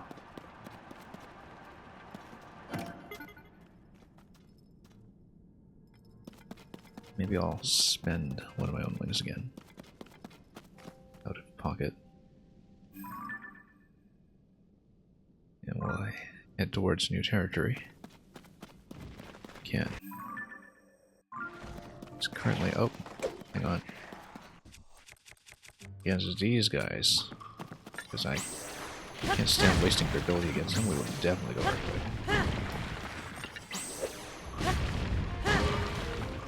away. Whoops, accidentally tapped this. Whoops.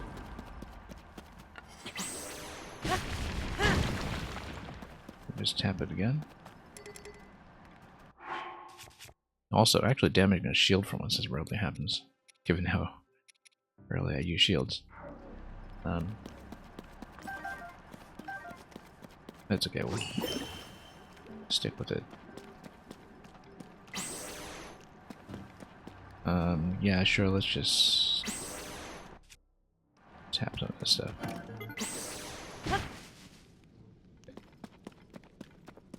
Anyway, let me orient myself quickly.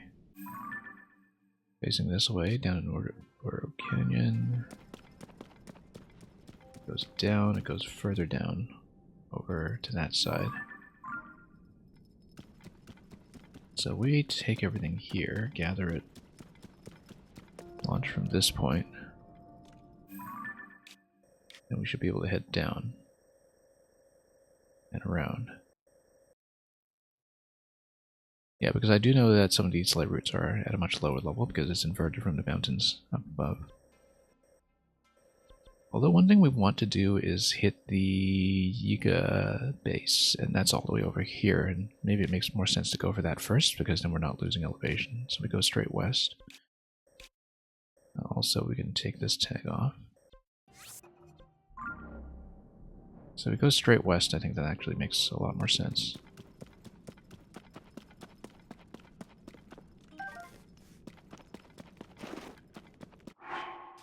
Anyway, more wings, I guess. We'll just have to go back to the sky eventually and roll some more of those.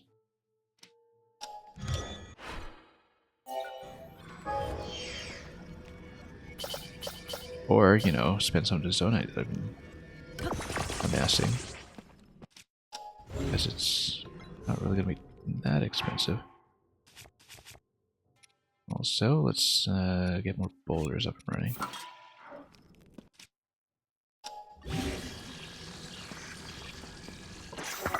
Here we go.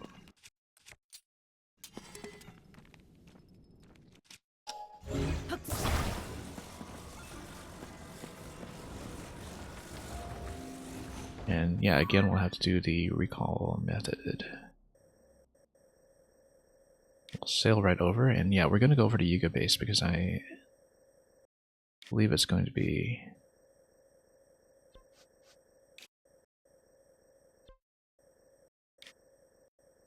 around here, yeah. And it's probably going to be higher up than a lot of the surrounding terrain because that's how the terrain inversion works. It's going to be this one. So we should go for it and go west first.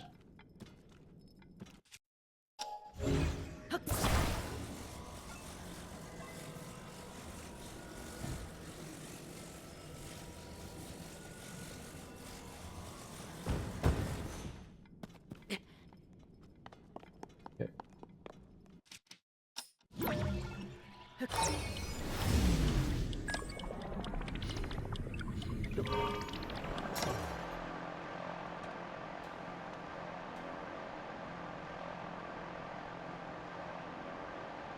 Yeah, we'll just sail right over everything else and just kind of resume exploration when we can get to it. Let the power run out. We know that the fan plane is able to sustain some additional cycles, so we'll do that.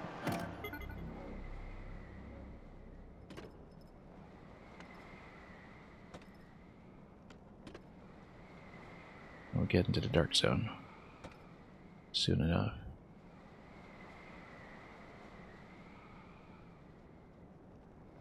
I totally forgot to pick up those grand pose I talked about earlier when we were in the central location. Oh, come on. Yeah.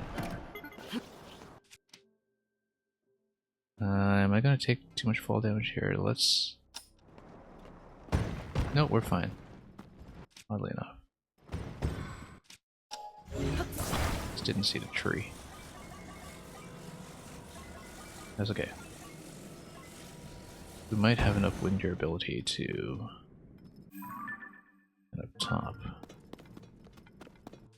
So the next light route's going to be fairly close.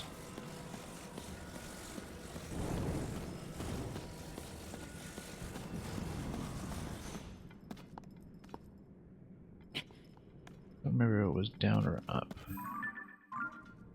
but it's around there.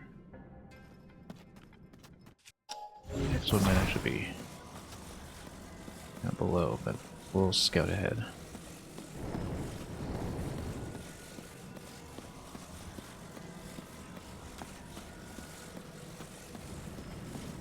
That's a weapon point over there.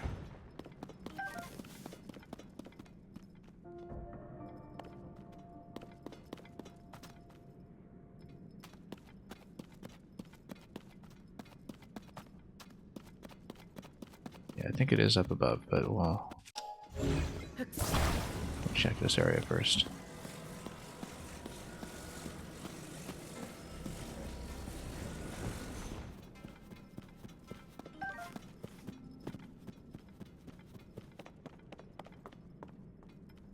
So I seem to recall tagging one that was way down low, but given our positioning here, I think we do have to go up.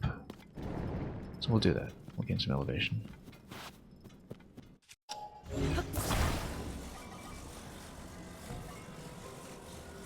Maybe even tilt this up a little bit.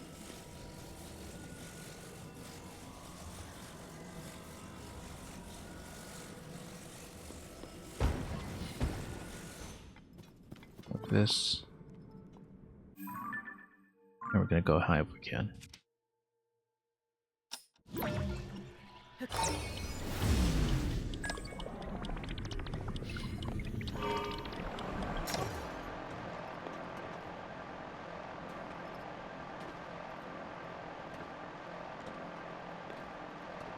And hopefully not run into expiry problems too soon.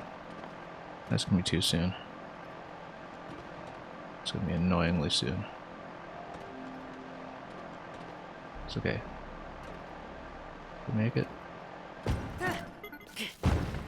That's okay, we'll lose it. We could have recalled it, but I'd rather just do the climb and just eat the resource loss. So the important thing is actually getting up here.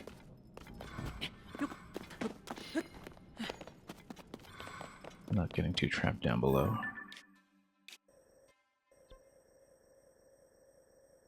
Yeah, because we're still some ways off of where we want to go.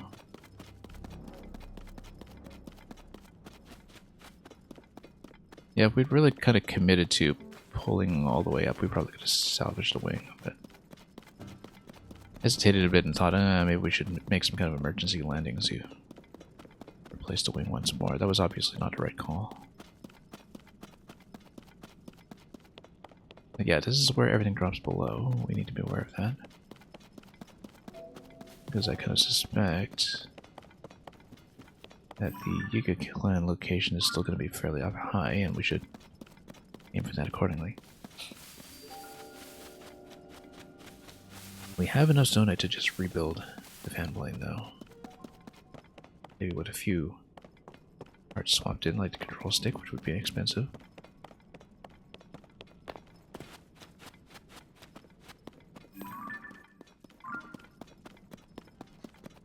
And we'll smash some of that.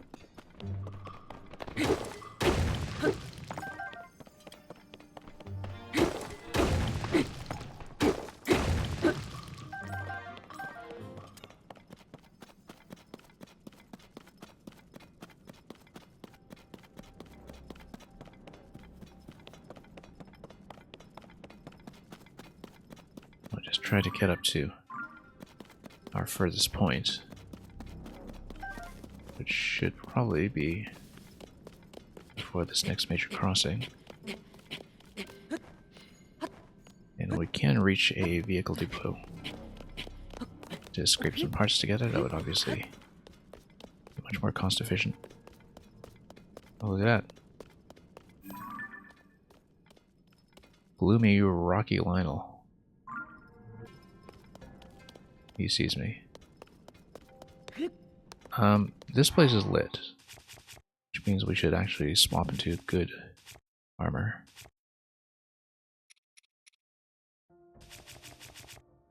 Make sure we're in the full 60.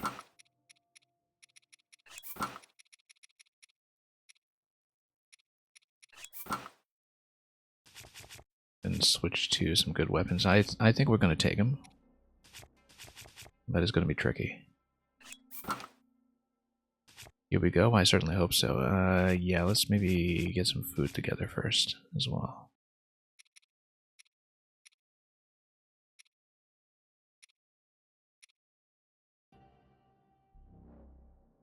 Yeah, get some gloom healing going on.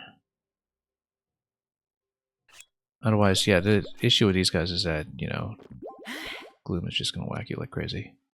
That was excessive with the gloom healing. We didn't need something that good. We should have used this one. That's okay.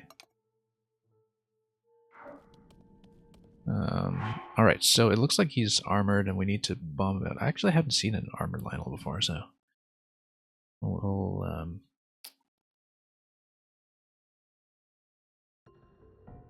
think about this tactically. Obviously, we're about to lose the flame shield as well. And coming in a little bit high.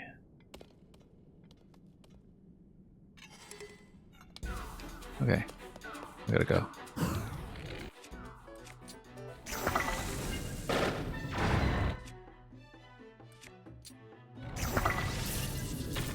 Oh, still armored. That's actually going to take a lot of punishment. Wow. Spent a couple of bombs, just didn't knock out the exterior. Okay, there we go.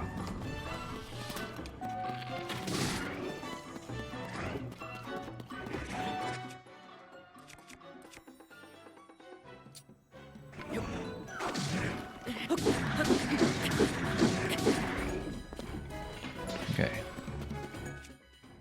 And that's a big spiky piece that we've dropped out of there as well. Wonder if we can merge into it. We can try, but let's set him on fire first. Also, I wonder if the Earthquake Stunlock will work on him. He's a little too fast for it, I think. Oops, wrong way. Nope, totally missed. At least we're only taking 3 hearts.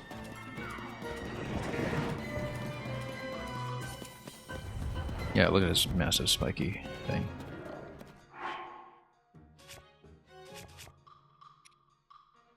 And we have something that's still pristine. No wooden sticks, not too bad with it. Yeah, something with durability.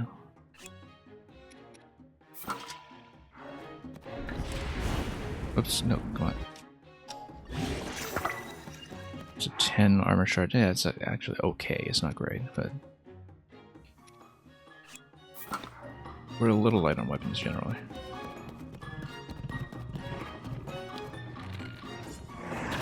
Oops. Okay, getting gloomed. Also, he fell off the cliff. Okay. Should we chase?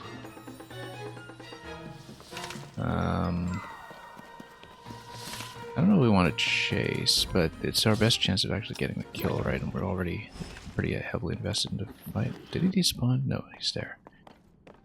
Let's see. Because I don't know. I don't know if we want to lose that much elevation, but no, we can always climb back up. Or we can just explore down there in the gloom, which also works. We can always build vehicles to come back up, actually. Let's do it. This is going to be a little tricky, but might be our best shot.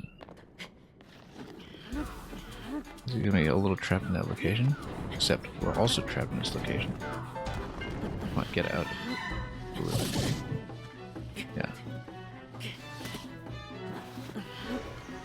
That's not good. Whoa. What happened there? Teleported out? You can do that? Maybe I need to check the original location.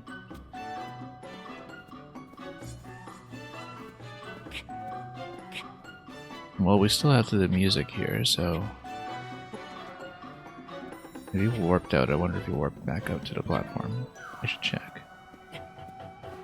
I'm trying not to overspend stamina while doing this.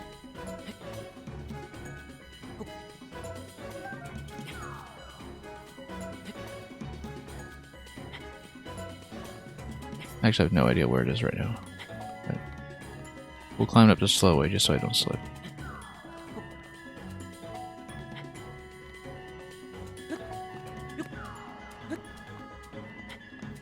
I guess I prefer to fight him up here. Oh, he's nowhere here. I don't see the life bar. Oh, there we go. Alright, that's fine. Quality control, right? So I've actually never seen that happen with any enemy before, so I guess having that baked in actually does help. Mount. Come on. Come out. Oh. Alright, we gotta heal up.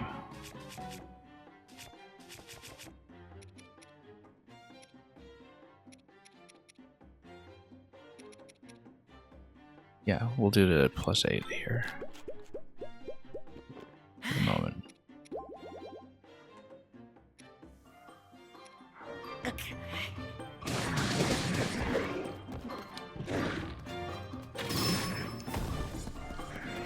Okay.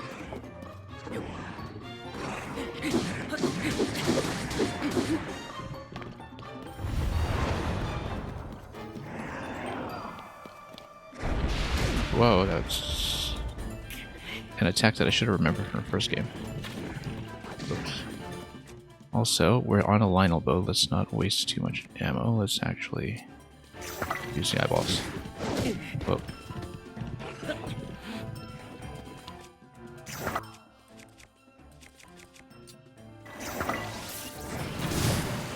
Okay. Oop. Come on, let me mount. Let me mount.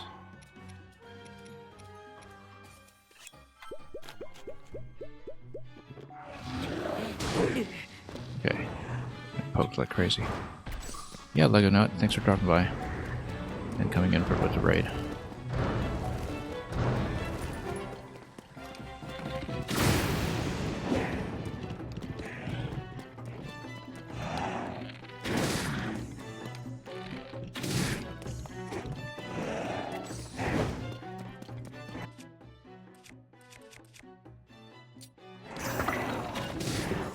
Oh.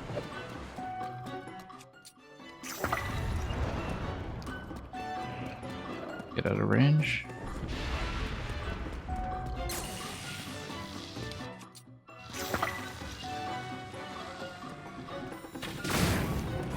No, not quite. Nope. Whoa, whoa, oh, that's bad. That's really bad. Okay. Not that bad, actually, because we're properly armored against that much fall damage.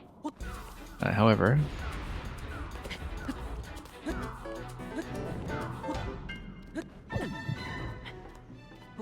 Okay, so he's going to teleport. Yeah, I guess if you get out of range of him, then he teleports in.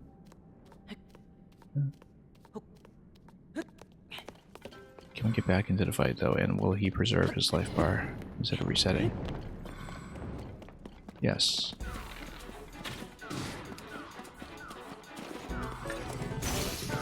Whoop.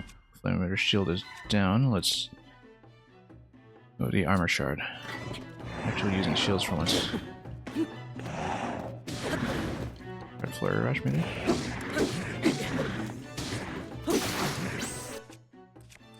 Let's stay on one-handers for a moment here. That's a two-hander.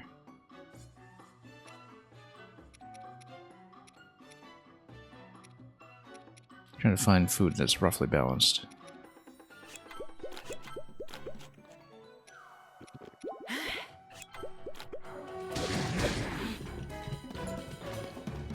I need to climb out of this so we can actually get some bow shots down.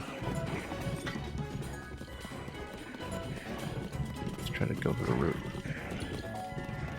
No. It's not gonna let me.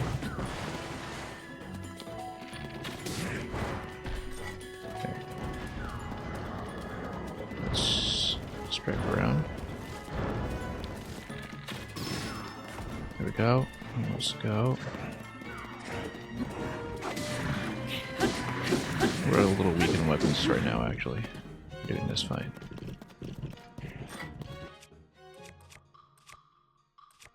Do I have any one-handers at all? Check. Claymore, broadsword, okay. That's pretty weak, though.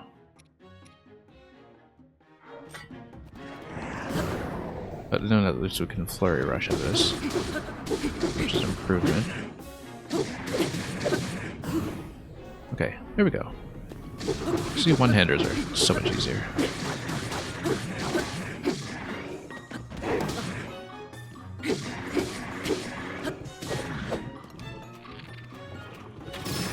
There we go.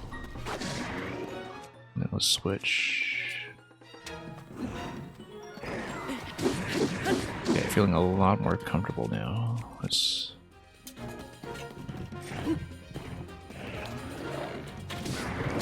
Oh, okay. Like I was saying. Yeah, no wonder he has a teleport with all the charge attacks that can take him off the cliff.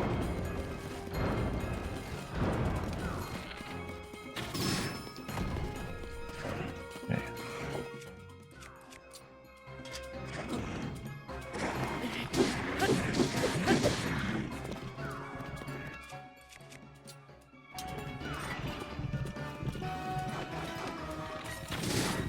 Oops, no, try it. Okay.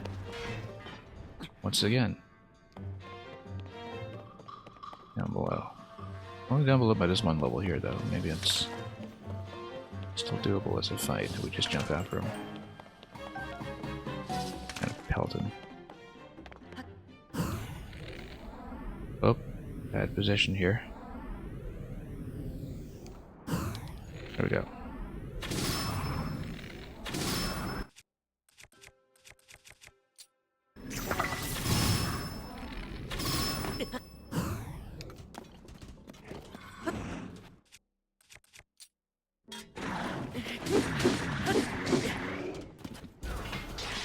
This is a terrible position to be in, but...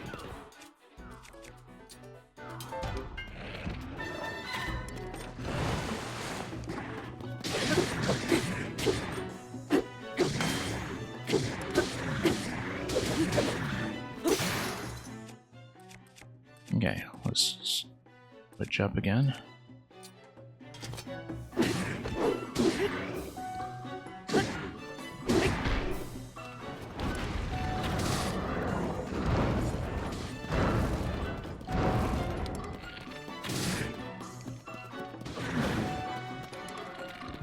Well, trading the line of post 1-for-1 is still gonna be okay, so.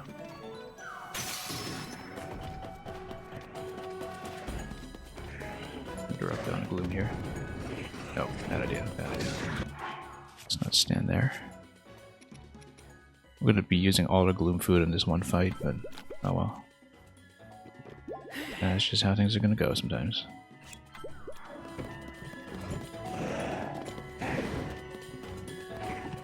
I have no bow. Hang on.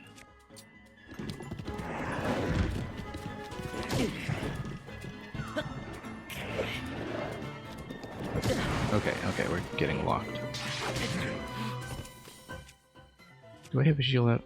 I should, but only if I switch to a one-hander.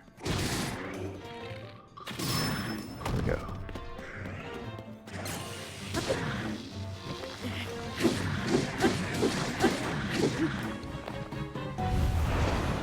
Get out, get out. Okay.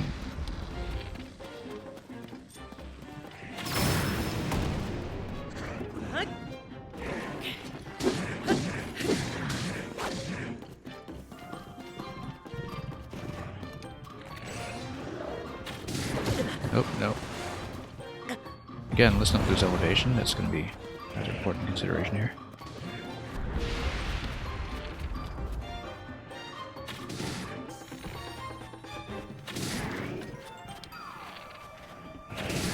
Whoop. Keep trying to get the headshot on him and I'm missing. But let's again try to get some gloom food going.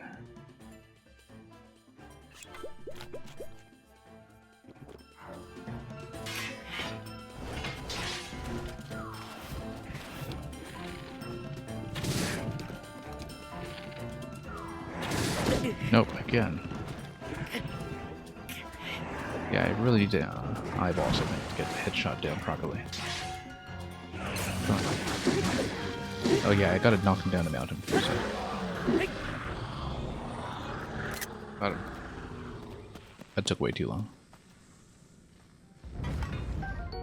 But we're gonna get our first Savage Lionel bow of the game, which is wonderful. And our first Silver Lionel Saberhorn. So. First one of these two. 51 power on that Savage Lionel shield. Yeah, and we actually have room for this stuff because we actually burnt so many resources on killing him just now. Anyway, thank you for the GG's. Burnt through most of my food stash to get that done. And we want to see if maybe this will be a more appropriate flight point. Again, I'm just trying to go up there, and maybe we'll head back up first.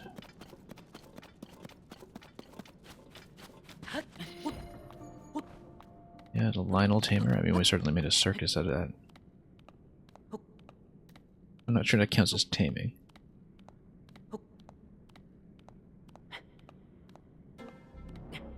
That was pretty rough. Good thing we actually did have the full gear upgrade set. Let's get back to glow clothes in case we get into the dark zone.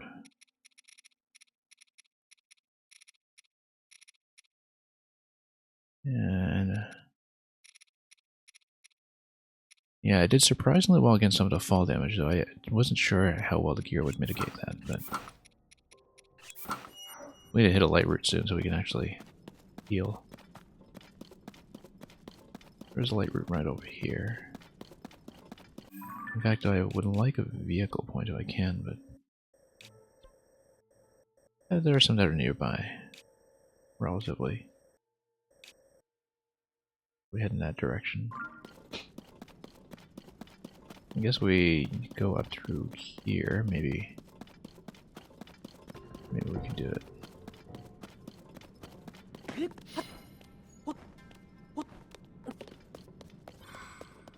Yeah, because light root's right here. I probably should mark this location in case we need to farm that guy for some ungodly reason.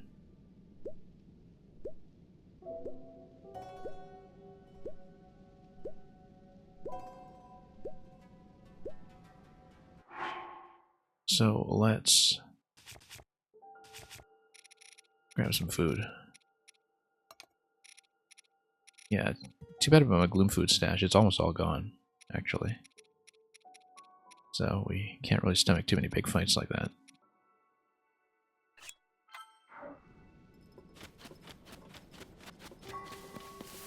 That's okay, we can cook more.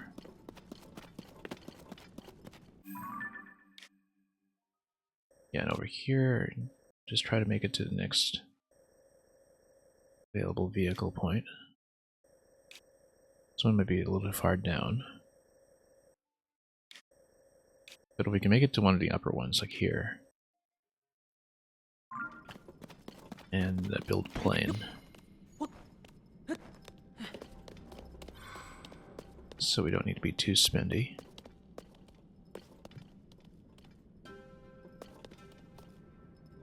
Then maybe we could do this. Yeah, we better mark this spot because past a certain point I can't tell the skulls apart, but you know, we'll do it that way anyway.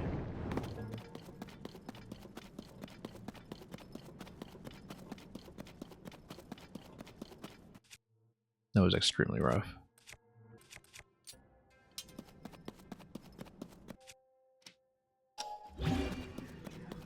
Yeah, we should have gone for some higher attack weapons before engaging with that, but that's just a little note for next time.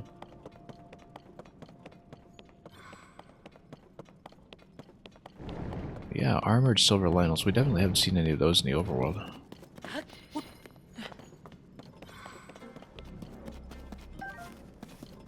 Because we had to spend so many bombs just to take them down initially. Here we can pick a fight with his base just as a bit of a recharge station, I guess. Having a Savage Lionel bow is quite nice. That looks silver. Maybe we can sneak strike it.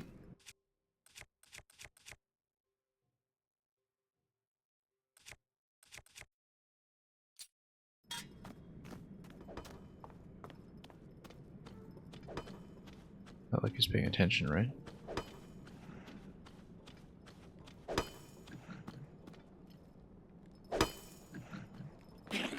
Oh no, it didn't work at all.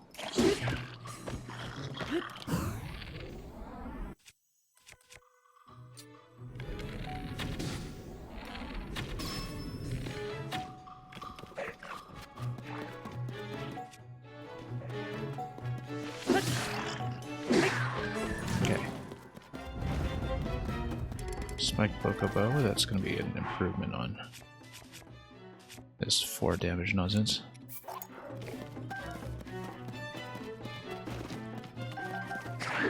Oh.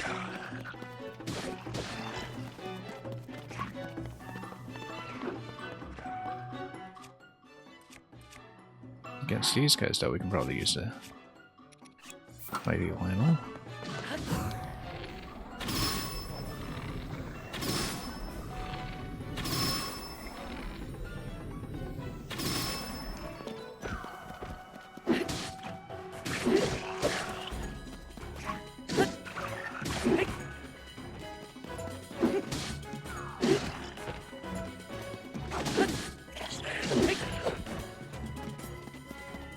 Love the question mark in the back from the fellow who just noticed that his friend is being beaten up.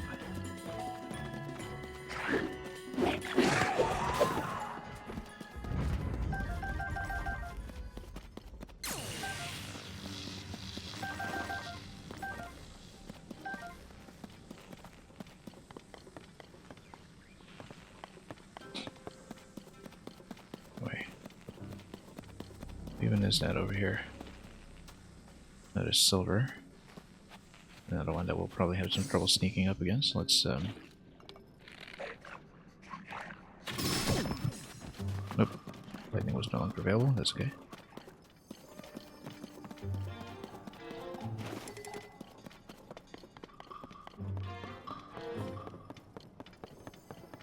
Let's see, we have some explosives we can use.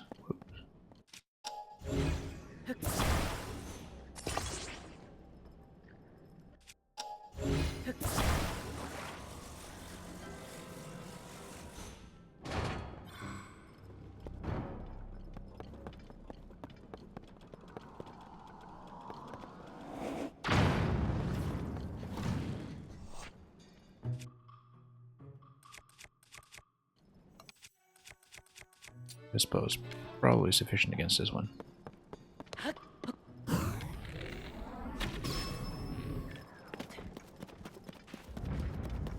Okay.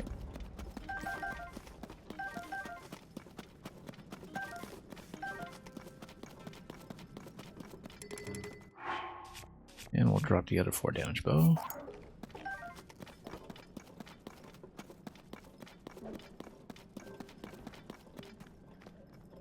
So it's just this one guy at this point, right? Oh no, there's a couple up top. We'll go for that.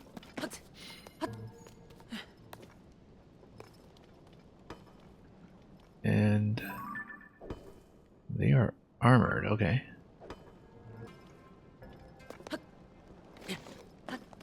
Let's bomb them out of there.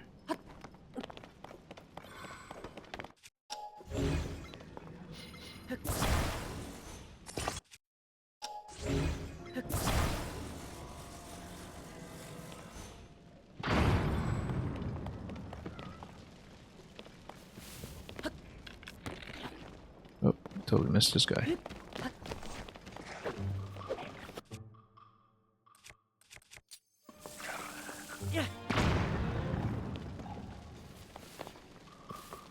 Okay, good.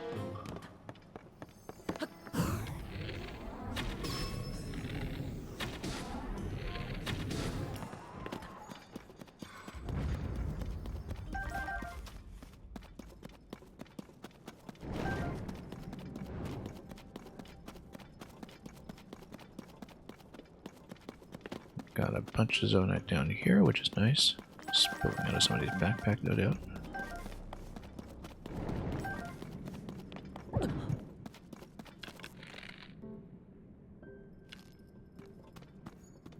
Should have gotten some of the stealth clothes on this guy, actually, but take it.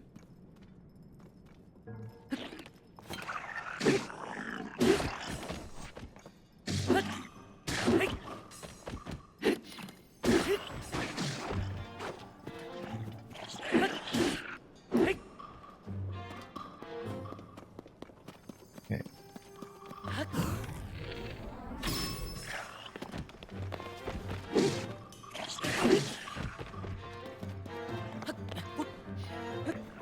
I can actually totally go for the stun lock at this point, but oops.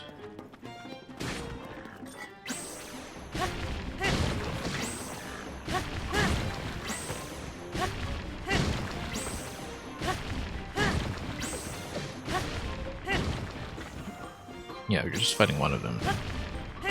Particularly if you're conscious about durability. This works pretty well. Just juggle them like crazy.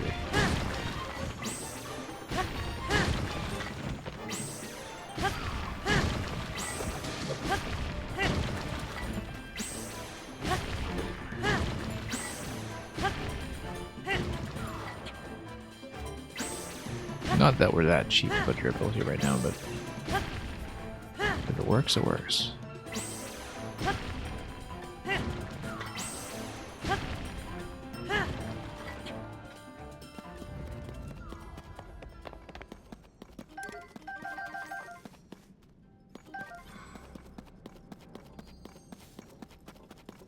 Okay, let's continue.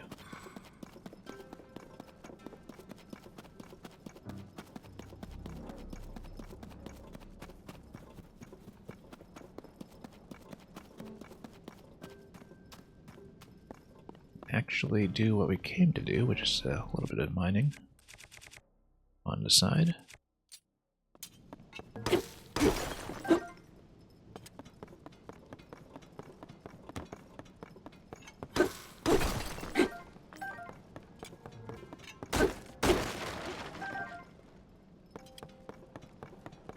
Don't mind if I do. Exactly.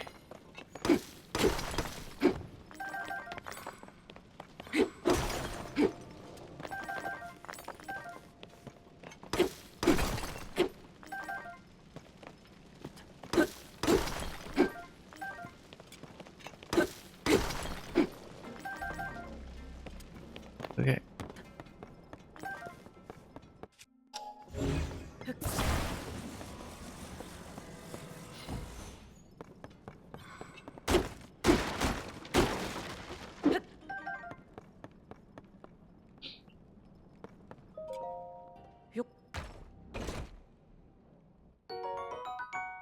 We'll take that. We're actually pretty good on Sun Lines at this point, but not so good on Gloom Dishes, which have run rather low.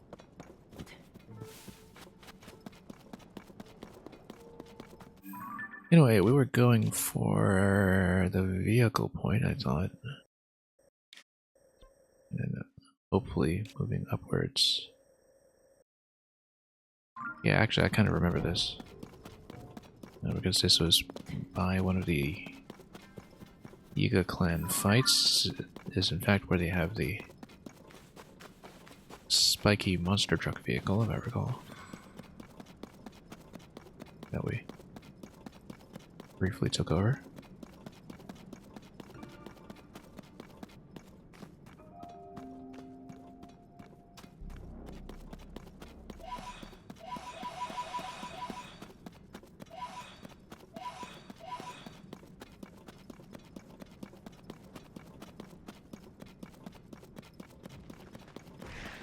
Alright, so this is definitely an earthquake moment. Come on, give me some room. There we go.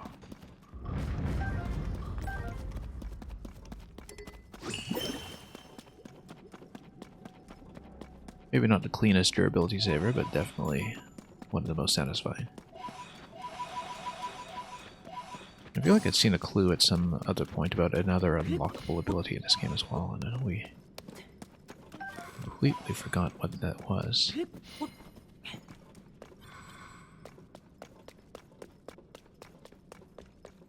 Because as far as I recall, it wasn't just this one here.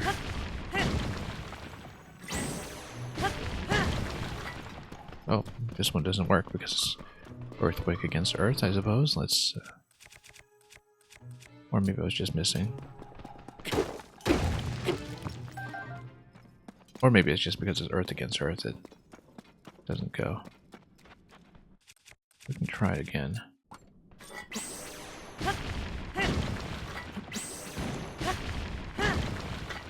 Yeah, it actually doesn't work against earth, which makes total sense. Just stuns it a little bit.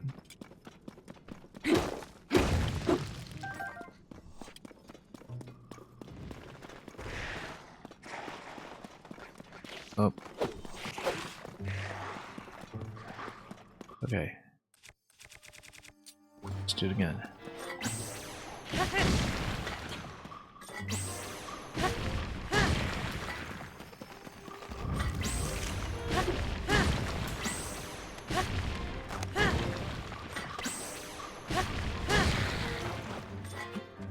And then...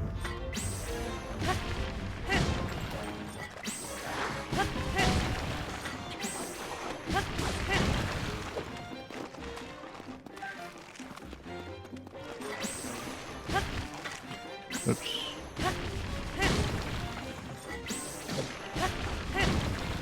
What? Keep targeting the wrong guy.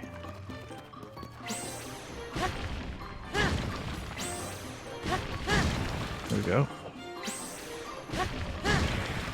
Doing it without targeting is actually slightly easier, I think.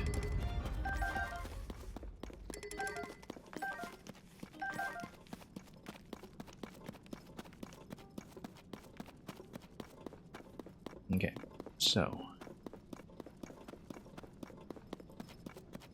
we are here. This was the story point. I'm just trying to find the vehicle depot, which is, I think, fairly close by.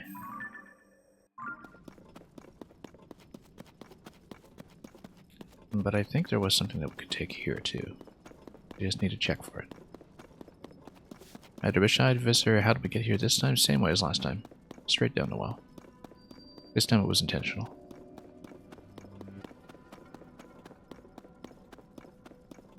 I'm trying to remember where the Yiga monster car was. Well, never mind. Let's actually talk to this guy in the Yiga suit. Because he's clearly one of us. Ah! Great timing. Get a load of this. Oh!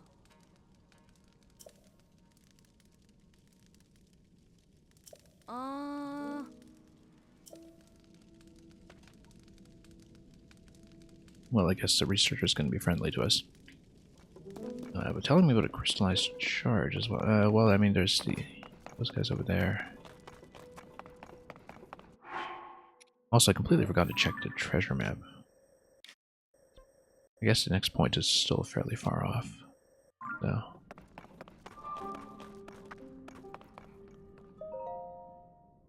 We've been here. How did I ever activate this guy?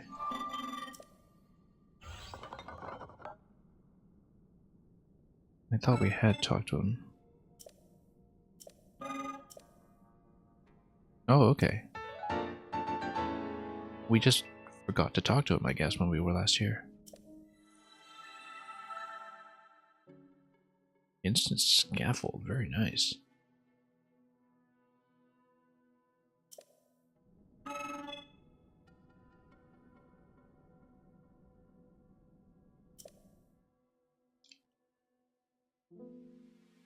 Well, how shall we use it?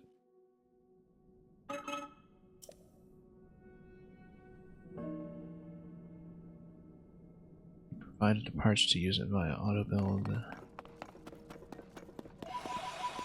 Yeah, because let's say we... What what it is. It costs 12.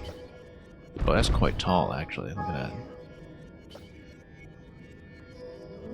Yeah, because you guys use that to climb. Climb quite high. Very nice, and you just use that as an ascension point. That's what this tutorial is. So yeah, last time we went to fight here, we just missed talking to him, I guess.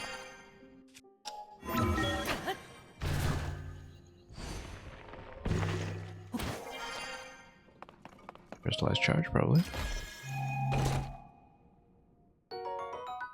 Very nice. And we'll get over to that.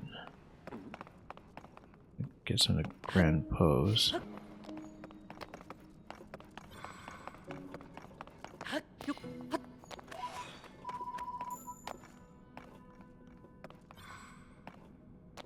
A bunch of Zonite just hanging around here as well. That's helpful. I guess they were drilling down.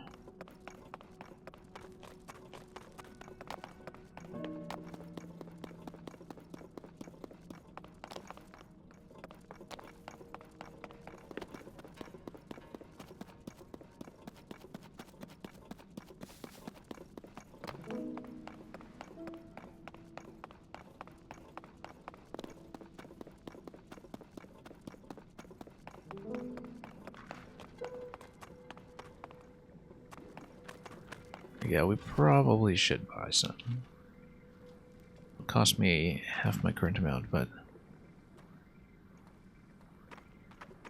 we can start working towards the battery expansion.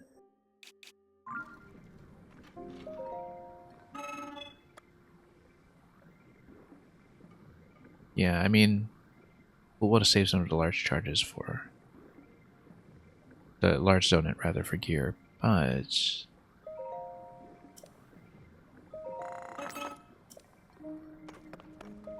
we're down here long enough that we'll be able to farm more, so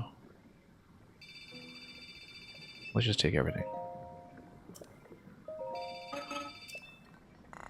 We'll be in the depths a while, as long as I don't run out of gloom food too quickly, which I mean,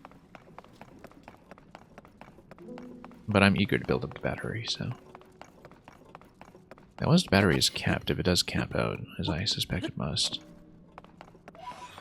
then I wonder, from that point on, what happens. This looks like another scaffold point, so.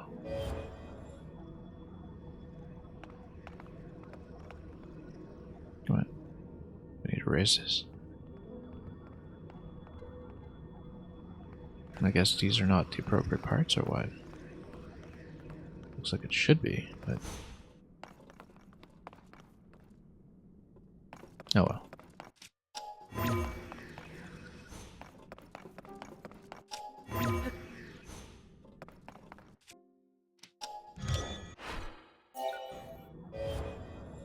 Kind of surprising that's not picking up. Looks like they should be the correct parts. Let's pull these out. Oops.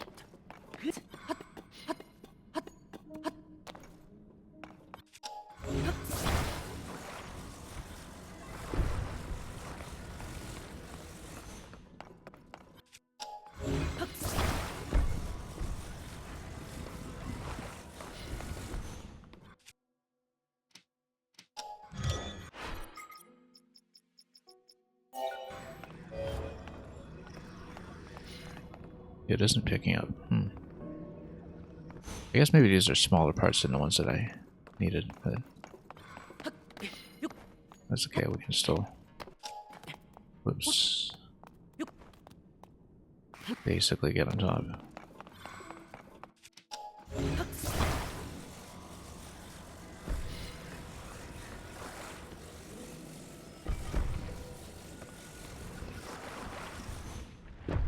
Nope. Not like that, we don't.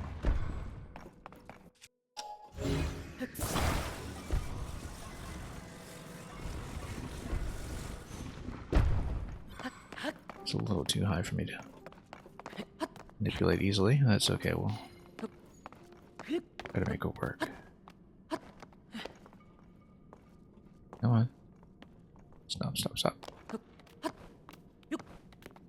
Hard to hold still sometimes.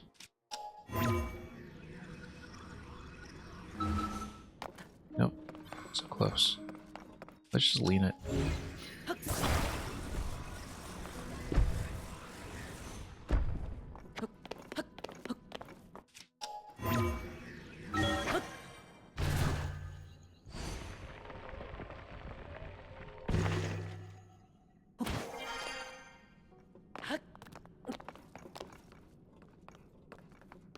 Interesting.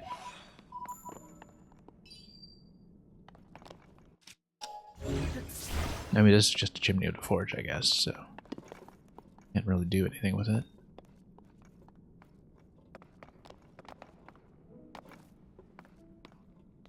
I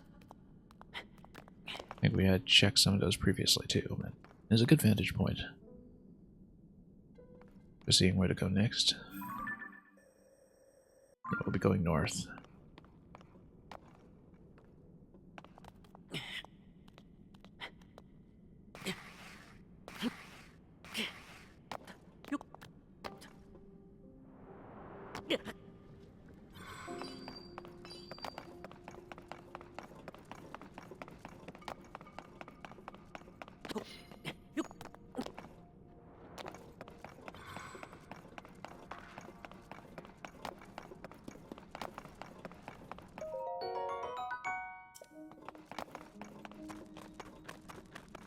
We may as well talk to the researcher again in case there's some additional clue now that we've filled in a few things.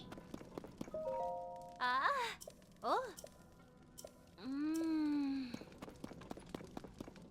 Also, we do have a fan plate with a single fan. I think we perhaps try to build some more into it. And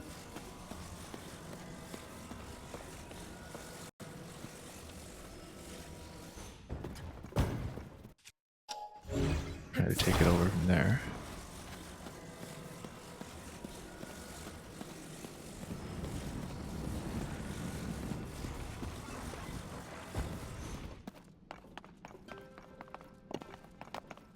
Balloons and baskets.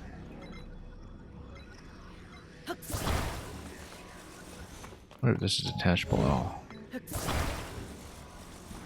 It's not, it's pre-built, so. I say that because we actually do need to revise some of our prototypes, I think, to make use of the balloon basket.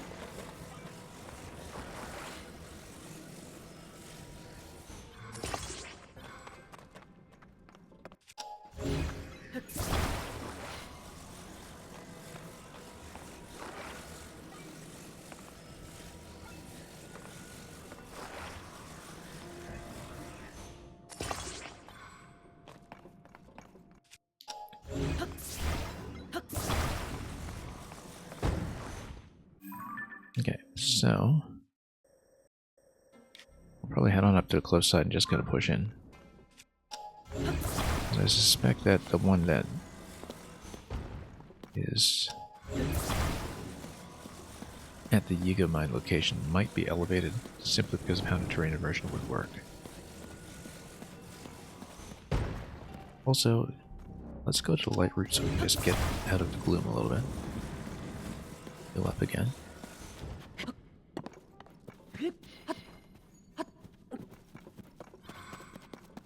And we'll get back in the mining suit too.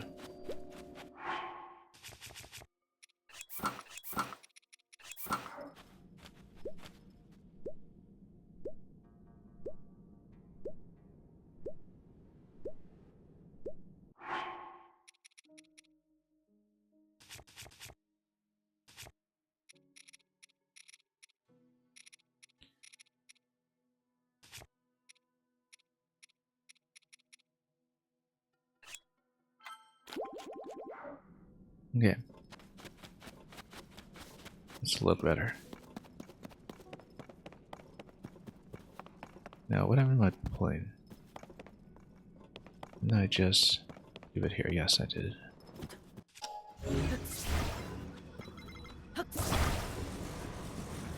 Yeah, because of wing expiry, we don't want to use it just yet until we're closer to our desired launching point.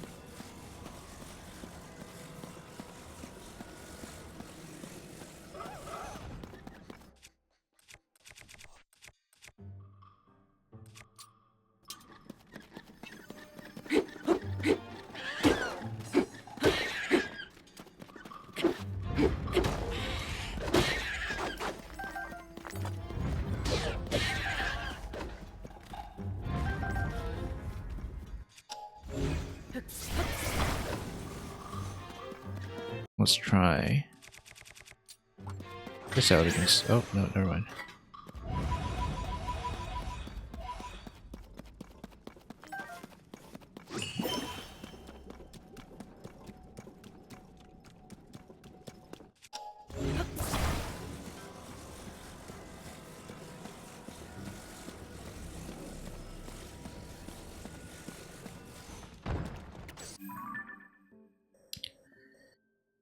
We should have considered just loading this on a vehicle, but yeah, no, we do see a light route over there. That's a very clear target. And do we want to fight this base first? We certainly try, since we're consuming so much zonite anyway.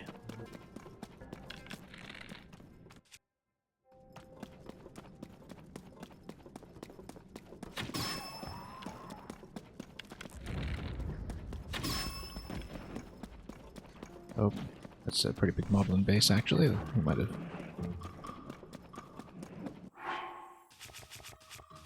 picked something a little big here. Let's put on the good set.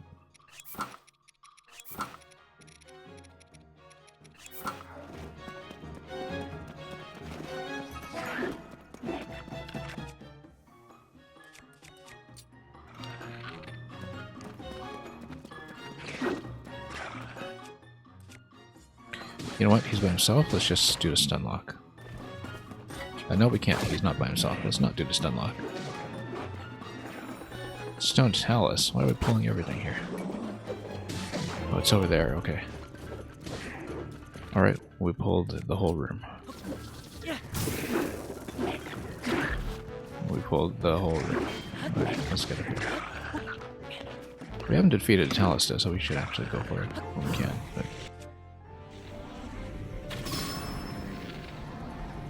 oh, the moblins would easily get one shot, actually. So, no issues here, really.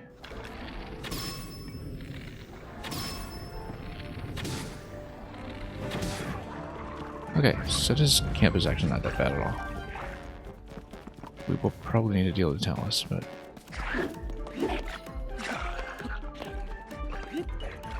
oh, come on. Give me a jump. Jump.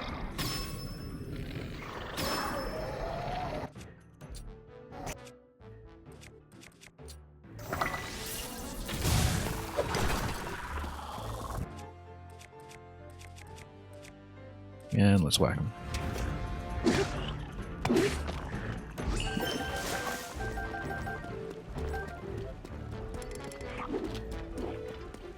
Okay, we need to be aware of the Talus because it is going to go for me, but we can otherwise probably go for the stun lock again.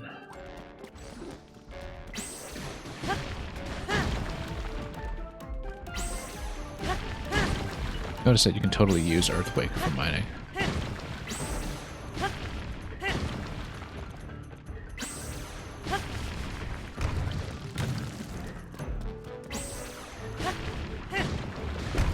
Well, okay, that's not too bad. Just a standard Talus, I think. Just that we can't really climb on it. It's a balloon. Alright.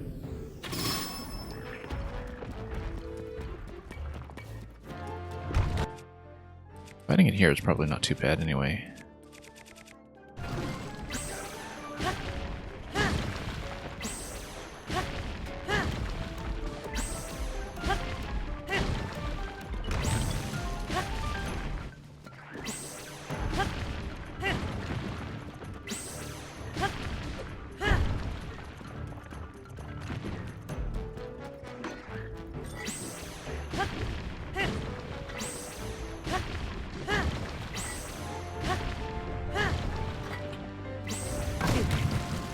Okay, that's okay. 1 heart per hit.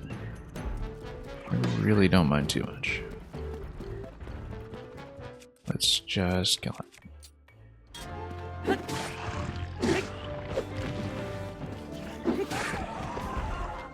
Alright, now let's not get smacked.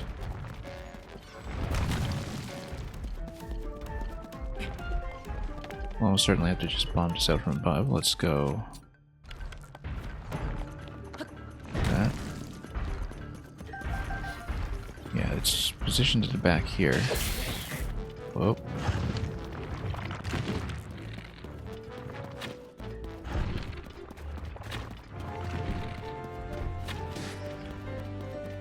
Okay, let's just get some of these guys out of here.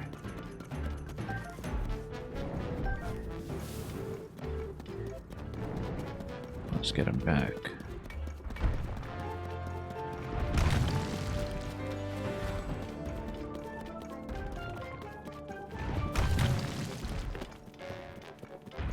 If I can, I'd like to go around.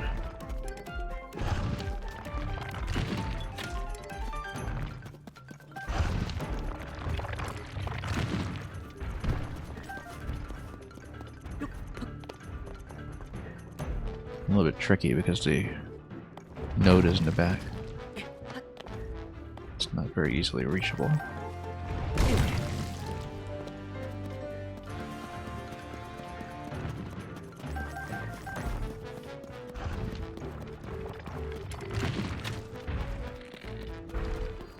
Oh, come on.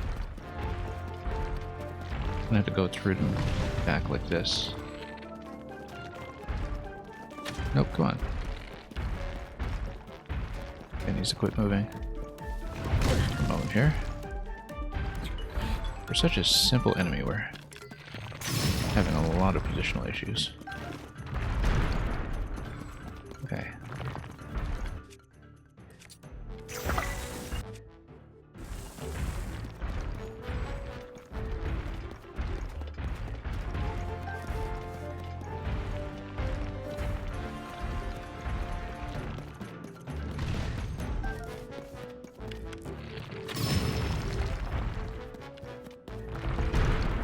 I'm within range of anything, really.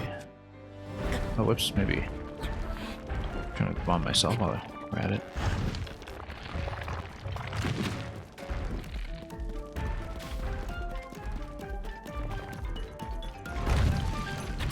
There we go.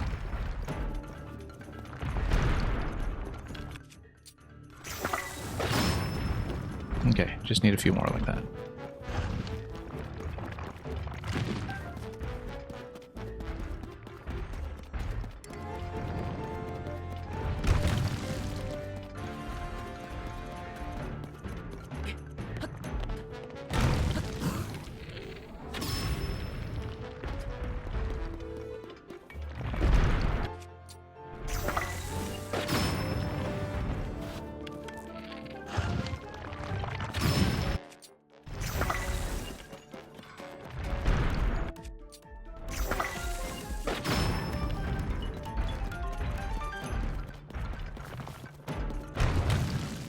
Just rotate around it once more.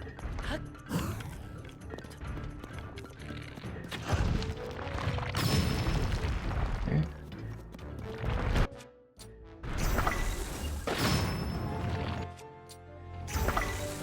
Nope. Wasted one.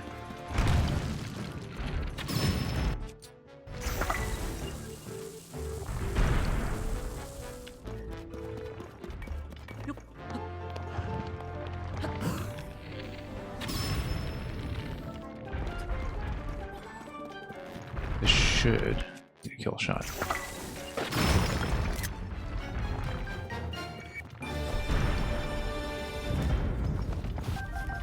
Surprisingly resource intensive for Talus. But let's see what we can do with the current weapon set. Probably something that has durability on it, but is as yet unused.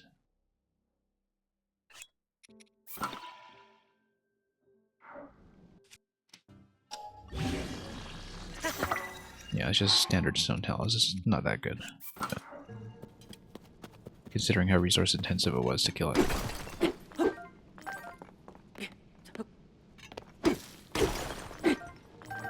But hey, it's off the mini boss checklist. That's the important thing.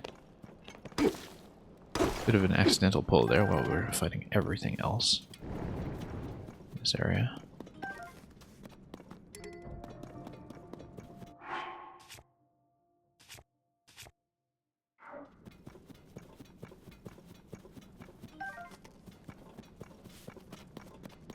let's just scan this area, make sure there's nothing else to mine. So using Earthquake to mine was actually very effective. We should consider that from now on. As long as it doesn't have too much of a scattering effect. Didn't I have a fan plane that was lugging around here? Yeah, it's over there. Okay. Or was it? Or did I just run around too much to the point of despawning it? It's over there.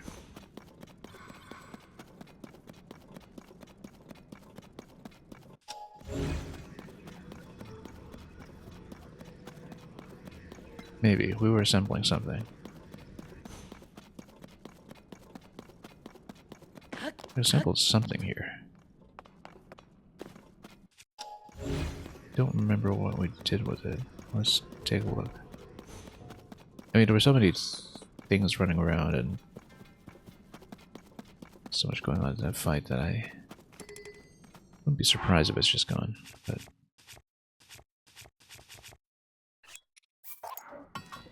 oh no, we're not dropping that, obviously. Mistake. Okay, that works pretty well.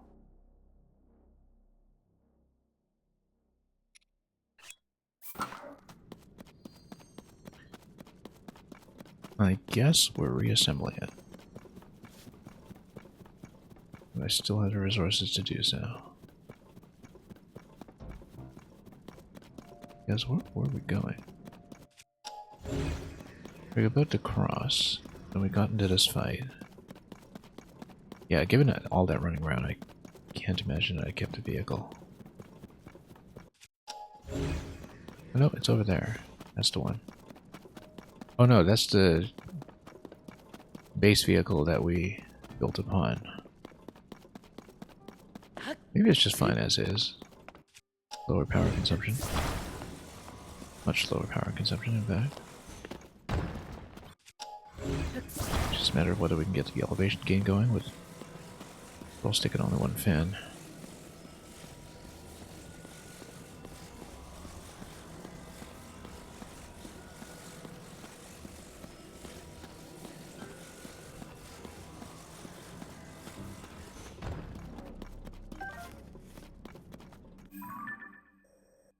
Yeah, let's get back to the glow clothes.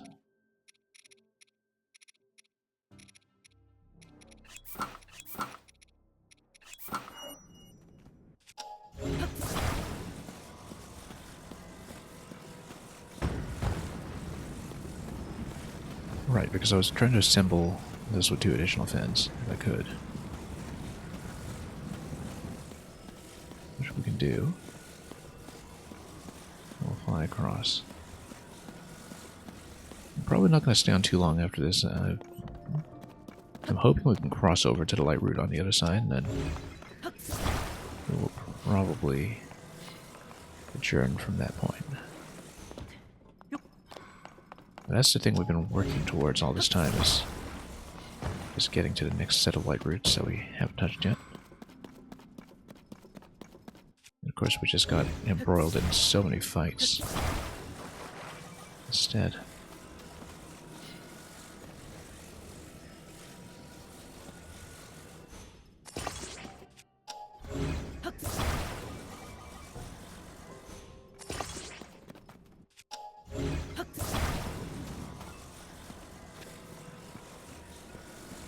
Anyway, the point is to go as far as we can.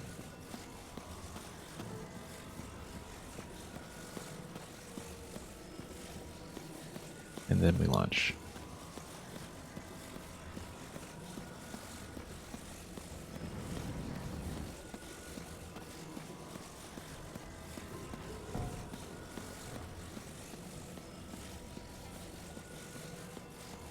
Yeah, this is kind of getting into the dark already, so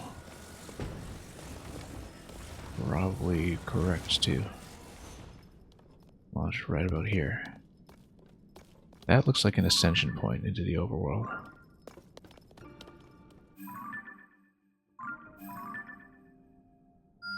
It would make sense, in fact,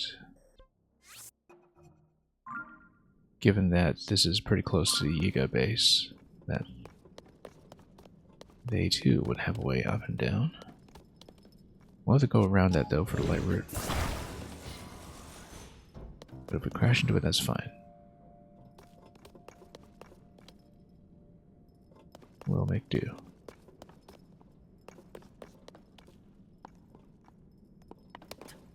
Alright, let's launch.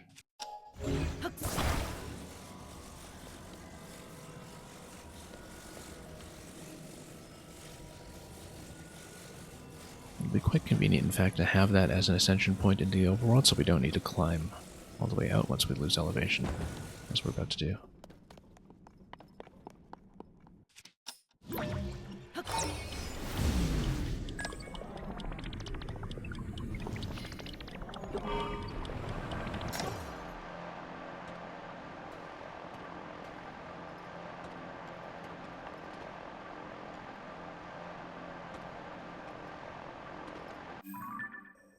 Yeah, we're gonna head all the way over there if we can. We in fact know where the location is roughly going to be because we have the shrine up top. We even have some additional shrines that we can potentially hit, but we'll go here first and glide. Just hope we don't run into any stumps or something along the way. Okay, I see it. I see the light route. Let's fly towards the light. Fly towards the light. Quite nice to just illuminate the darkness with our suit.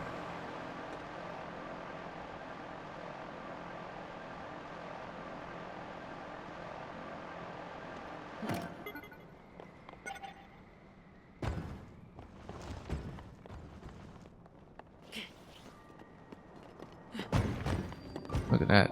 Even a safe landing because of the way we climbed around on the wing. We will need to replace the wing, of course, but let's activate.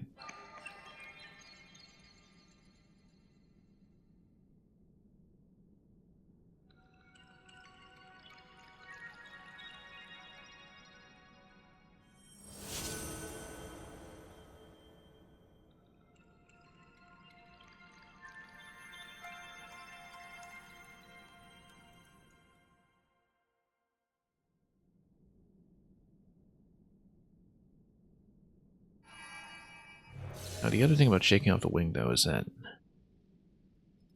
there was a fan attached to it that was not detachable originally, so we'll just see how that goes.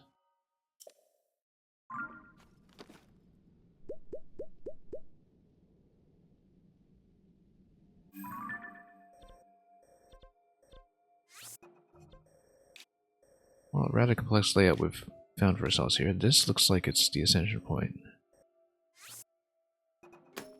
And we should go back and check it. There's a vehicle point over here as well.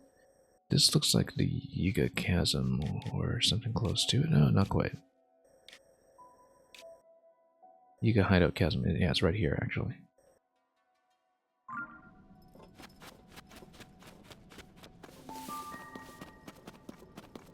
And so we've got lots of vehicles available. What is this? Look at this, it's like a whole Yiga vehicle base. You can't fuse it onto anything, but you can basically use it as the body of a tank or something. That's very nice, in fact. You can just potentially use it that way. Lots of balloons available. These are nice baskets. Except you can't take them. I guess these are just samples. Because they're tied down.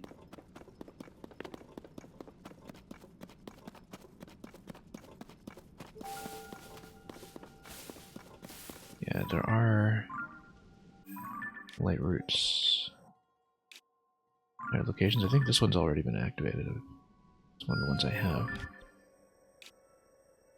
We don't need to worry about it. And we can see it's been lit up. This one we don't have. We did light that up already. We'll have to go for it. Looks like it's a little bit secluded.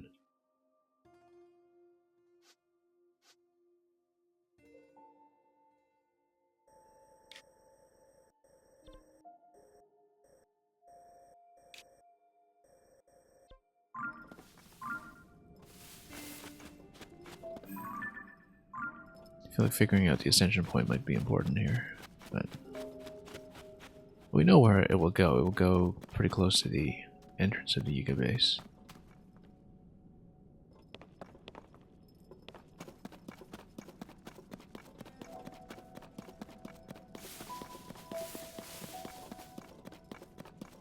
Yeah, we don't have replacement wings, but we do have many parts for building a massive tank.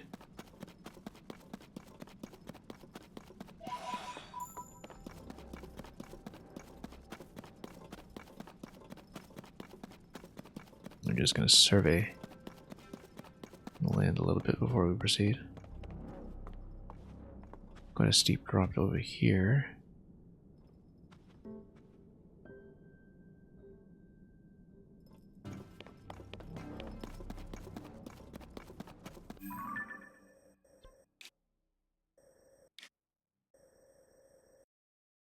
Looks like you essentially would have to fly over. Interestingly enough, it looks like this ascension point was reachable by land from our previous location. But it's not that reachable from where I am now, as we flew right over it.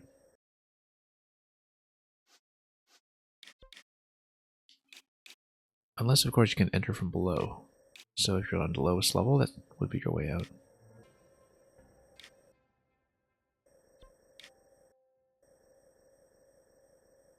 Anyway, this is new territory.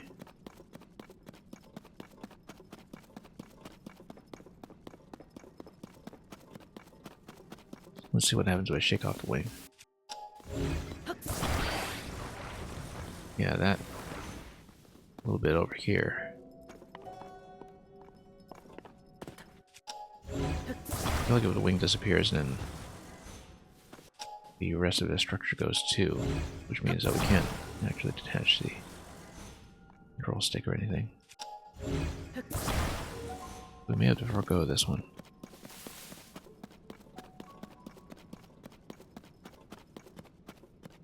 This beauty over here, though, we can figure out where to ride it. And that'll be something fun.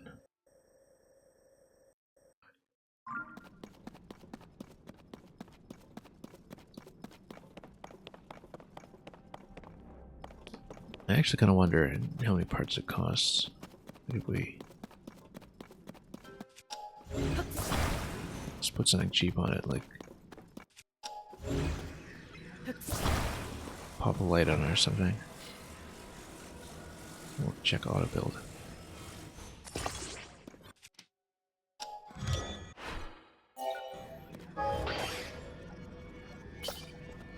Costs 3, okay. That's not bad for something that costs 3, for something that looks pretty sturdy.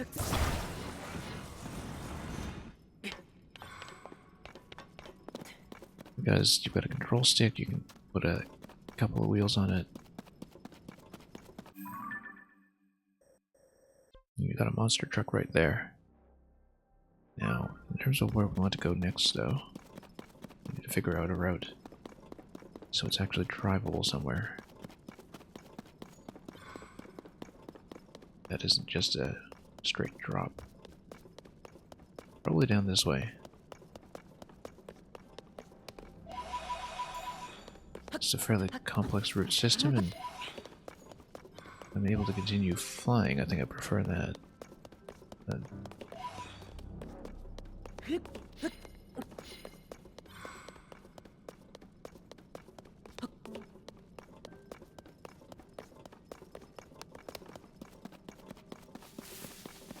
Kind of satisfying anyway to find that like a new Lego piece or something.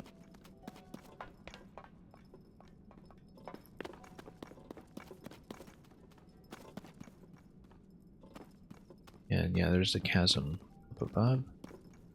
Steep drop down below, no water landing or anything like that, but that's okay. I just kind of wonder for those drops if doing the balloon basket drop and surviving a hard landing is an option, because we know we were able to do that previously without running into height issues when it comes to fall damage. So that's something to keep in mind for future descents.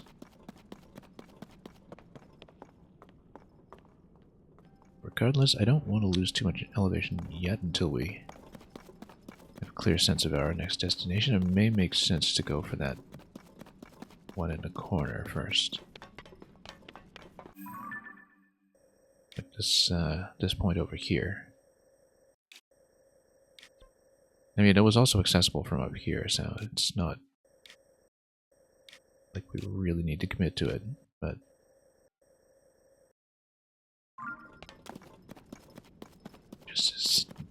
just to get a sense of elevation, though. Let's see where the next one is after that. Also, what's this? Just a base.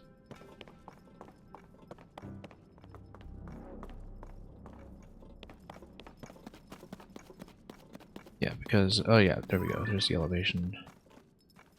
I believe that's the one that we have tagged already. No, it's not actually. It's going to be that. Pretty close to where the cave entrance here, so implicitly there might be a cave-related shrine in the overwhelm that way.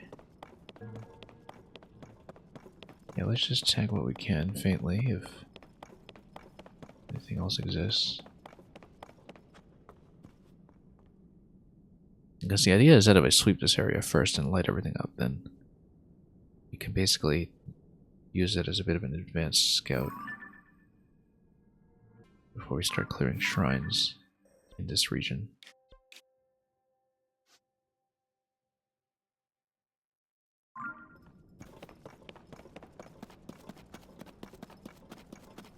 I think, though, in the interest of time, let's smash a few boxes and then we'll probably log off from there for today. Pretty good session. First time back in the depths in ages. Took out the Signal Lionel. Was certainly a highlight. Very expensive one. And we managed to make it all the way over here, which is something new. So.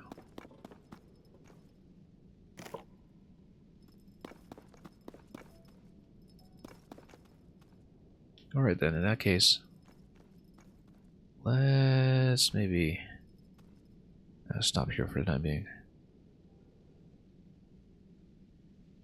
Pose with everything in our suit accordingly. Being in everyone. And we're going to see if we can pass you on to somebody else, because that will be it for today. So, thank you everybody for dropping by, especially those who came in with the B Minutes raid from Fire Emblem Engage a little bit earlier. And we'll see what our next destination will be. We'll hopefully be able to keep this up on a roughly daily basis, although I am getting busier as we get towards the end of the month. So we'll have to see if that holds up. Other than that, thanks so much for watching. We'll resume here in the depths next time and explore some new territory. And until we meet again, as always, have a great day ahead of you. Enjoy the game, enjoy everything else you're playing or watching, and above all, fare thee well.